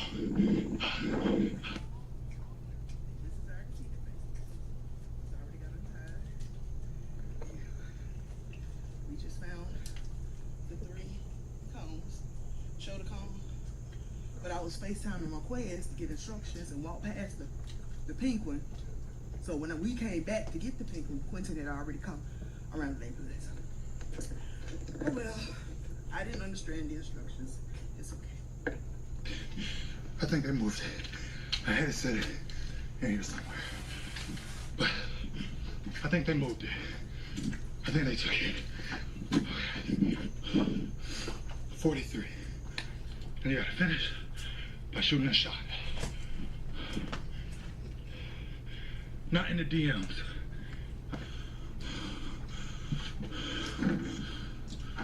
Let's go. The next game. 43 minutes. 46 minutes. And that's all of it. I'm out. Go ahead and admit what you did. Admit what you did. Let me tell you what she did. She went around this cone, came back, went around it, and then went right back around it. I didn't know that you sent pictures of the cones, right? The maps I sent y'all, I got a circle where the spots are. And my plan, the first one is in the front. I'm gonna go this way, you go that way. So y'all did get that one that was in the That's front. what I got first. Oh, that's how I was like, cause I ran. I thought I know I put it somewhere where the wind couldn't blow it. I already got that one. Uh-huh. So I said, my quiz, the other one is in the curb. You got your, no, I can't find it. So I'm trying to find him. I'm talking to somebody up front, but I didn't know that it wasn't Marquez. So I'm just yelling, you're here. You're here in the video. I said, Marquez, where you at? It's not in the woods. He's like, oh. And so I'm like, I said, I don't see you. Then the person stopped talking, right? Then I get right here. I said, Marquez, you ain't hear me talking to you? He said, no. I said, well, what you talking about? Then you come. Yeah, I was tired. I said, I was like, Mom, it's right there too. and yeah, you literally, we was headed back up there to get it because I didn't realize, I said, this street sign is not matching the street sign on the map. It was up there by where the person I was talking to. This is a pretty quiet neighborhood, so this is really not appropriate. Yeah. I mean, I'm yelling all in front of the neighborhood. Folks are coming outside, doing yard work. Trying to, exactly. Marquez asking the lady with dogs, you see a red cone? Now I ain't gonna cap. Whoever did my right arm, my right hand, whatever, you got my right hand good. I was stuck in my right hand the whole time. That's it, man. Have a great day. Okay.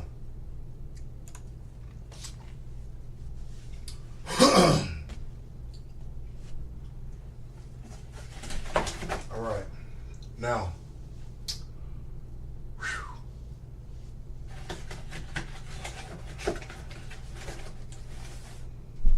I don't want to do it myself.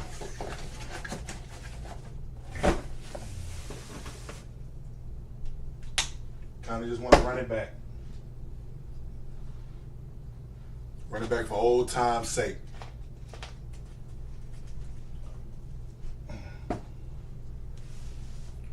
Okay.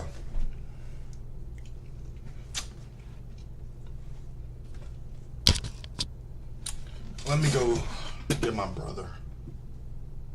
Have him help me.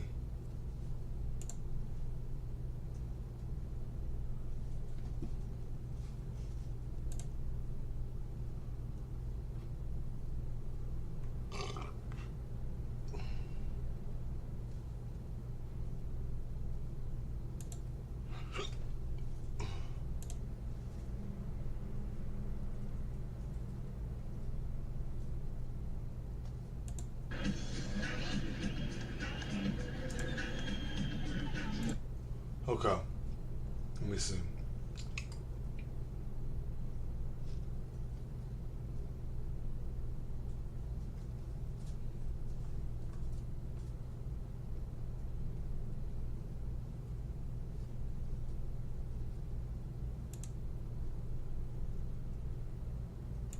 I'm gonna be.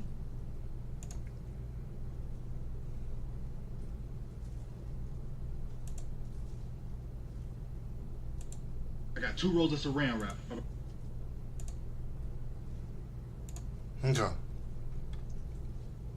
Brother's gonna wrap me up more than 100 times. I got 20 seconds to get out. If I don't, my brother's gonna punch me until I get out. All right? Wow.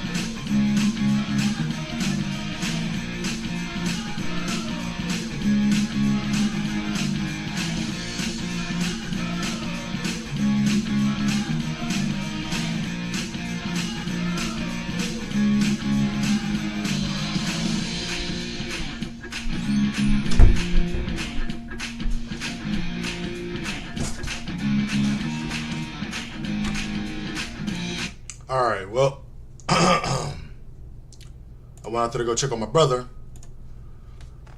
My brother is asleep, so that idea is out. But you know what I can do? I'm going to... I haven't played a game yet. I have a couple different games I can pick from.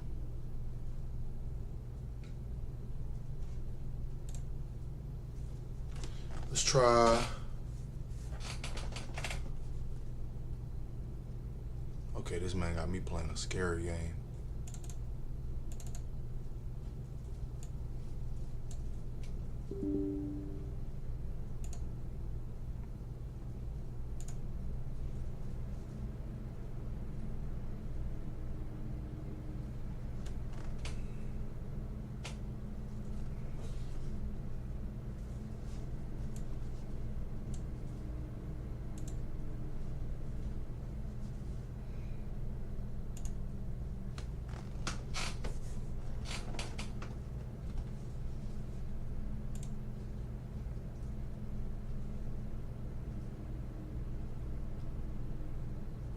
Bro, I swear I already installed this game. Swear I did.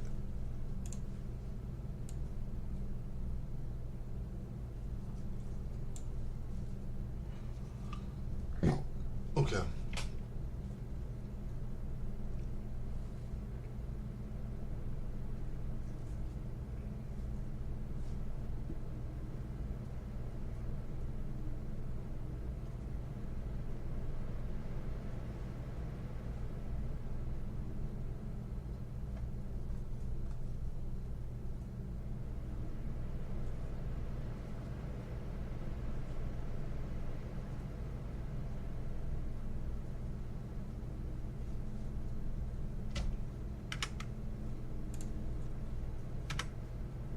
No, wrong screen.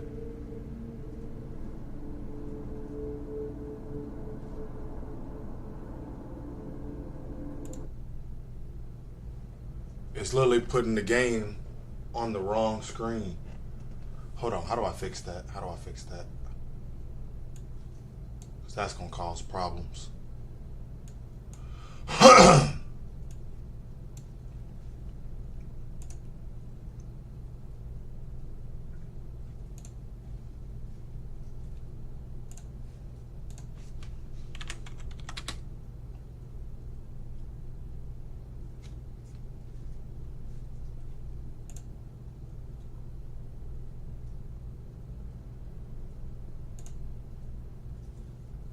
Okay, how do you put game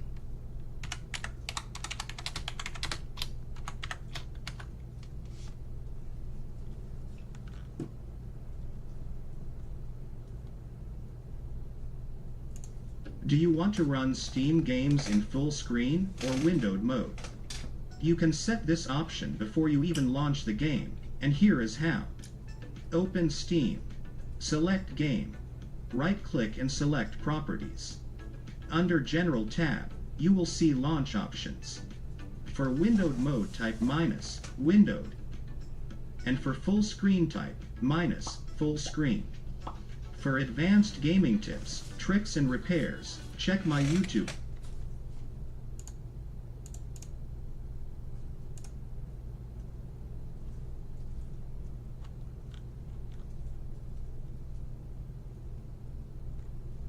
Okay. Well, I don't know how to play it on just one screen.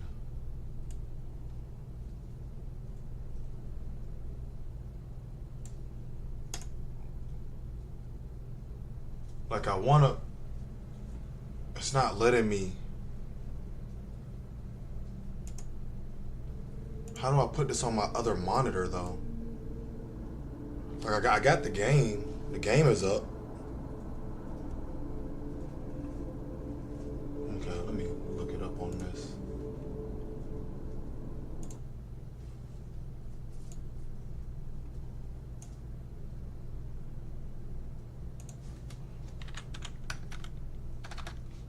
How do I put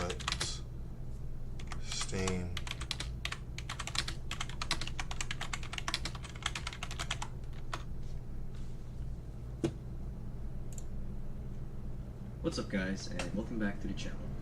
So in today's video, I'll be teaching you guys how to properly open your Steam games on a second monitor using big picture mode from scratch. So without further ado, let's dive right in. So to actually do this is quite simple, and the reason for that is because Steam has actually already implemented this feature with big picture mode. So assuming that you guys have a second monitor or a second display where you want to play your games at, to do this is actually pretty straightforward. So the idea is you guys would want to make sure that you have your Steam client open, like I do right here, and what you would need to do is you'd want to click on View, so this drop down right here, and you'll see that there should be an option for big picture mode. So you can either do that, or you'd click on this icon right here at the top right corner of the screen that says Enter Big Picture Mode. So we're going to do that, and you'll see in a sec that Steam is going to relaunch in Big Picture Mode. So here we are. That is pretty loud. So once you guys are in big picture mode, the idea is you would want to click on the start menu for Steam. So it's this one right here. And from here, you'd want to select settings. Now under settings, there should be an option for display. So it's this one right here under notifications and above audio. And the idea is when you go to click on display, like so, there should be an option that says preferred display. Now here's where you actually get to configure your Steam Big Picture mode. So if you guys have two monitors, when you click on this drop down right here, there should be a second option for your other monitor or your preferred monitor for where you want your game to be played. So I actually only have one monitor, this one right here. Okay. But if I were to have two, then this list would be longer. And if I were to select a different display for that, then what it would mean is that the game for Steam would be booted up on that display instead of this one. All right, let me try this. You'll see in a sec that Steam is. All right.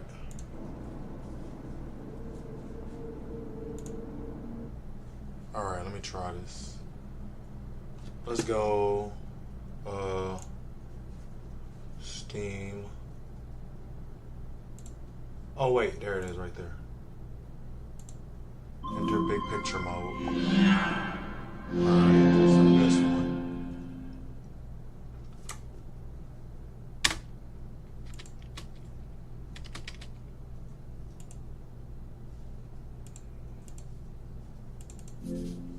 Okay. Let's go with settings. Display.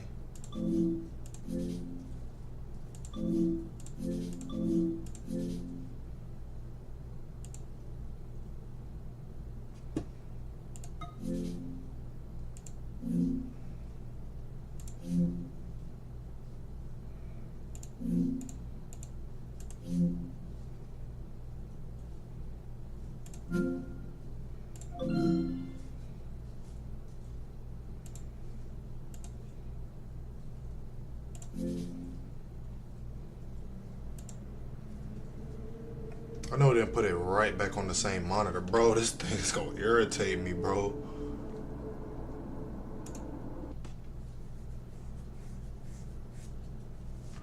Menu, settings, display. Alright, let's go port 1.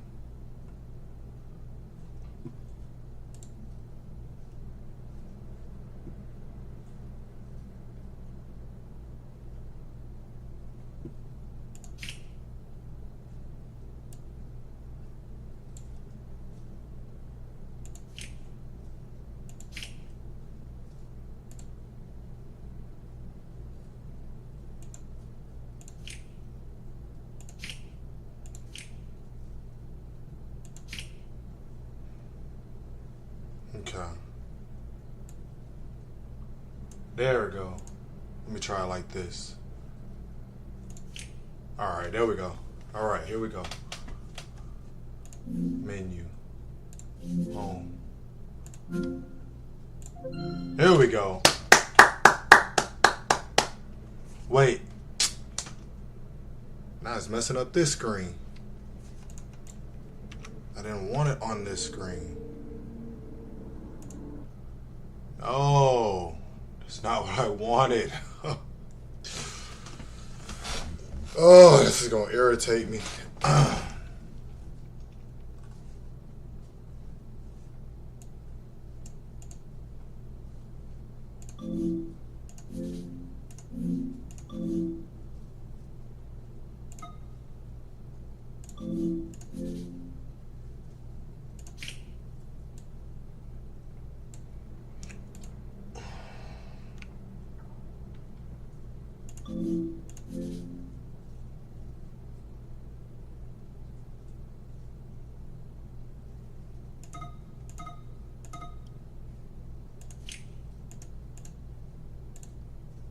All right, now let's try this.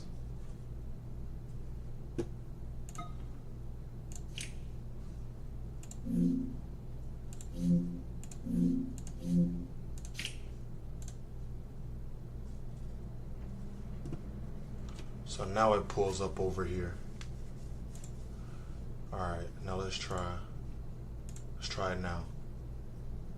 But it keeps throwing the game to my other one, bro. This is annoying. Okay, let me try something else. But this is gonna frustrate me, bro.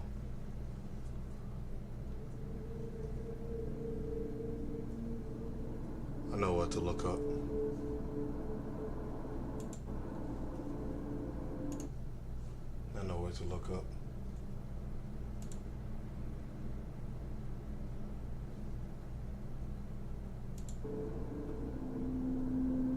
Wait, is that on, what monitor is it showing?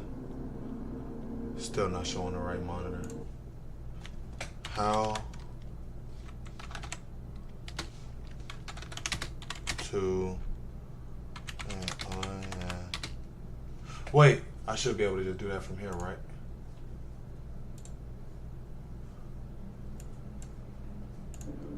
Quit game, okay. Let me try.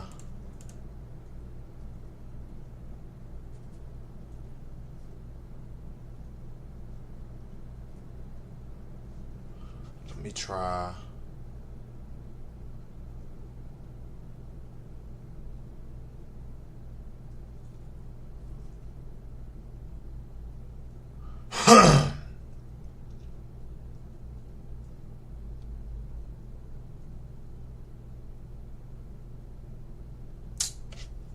Yeah, this is annoying. Just trying to go, bro. This stuff.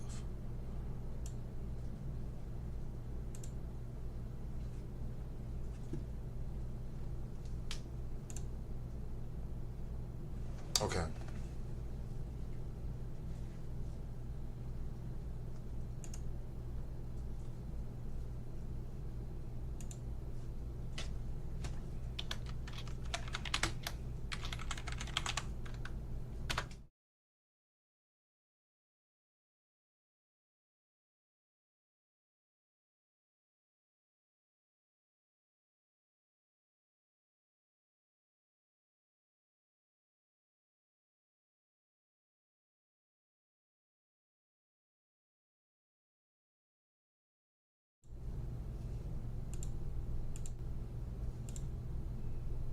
Okay, let's try this.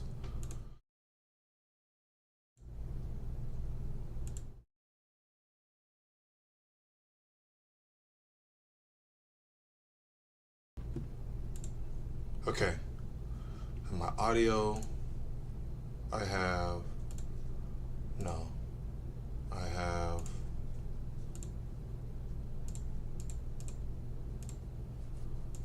camera.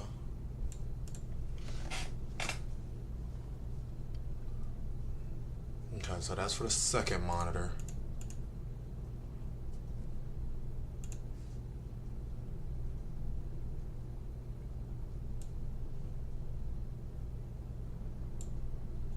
Okay.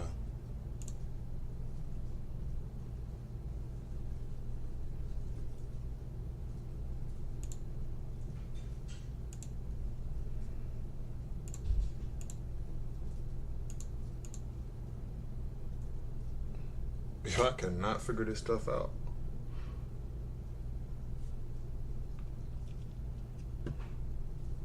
now let me try.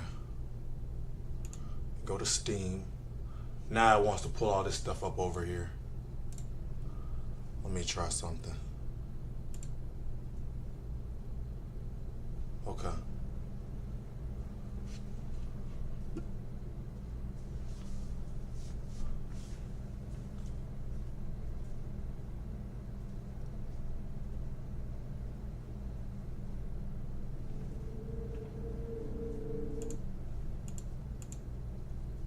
Oh my God. I hate this stuff, man. It's annoying. Screw it, bro. Whatever. I don't care anymore, man. I'll figure this out another time, bro. I don't never want you to just... You gotta be so extra, man.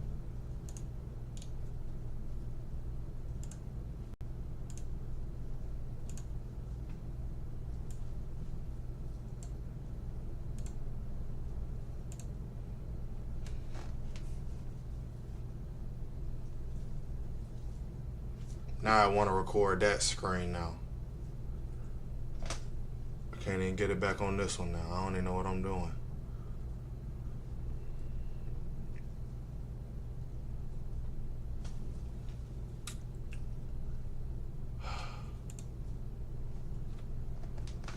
It's frustrating, bro.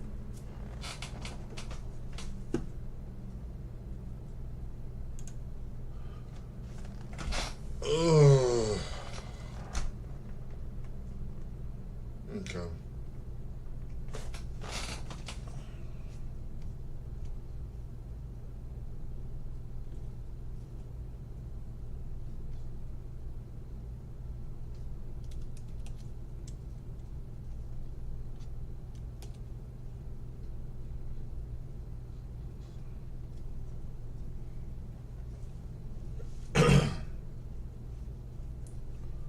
Okay.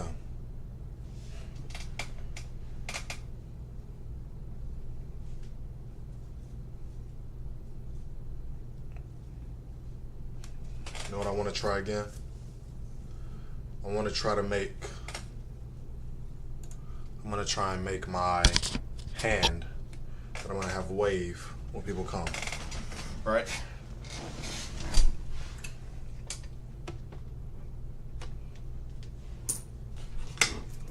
I'm gonna try and make my hand.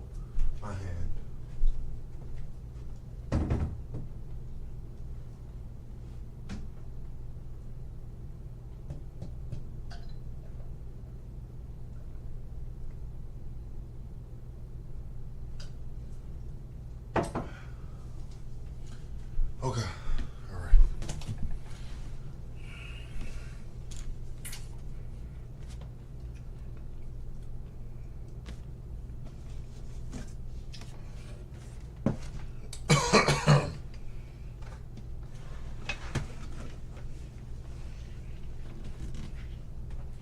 Okay.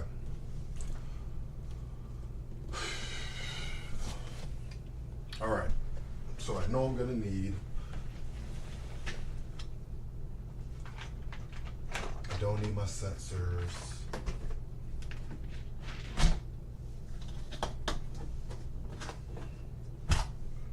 Do I need anything in here? No, I don't think I need none of this. Okay.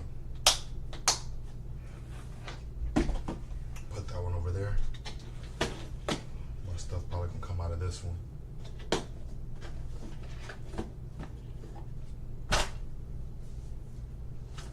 Okay. Gonna need an Arduino, right?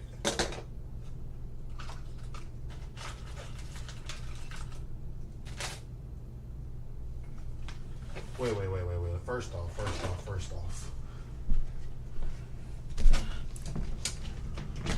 off, let me make a fake one first.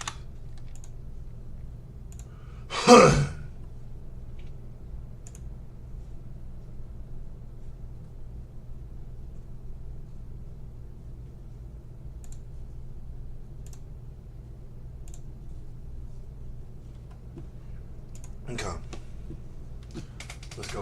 start here. All right. So first off, we're gonna need an Arduino, right?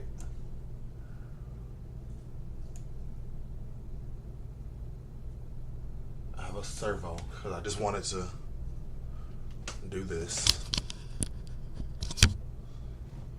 I only want the servo to do this.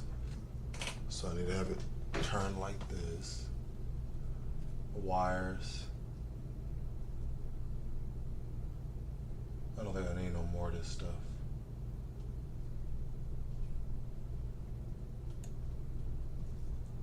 Breadboard. Potentiometer. Okay. I think that's all I'm gonna need.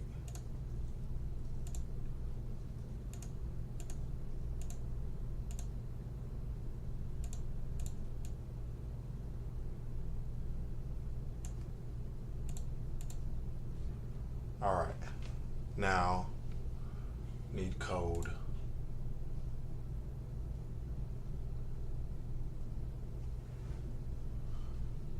Okay. Let's go here. Wait, no, not yet.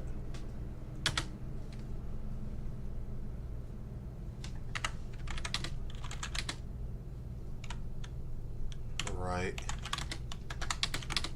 a code. Mix in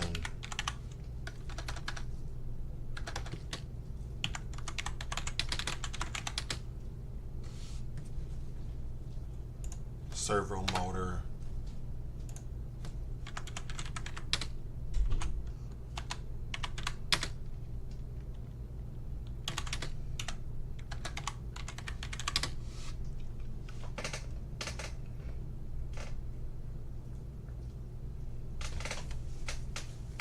I'm not gonna say 180, I'm gonna say 150 degrees.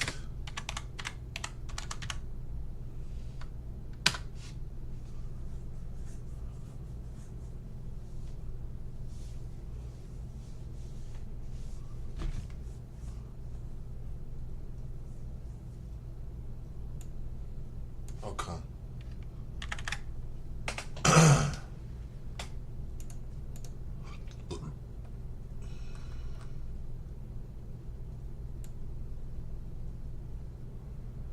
All right.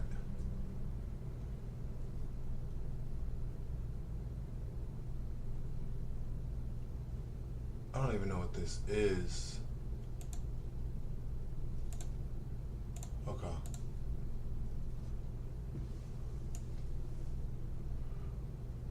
Okay.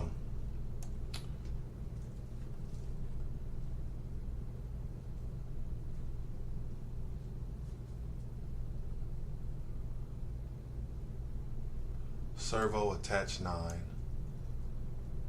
Okay, so power goes to 5 volts. Ground goes to ground. Servo goes to 9. Okay.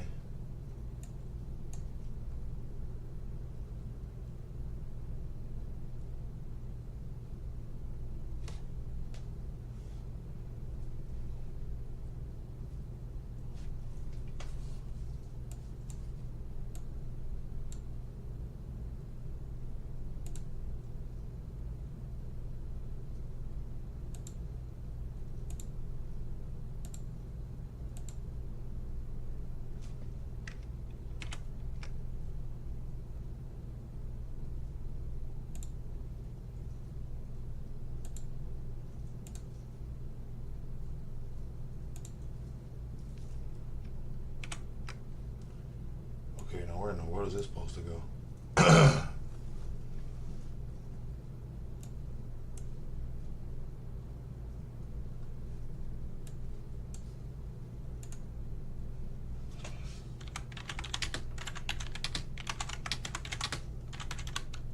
It doesn't even have where the potentiometer go into yet.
Okay, so that's all I needed.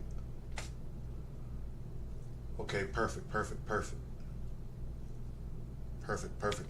Alright, cool. Alright. So that code works. Let's bring it to real life now.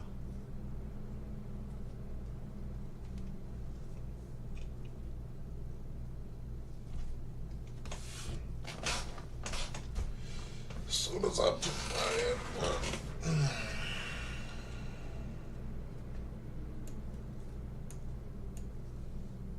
Oh wait, I ain't even. Wait a minute.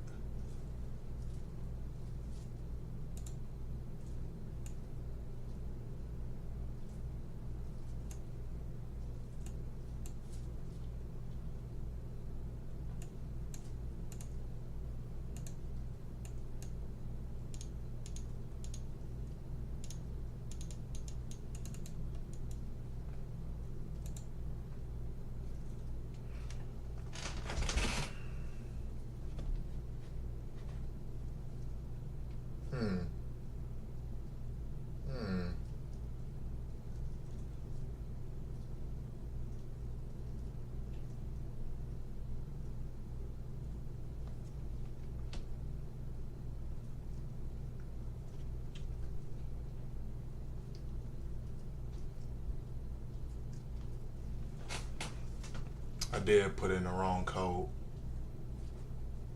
I did ask it to do the wrong thing. I'm sitting there wondering, like, why is it just going? I didn't tell it to do the right thing.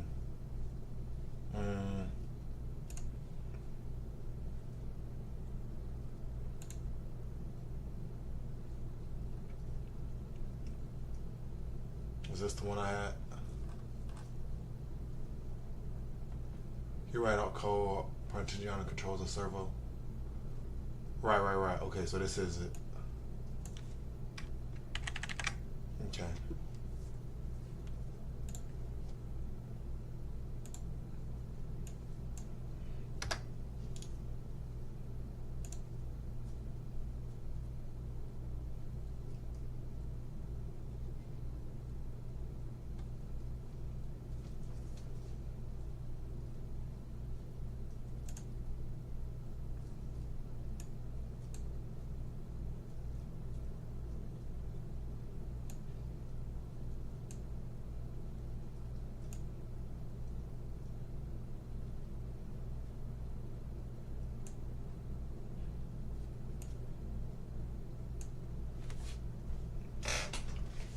What in the world is going on with it though?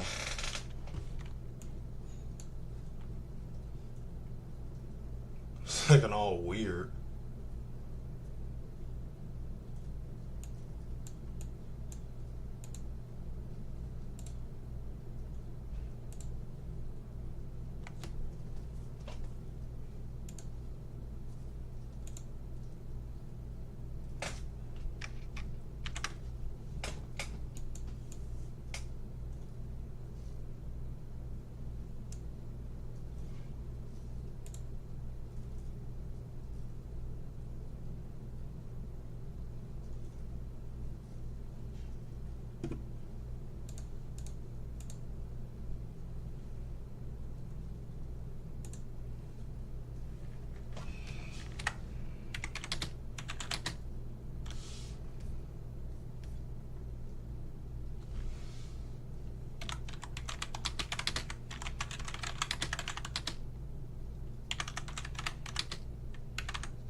You want one servo to swing back and forth, and another.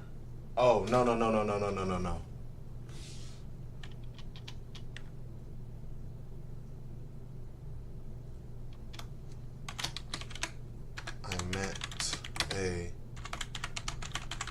potentiometer to control it.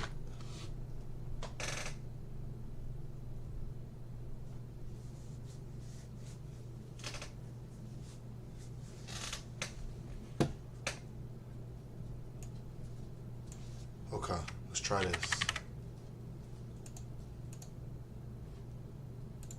Let's try this code.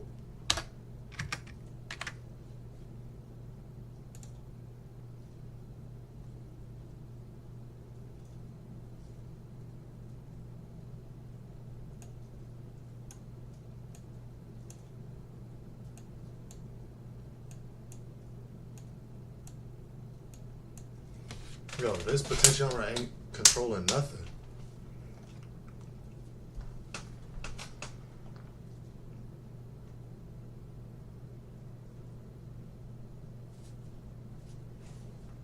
I'm just glad it's not the real thing right now, because I can't even figure out what just a simulation. This is not helping.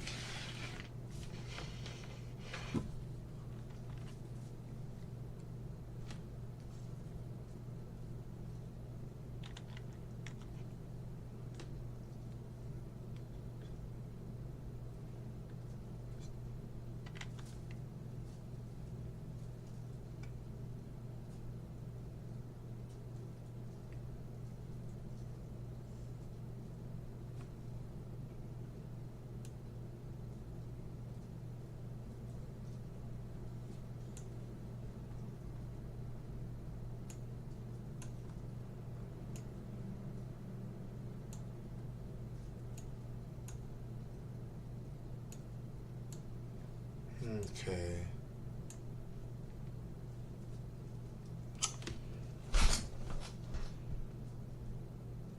This thing is not working.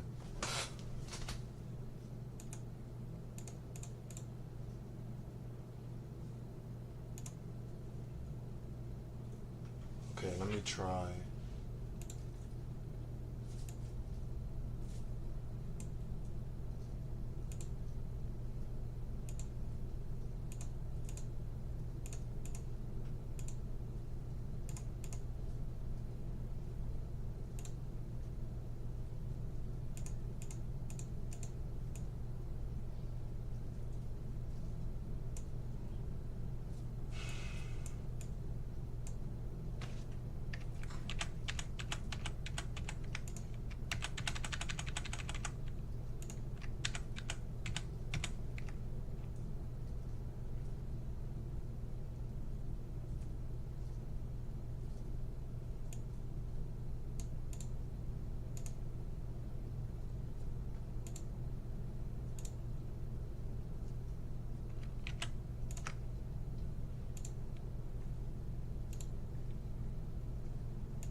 This thing genuinely is not working.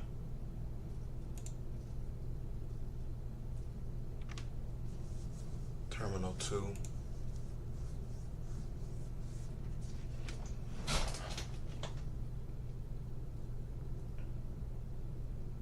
Let me see. What does this thing say?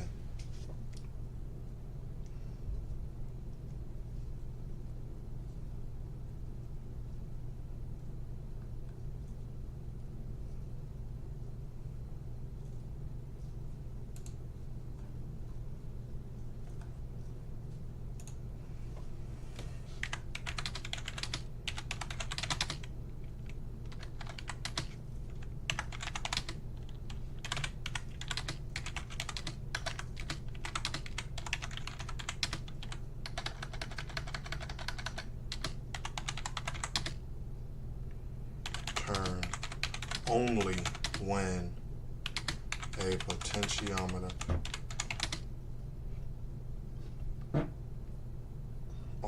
potentiometer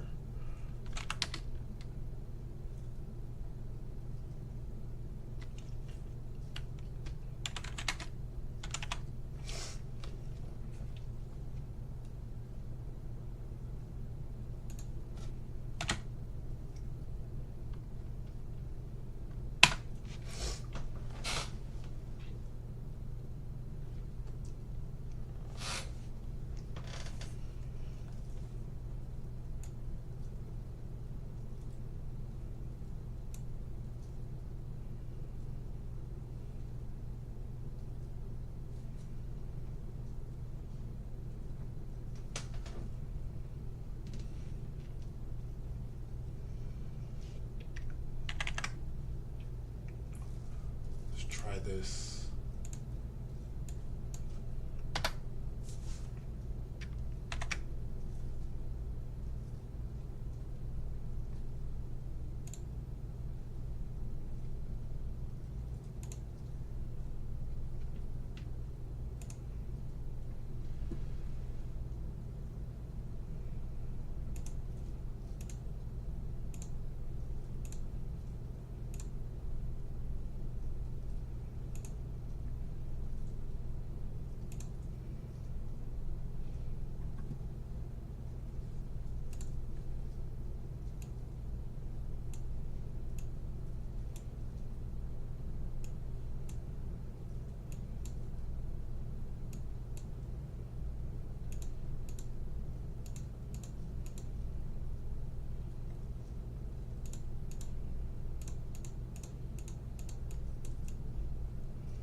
Oh man, this is such a simple, like the simplest project you can make, and this thing is making it so difficult. I just want a simple thing so I can just twist it to make a hand wave. That is all I want. I just want the motor to go left to right, left to right, left to right. But this thing want to make it so extra, bro.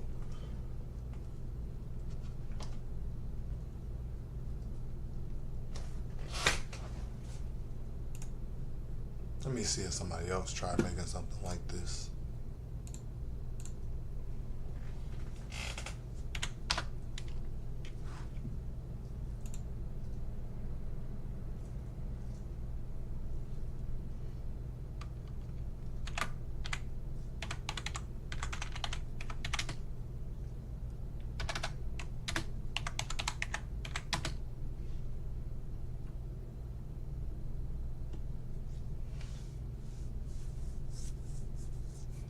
You know what?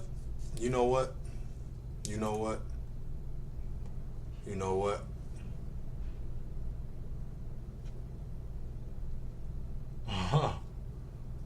You know what I'm gonna do?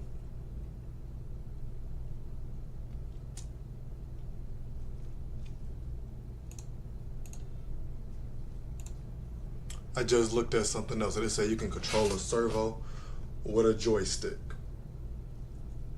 That's what I'm finna do. That is exactly what I'm gonna do. This thing gonna piss me off. Trying to do it like this. There's another way I can do it.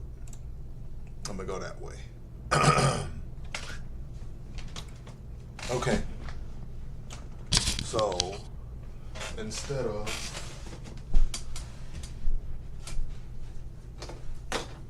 that's that. Joystick,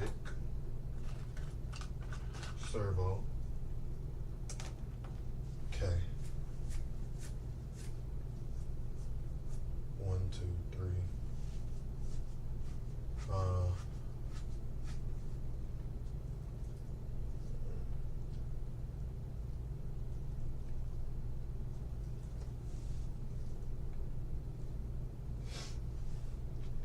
1, 2, 3. Now I think all I need is just wires to be able to wire all of this up. Yeah, it shouldn't be that hard, that complicated. Well, at least that complicated. At least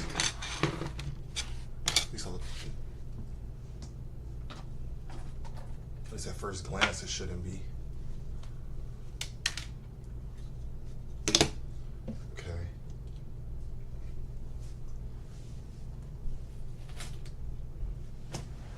Okay. Get blue wires.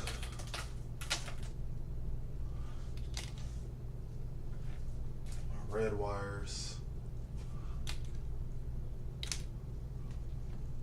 Okay, so I'm gonna need 5. Yeah. Okay, 5 male to female.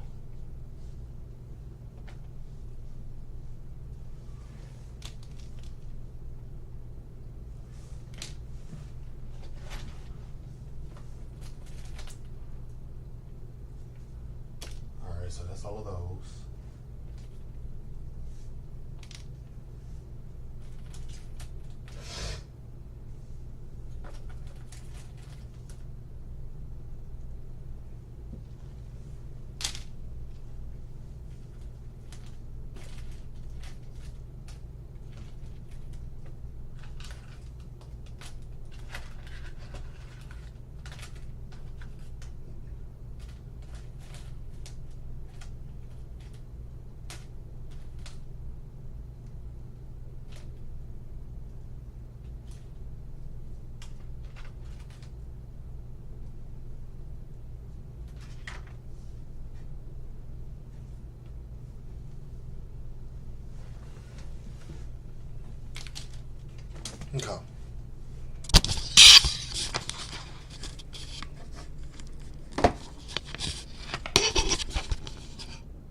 let's go.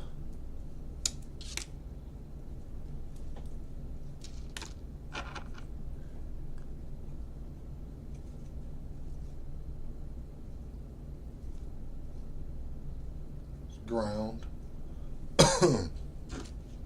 Power.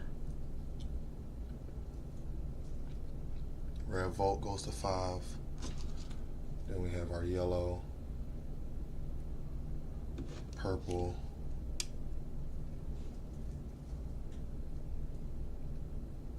and white.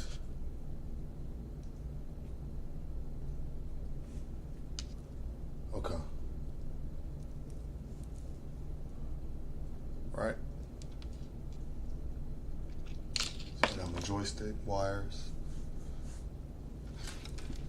breadboard. That's what I don't have.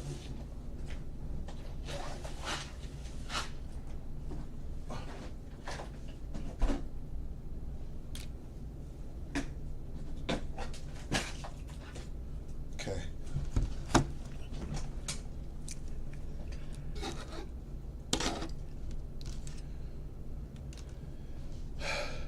All right.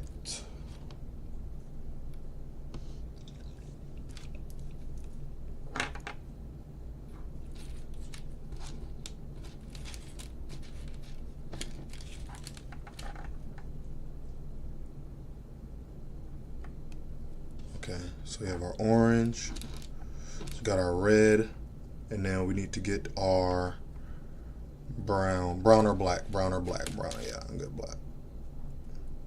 So it matches up. Okay, orange, black, red, and orange. All right. Now,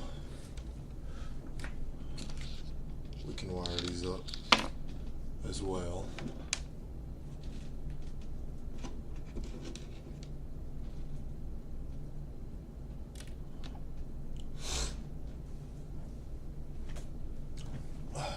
Okay. So we have servo there. Okay.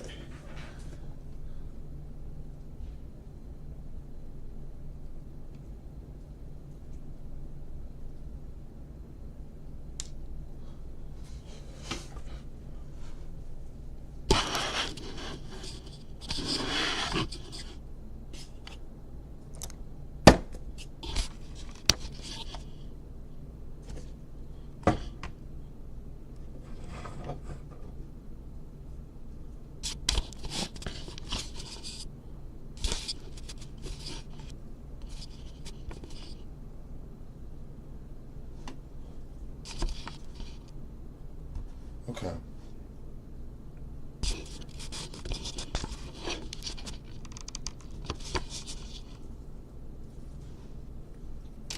All right.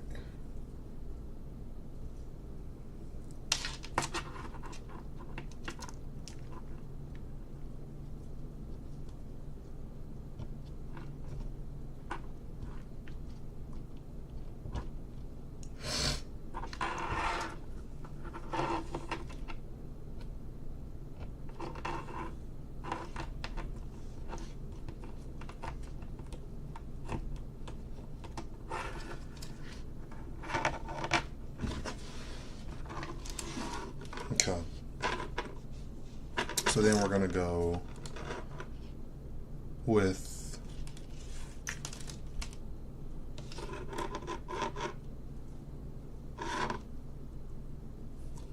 I think I actually could just line them all up right here.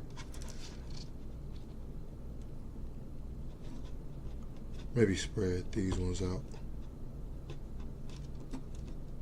Yeah, spread these ones out. Give these some space. Okay. So that's that. So now I'll be able to control it like that.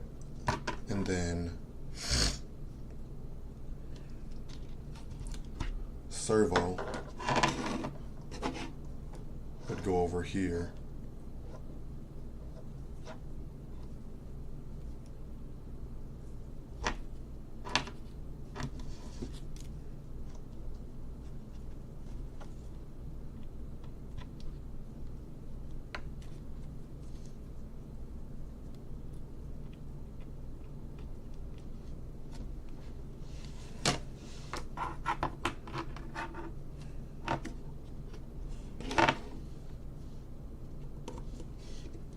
Okay.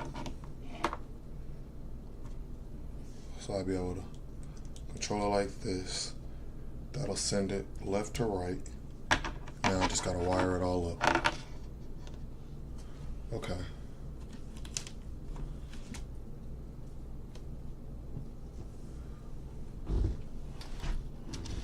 Okay. Black wire. No, let's do blue. Yeah, I already got this one here.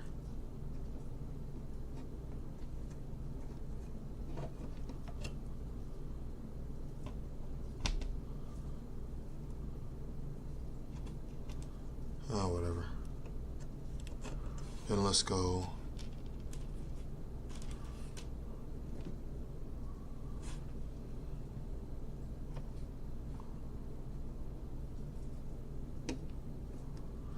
This will connect to something. Yeah, I can figure all that out later. Okay, so now I need some red.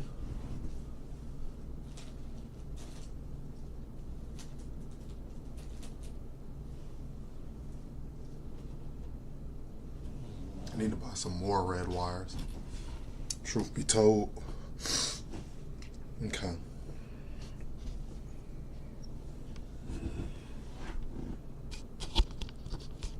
Okay.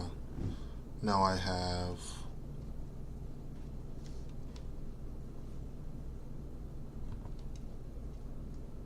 red. Let's go where yellow is. Let's go orange. Where purple is, let's go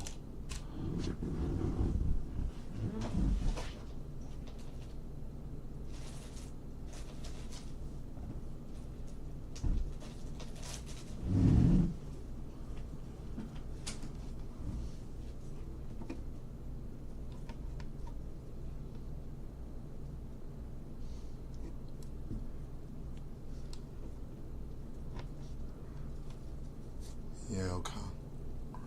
So I got all those ready to go. The red.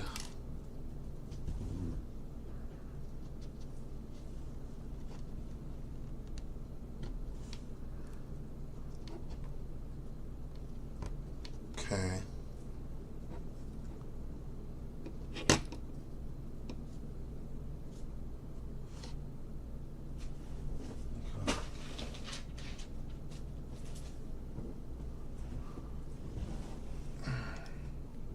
Get the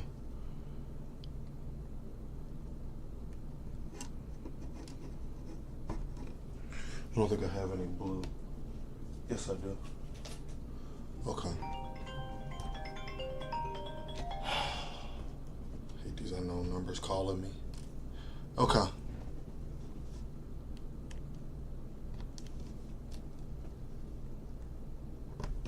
Get that connected to the blue.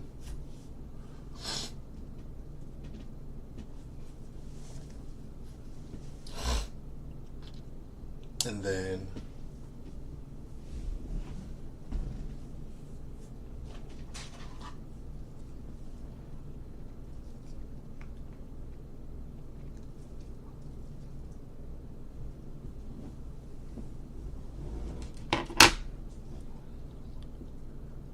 okay.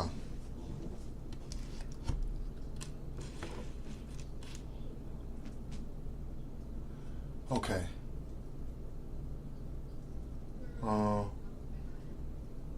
That should be everything, right? Now let's go.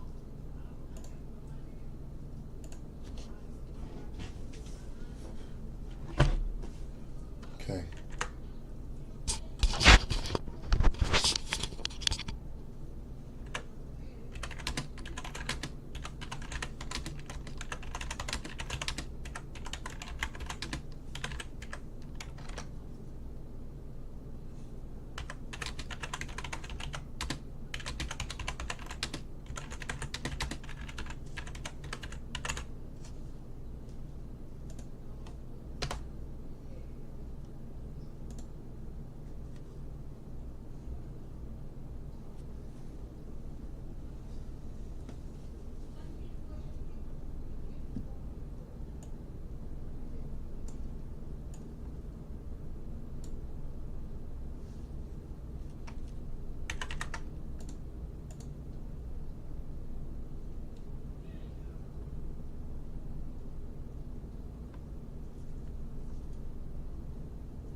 Now,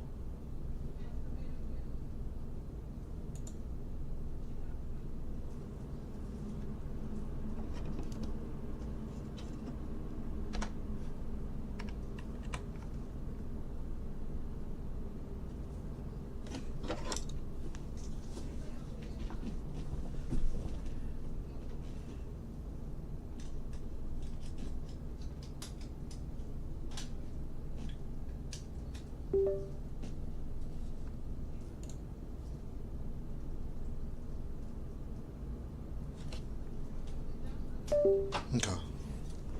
Just got the code on here now. Now I just gotta hook everything up.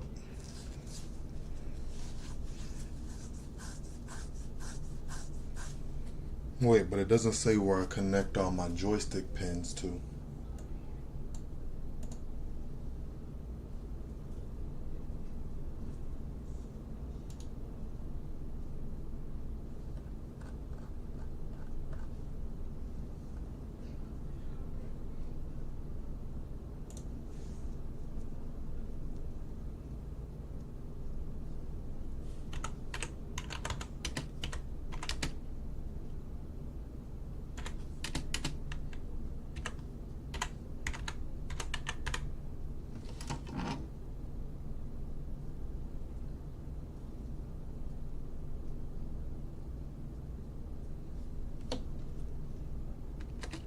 I think the VRX and the VRY is the X and Y, but the SW, I don't know where that goes.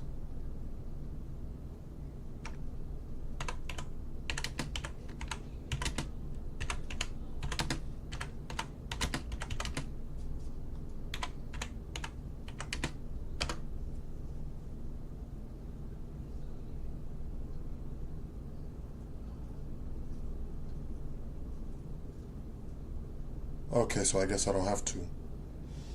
Okay.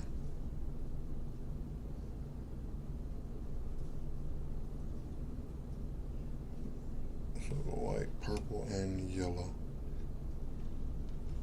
I guess I don't have to worry about that. Okay, that's less wires I gotta worry about.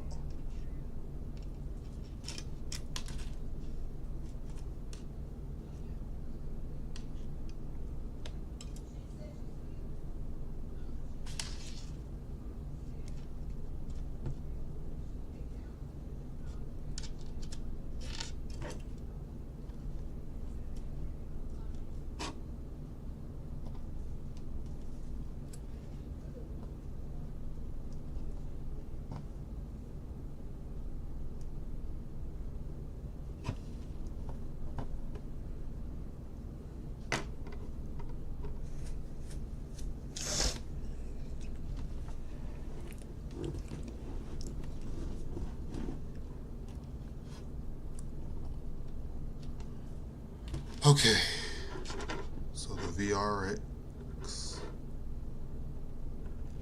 goes here, and then we can put the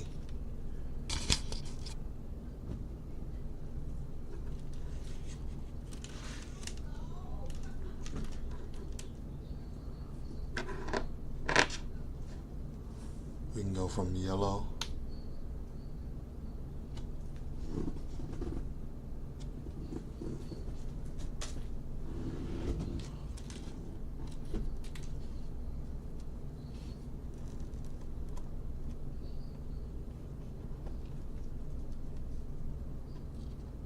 Okay. Yellow goes to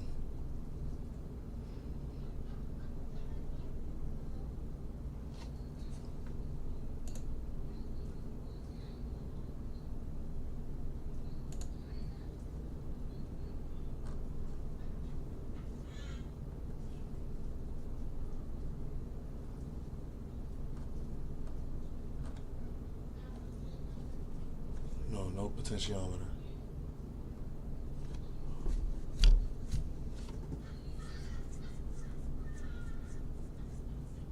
XA0. This one goes to A0. Okay. Then we go.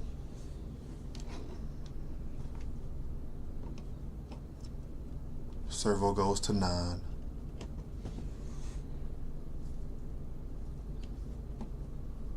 Okay, so both of these are getting power.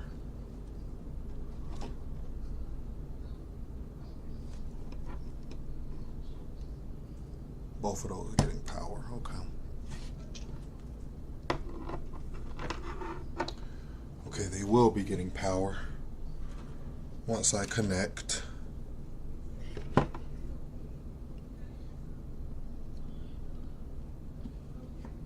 5 volts goes here, and then the blue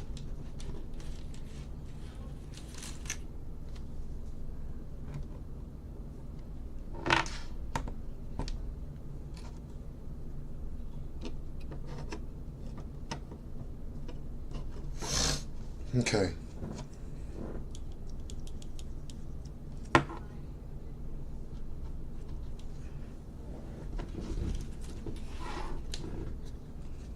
Okay.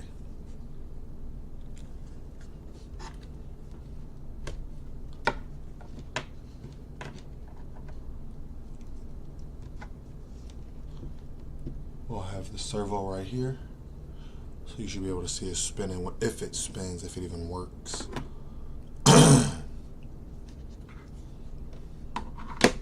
Okay. So ground.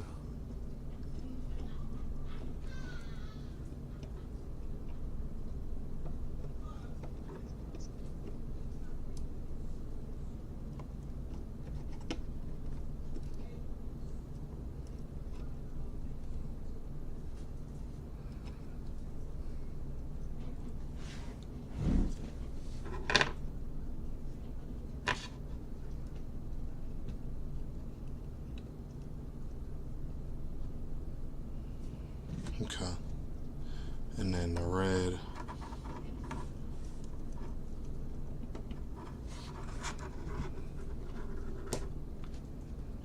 Let's see. It's always something I mess up.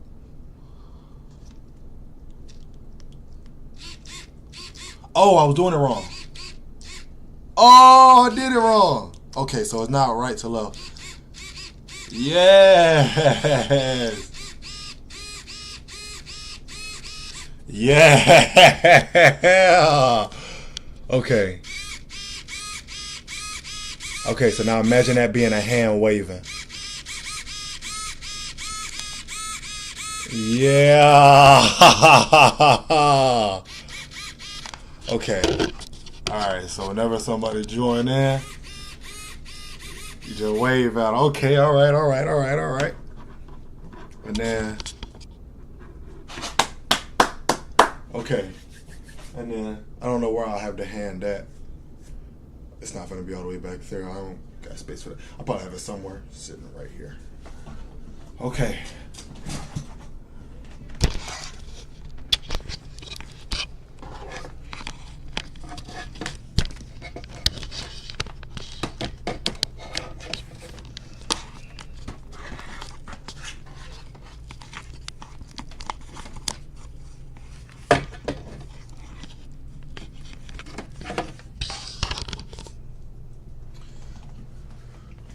Okay. Yeah.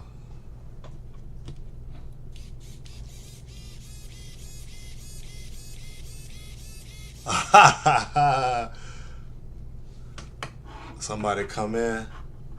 Yeah, man, I see your thing or whatever, man. Just stopping in. Well, what's up with you, man?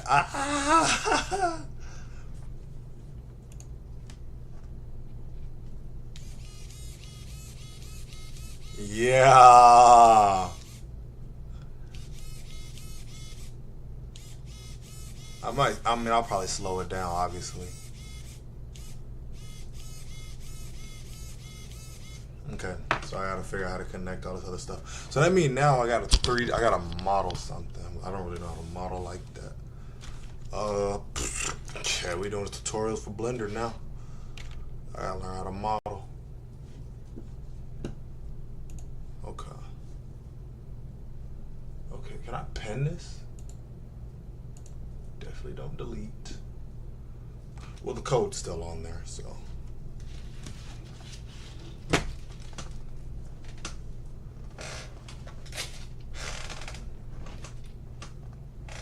Okay, cut it off. Cut it off, I don't want to burn it out. Okay.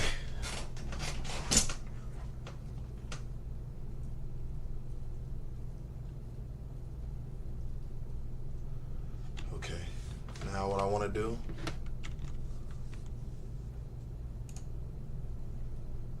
I'm gonna go on Blender now.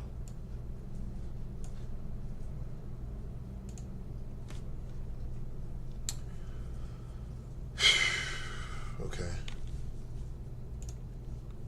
Not really the best, but I do know a little bit.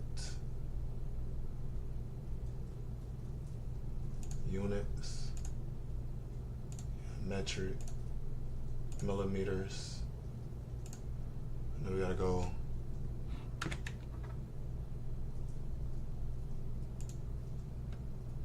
.001.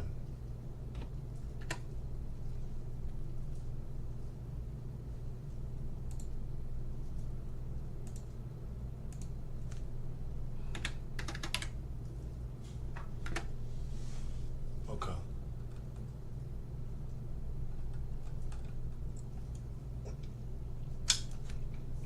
Alrighty.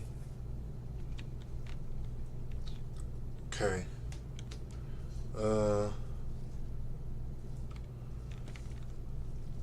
I have no idea how to model a hand. I wonder, is it like, there's gotta be, no, I wanna model it myself. I don't wanna copy nobody else's. Okay. Cause I could get it printed.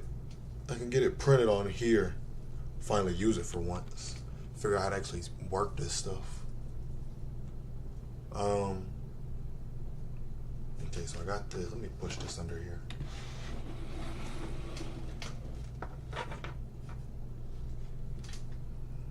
Okay, so that's my hand. That's the stuff on my hand.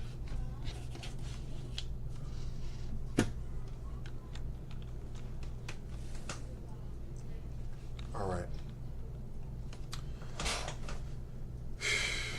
Let me see. Oh, something else I wanted to make too. I'm trying to remember what it was. I think it was more so a game.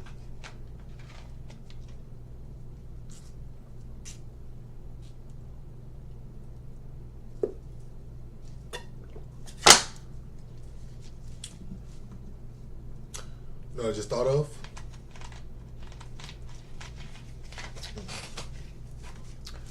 All right.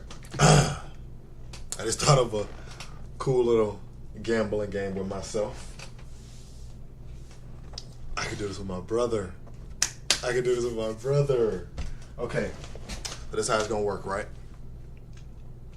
It's a real simple, right? So, where is it at? Let me go. Sketchpad. Okay. So the way this game is gonna work, I'm sure this game has already been created. I'm not creating nothing new. It's gonna be right here, right? The servo I just used, right? This is the servo. Don't judge the drawing.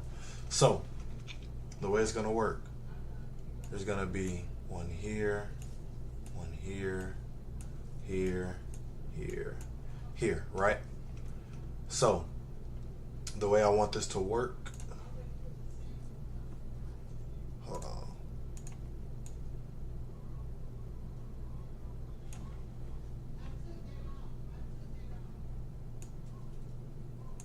The way it's gonna work is this servo can either land here, or here. And I can take my change that I have and, well, you know what change looks like. should have to tell you what change looks like. And we're gonna bid, say we put 3 nickels here, 10 dimes here, quarter here, whatever, right? And wherever it lands, whoever gets it takes the change. Obviously, we ended up putting more money on it eventually, but, and then I like that. Okay. Yeah, I like that. I like that a lot. Do I have another breadboard?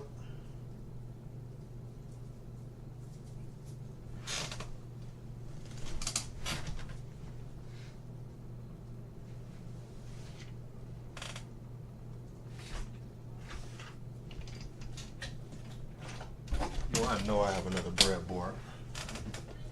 Got to. Okay, whatever. This should work. This should be enough. It's only a servo. The servo's only big enough so they're gonna be moving. Okay. So this is my baby one.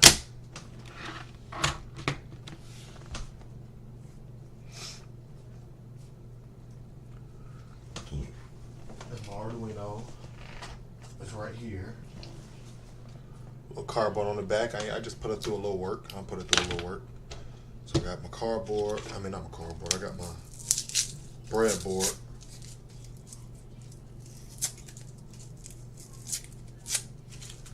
I got my breadboard. I got my Arduino.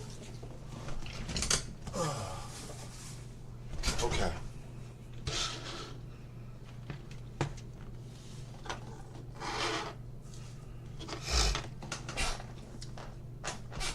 All right, so you get the basic idea of how I want this to work.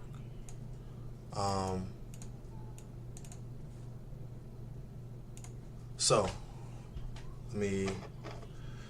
so I need that servo. I need a servo. Okay, I got a servo. It's got a little wear and tear to it, but it's all good.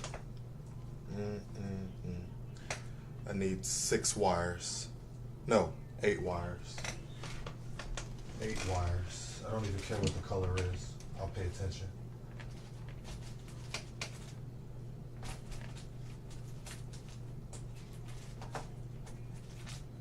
3, 5, 6, 8.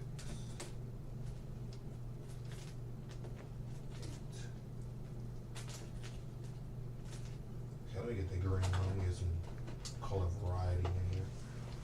Okay, all right. Now,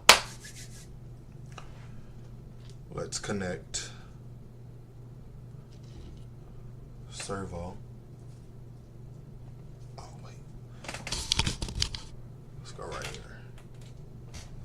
Okay, so we have. Why does my wires keep falling, bro? We have our orange. That's the signal. Make yellow. Whatever the middle one is. I don't know if that's power or ground. No, that is power. It's not ground.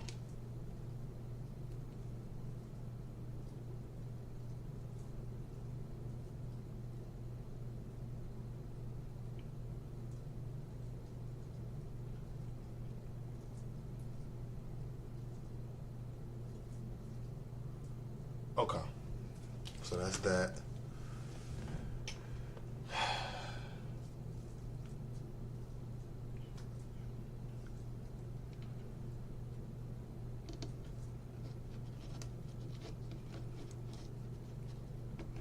Okay. I'm gonna bring that webcam back down. Shoot. It's too cramped, man. I need a bigger desk. This bigger gonna piss me off, man.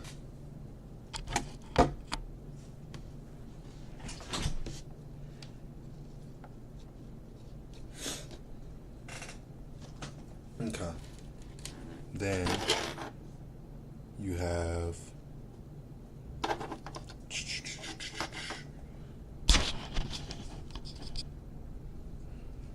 we have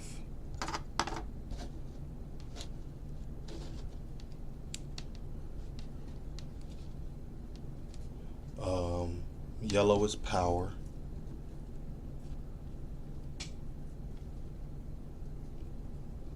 Yellow is power.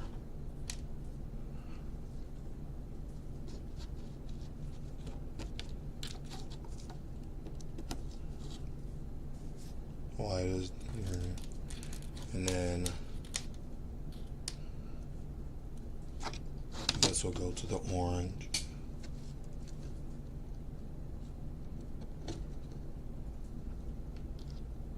I'm very sure this will end up connecting to 9. And then you get, that should be it, right? No. Then I gotta bring the power over here.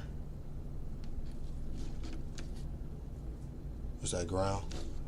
So ground goes here. 5 volts.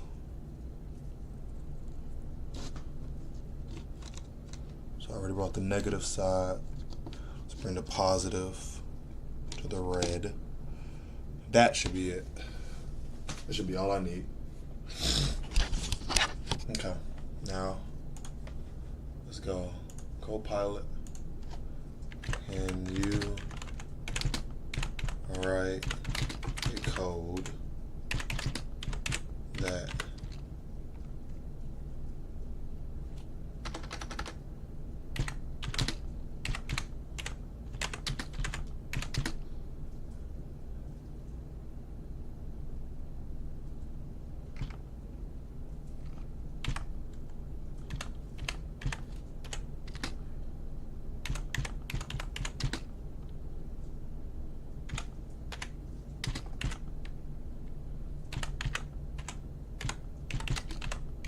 randomly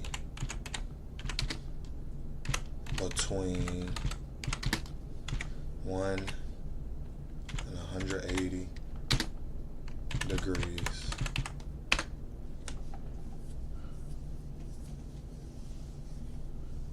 Okay. I really do need to learn how to do this because this stuff is so simple. Or at least the stuff I'm coming up with. Stuff I'm coming up with is dumb simple. Like right here, 10,000 milliseconds. Everything's in milliseconds. When you model, when you 3D modeling, it's millimeters.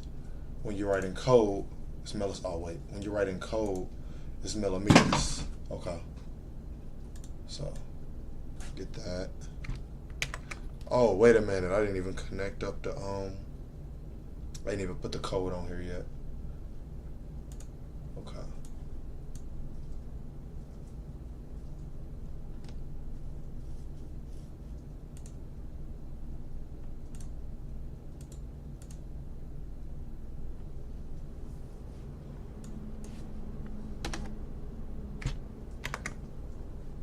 Wait, really? I can write? Cut up.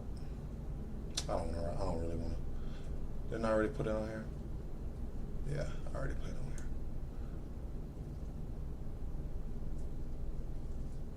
on here. Okay. What was I gonna do? That's right.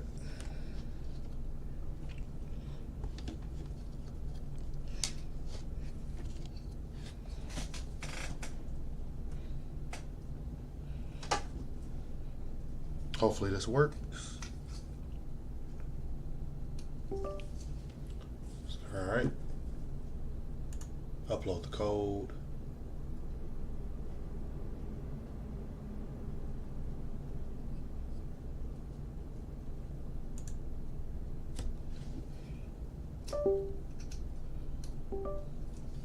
Let's try it again. Still not working. Huh.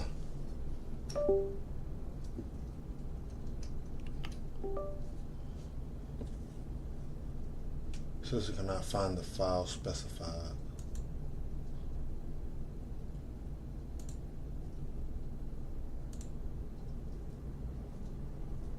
So the code works, but it's not uploading to this one.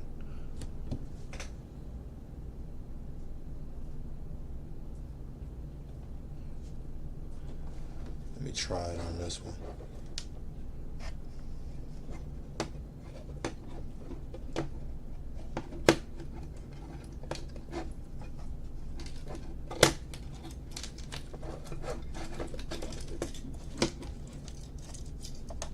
Let me see if it's just the Arduino that ain't working. Because it's cut it on. It's just not uploading the code to it. Let me try. Let me see. Was it the Arduino or is it actually the... No. Okay, well it worked on this one. So it's got to be the Arduino. Okay. Cool. Now, let's hook everything up.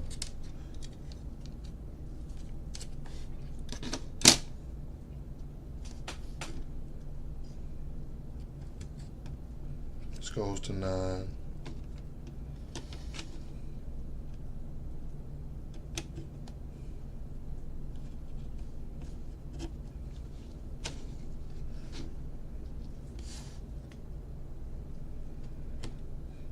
Okay.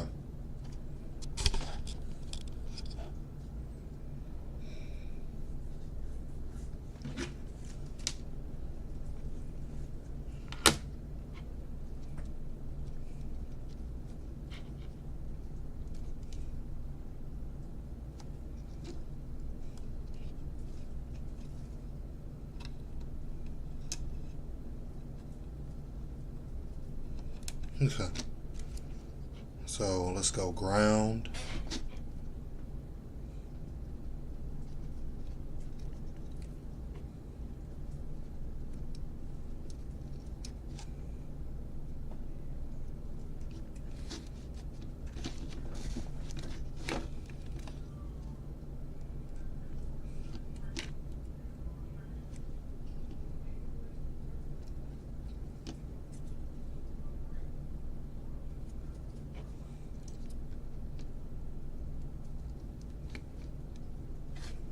Okay. So, if this code works right, this should just randomly, every 10 seconds, we'll probably do it like in the first one as soon as I cut it on. This should just spin. It can stop here, it can stop here, it can stop here, it can stop here. But now just imagine this on a piece of paper, right?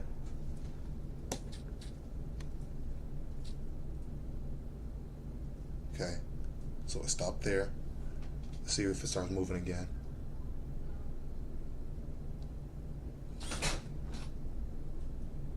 Okay. Where's it gonna go now? Maybe 10 seconds is too long.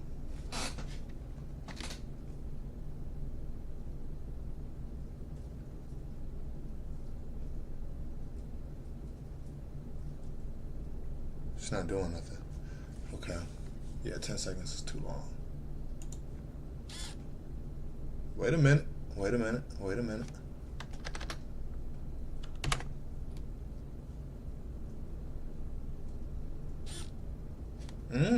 Wait a minute.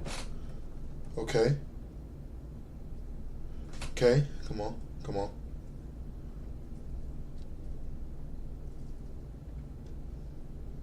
I need to count these out myself.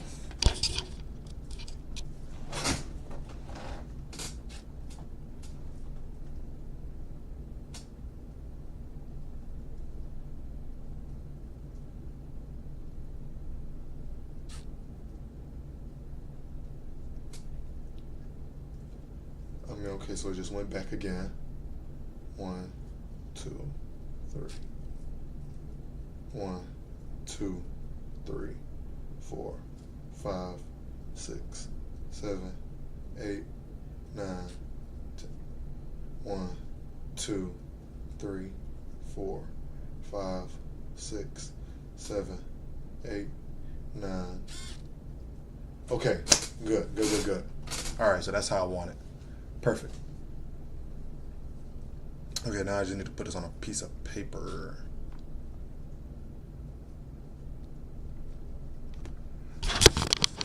Alright, so now that I have that, I need to have a piece of paper for it to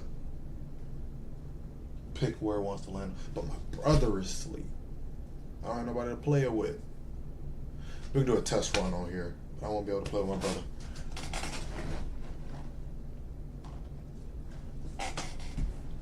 Okay. I have construction paper.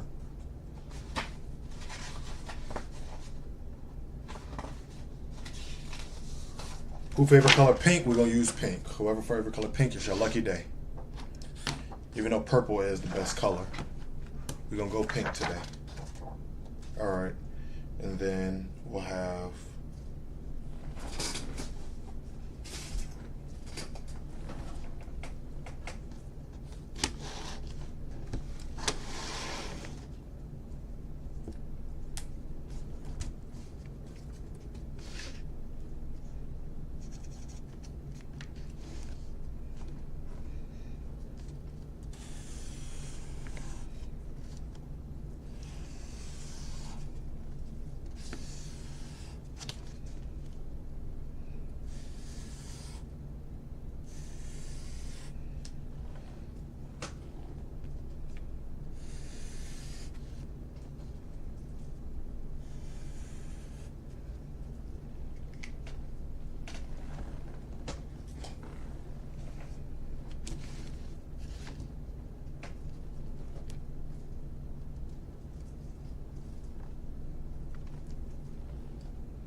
okay. Now what I'm gonna do, I'm going to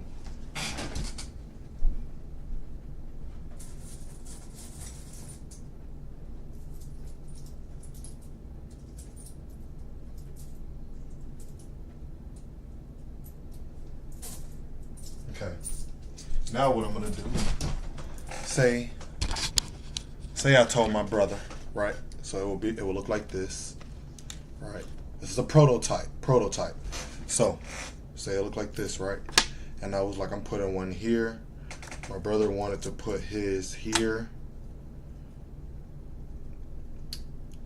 And he wanted to put that here. Right? We ain't gonna use these two. We're gonna leave these over here.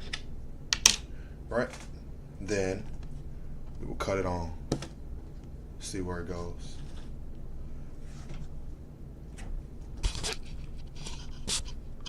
See who it picks.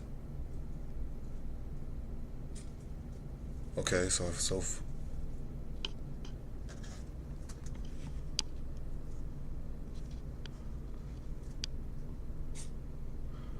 right, so far I would say that mine's had it. So far I win. Spin all the way around. I wanted to spin all the way around so I can get a good.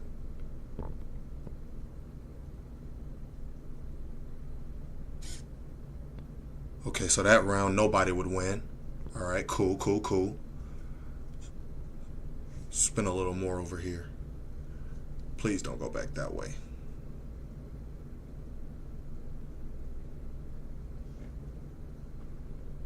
Yeah, 10 seconds is way too long. Okay, so it just spun all the way back over here. So I would win if I put money back down right here, right? So say I pick this up and I put my money here. Oh, wait a minute. Okay, so it just came all the way over here. All right. Then I'll put my money here. All right. Now say I done won this. Now I want to move here. Ooh, and it just went right here. All right. So I'm going to go here with you. I'm going to come back right here. Let's see what happened. Ah, nobody would have won that one. All right. So that's pretty much the game.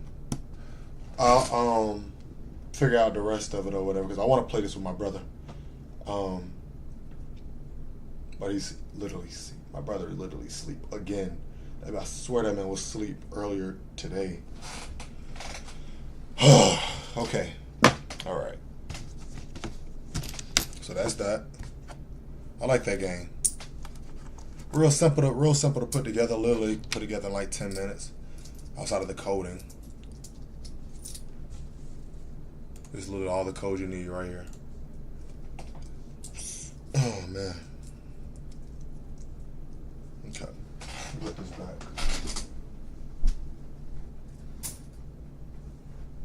You know, like how all them folks be like starting out with like the ground roots, the grass roots or whatever, and they turn their stuff into the big videos or whatever. We're gonna get there. I'm gonna get there. I'm gonna try and go every day. Rest of this year. See what happens. We're gonna see what happens. I ain't gonna say it's gonna be 5-6 hours every single day. Some days I say bare minimum 3 hours. I ain't gonna stream no less than 3 hours.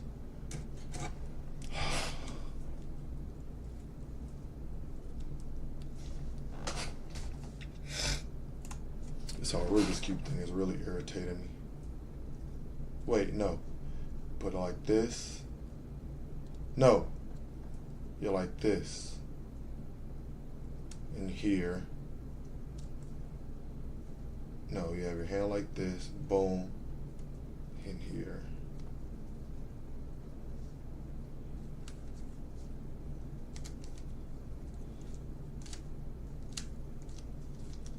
I still don't understand this thing. Okay, so these two hands go here. Oh, that's how it is. That's how you hold it. This is how you hold it right here. This is how you hold it. Okay, so you go boom, boom, boom, boom. All right, that's the trick to this whole thing. All right, you have your main piece on the bottom. Put that down here, and then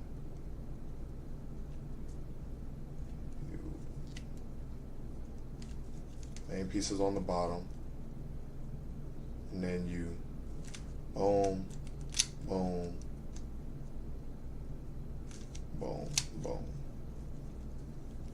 All right, try and do it faster.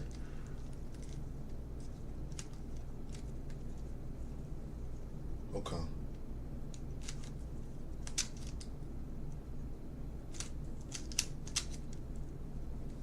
Yeah, this thing is confusing. This thing is confusing. Okay. So I got me some games together that I like. And I got me some games together. I done figured out my hand. I also want to do another thing. I'll come up with that later. All right. I'm gonna keep this paper. Keep this paper.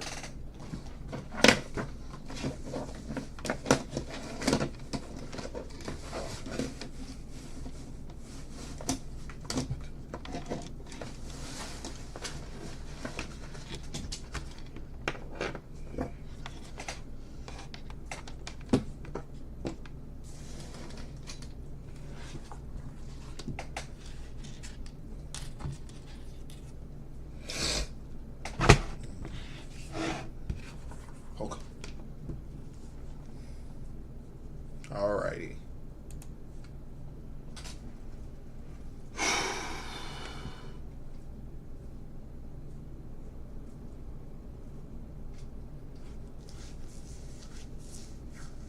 Let me try me out I did want to test Spanish word mix and match. Yeah, let me try and learn.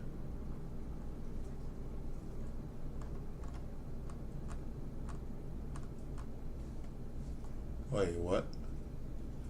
Oh, I ain't downloading nothing. No, I don't trust none of these.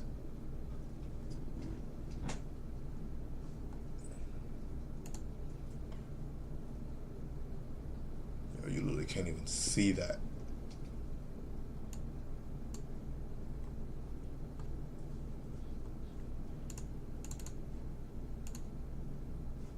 Man, ain't nobody doing all this. It's like it literally doesn't want you to test your stuff. Like, bro, nobody's doing this stuff.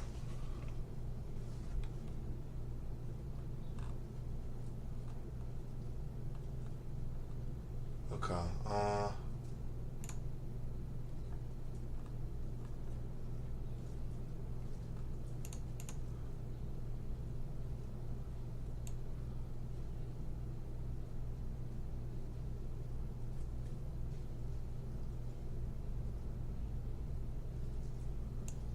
This is a...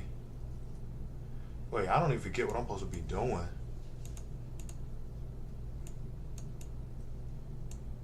Dormitorio. What is that, bedroom? pi.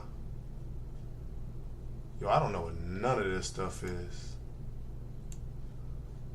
Yeah, let's go ahead and go back. I don't even understand what that was. I just want a simple little... You know what? Can't never go wrong with brilliant.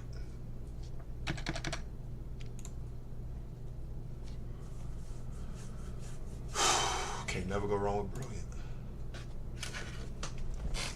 What is the total weight on the scale? 3S. 4C plus 3. 5C 2S plus 5. Too nice, man. I'm too nice.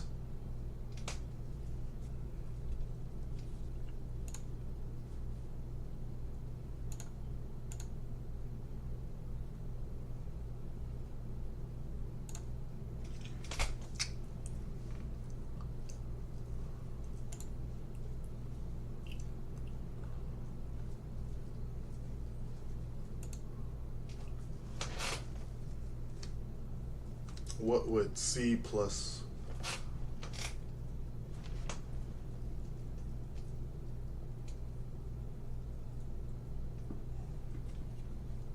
C plus 1 equals 11?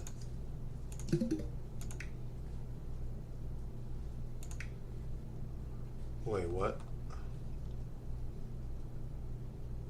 When one side of an equation is made of multiple groups, use division to make the solution clear. Right. Okay. Visual aids are helpful, but this strategy works without them. Simplify this equation so the group B minus 2 is isolated. Seven.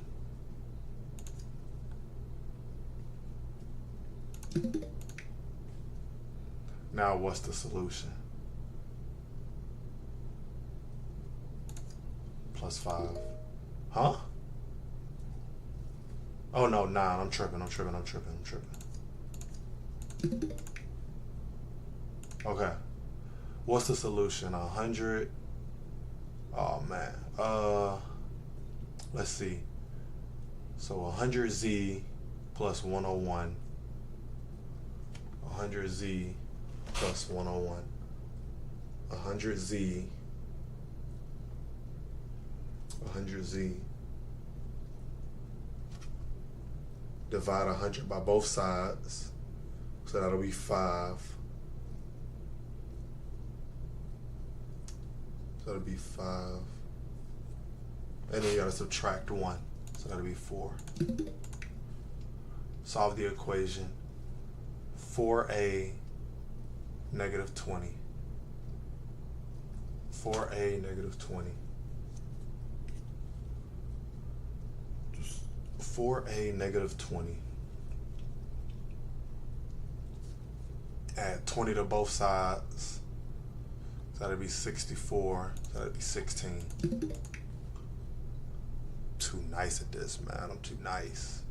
It's powerful to see groups because it lets us simplify equations.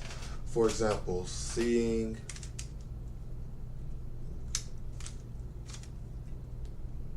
seeing 4a minus 5 as 4 groups.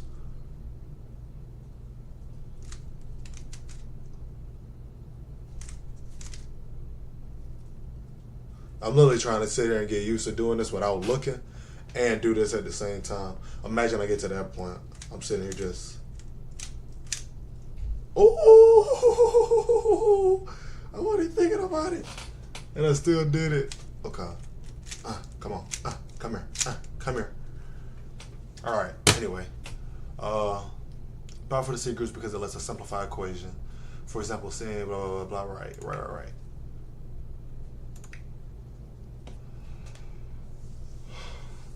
Hello.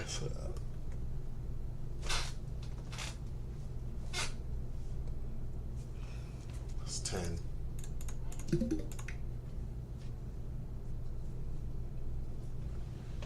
9.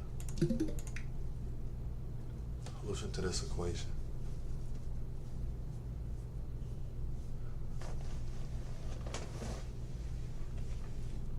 4y minus 40. So that'd be 60, so 15. Tough.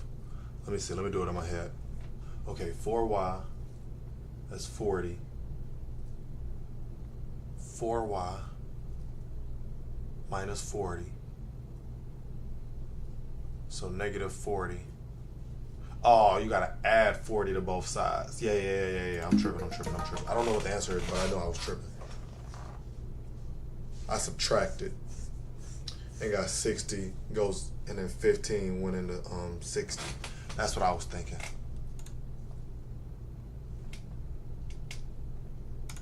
Okay. Let's go and get number 1, man. I'm gonna end this on out. Okay.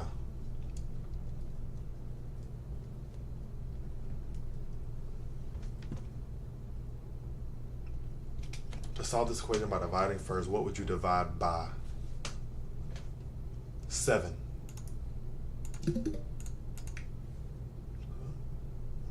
But most people don't know this from memory.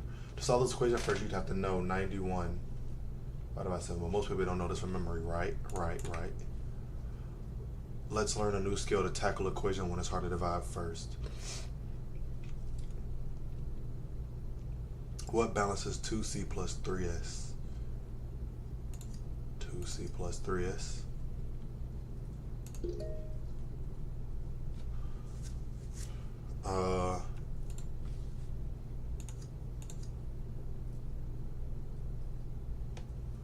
What balances 2c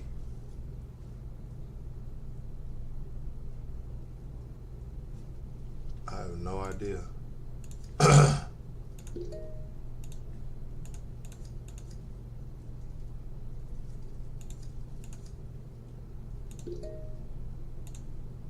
really do not know what this is. What is it? 2C6S. 6S. Success. 6X success.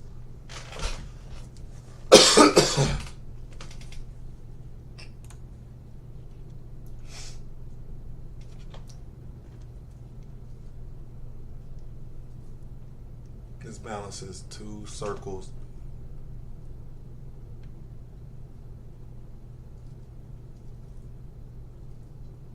Oh, I'm tripping. Wait, didn't I put that? I swear I thought I put that. What balances 4t? 4t plus 20. Yeah, I know that. I swear I put that in the last one. What balances? That would be 6c and 14. 9s, 3t.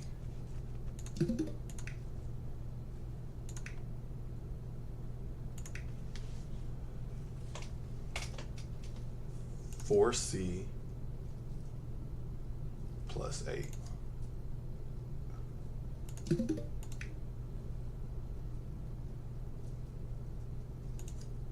18 plus 18. 9s, 6c.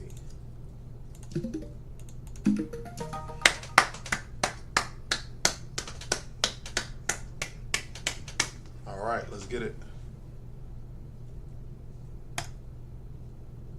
Let's go on to take number 1 real quick. All right. I'm probably gonna lose that spot anyway. All right. That's all for me. Let me see. Yeah, I really like this game. If I can figure out how to make it look more decent, I like it a lot more. And I actually figure out how to actually code this stuff, and I'll write the code out myself. Like, you wanna know something crazy? I literally have a whole book over here.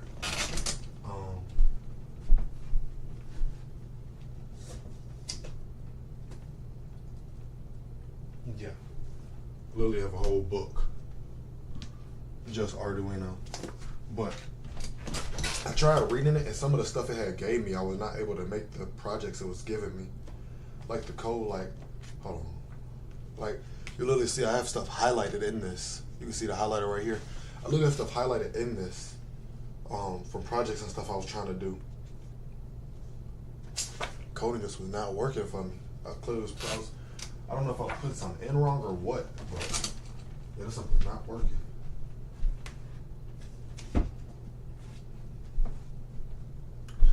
We should go through my bookshelf. I'm gonna go through my bookshelf one day later on, and then we're gonna go through like and rank my book. We'll probably do that tomorrow. My favorite books, my favorite book topics. As of right now, we can do that tomorrow. I'm gonna write that down. Write that down. That's what we're gonna do tomorrow. Rank favorite books / topics. No, categories. I screw it up. Topics / categories. Do that tomorrow. Have a little segment for that. Okay.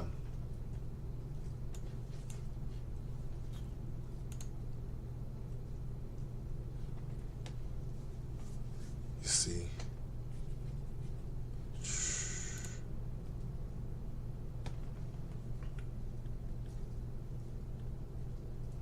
All right. Let me see. I'm actually finishing with good time. I had time to clip me a whole bunch of stuff.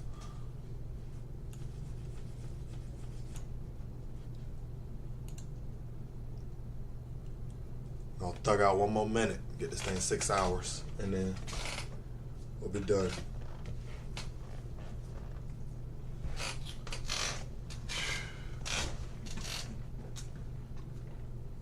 Whenever you watch this, because nobody's on right now, whenever somebody's watching this or whatever, put down some ideas or something for me to do. No project ideas, nothing crazy.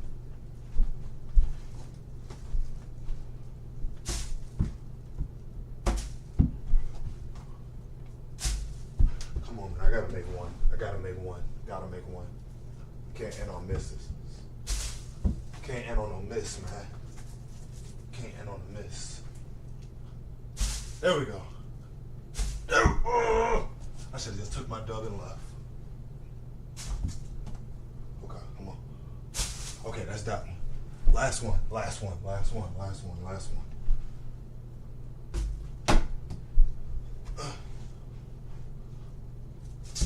Come on, man.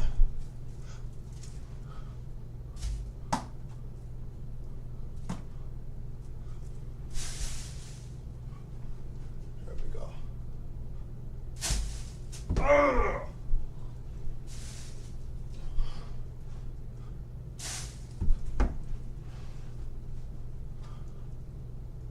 That's it. And that's game.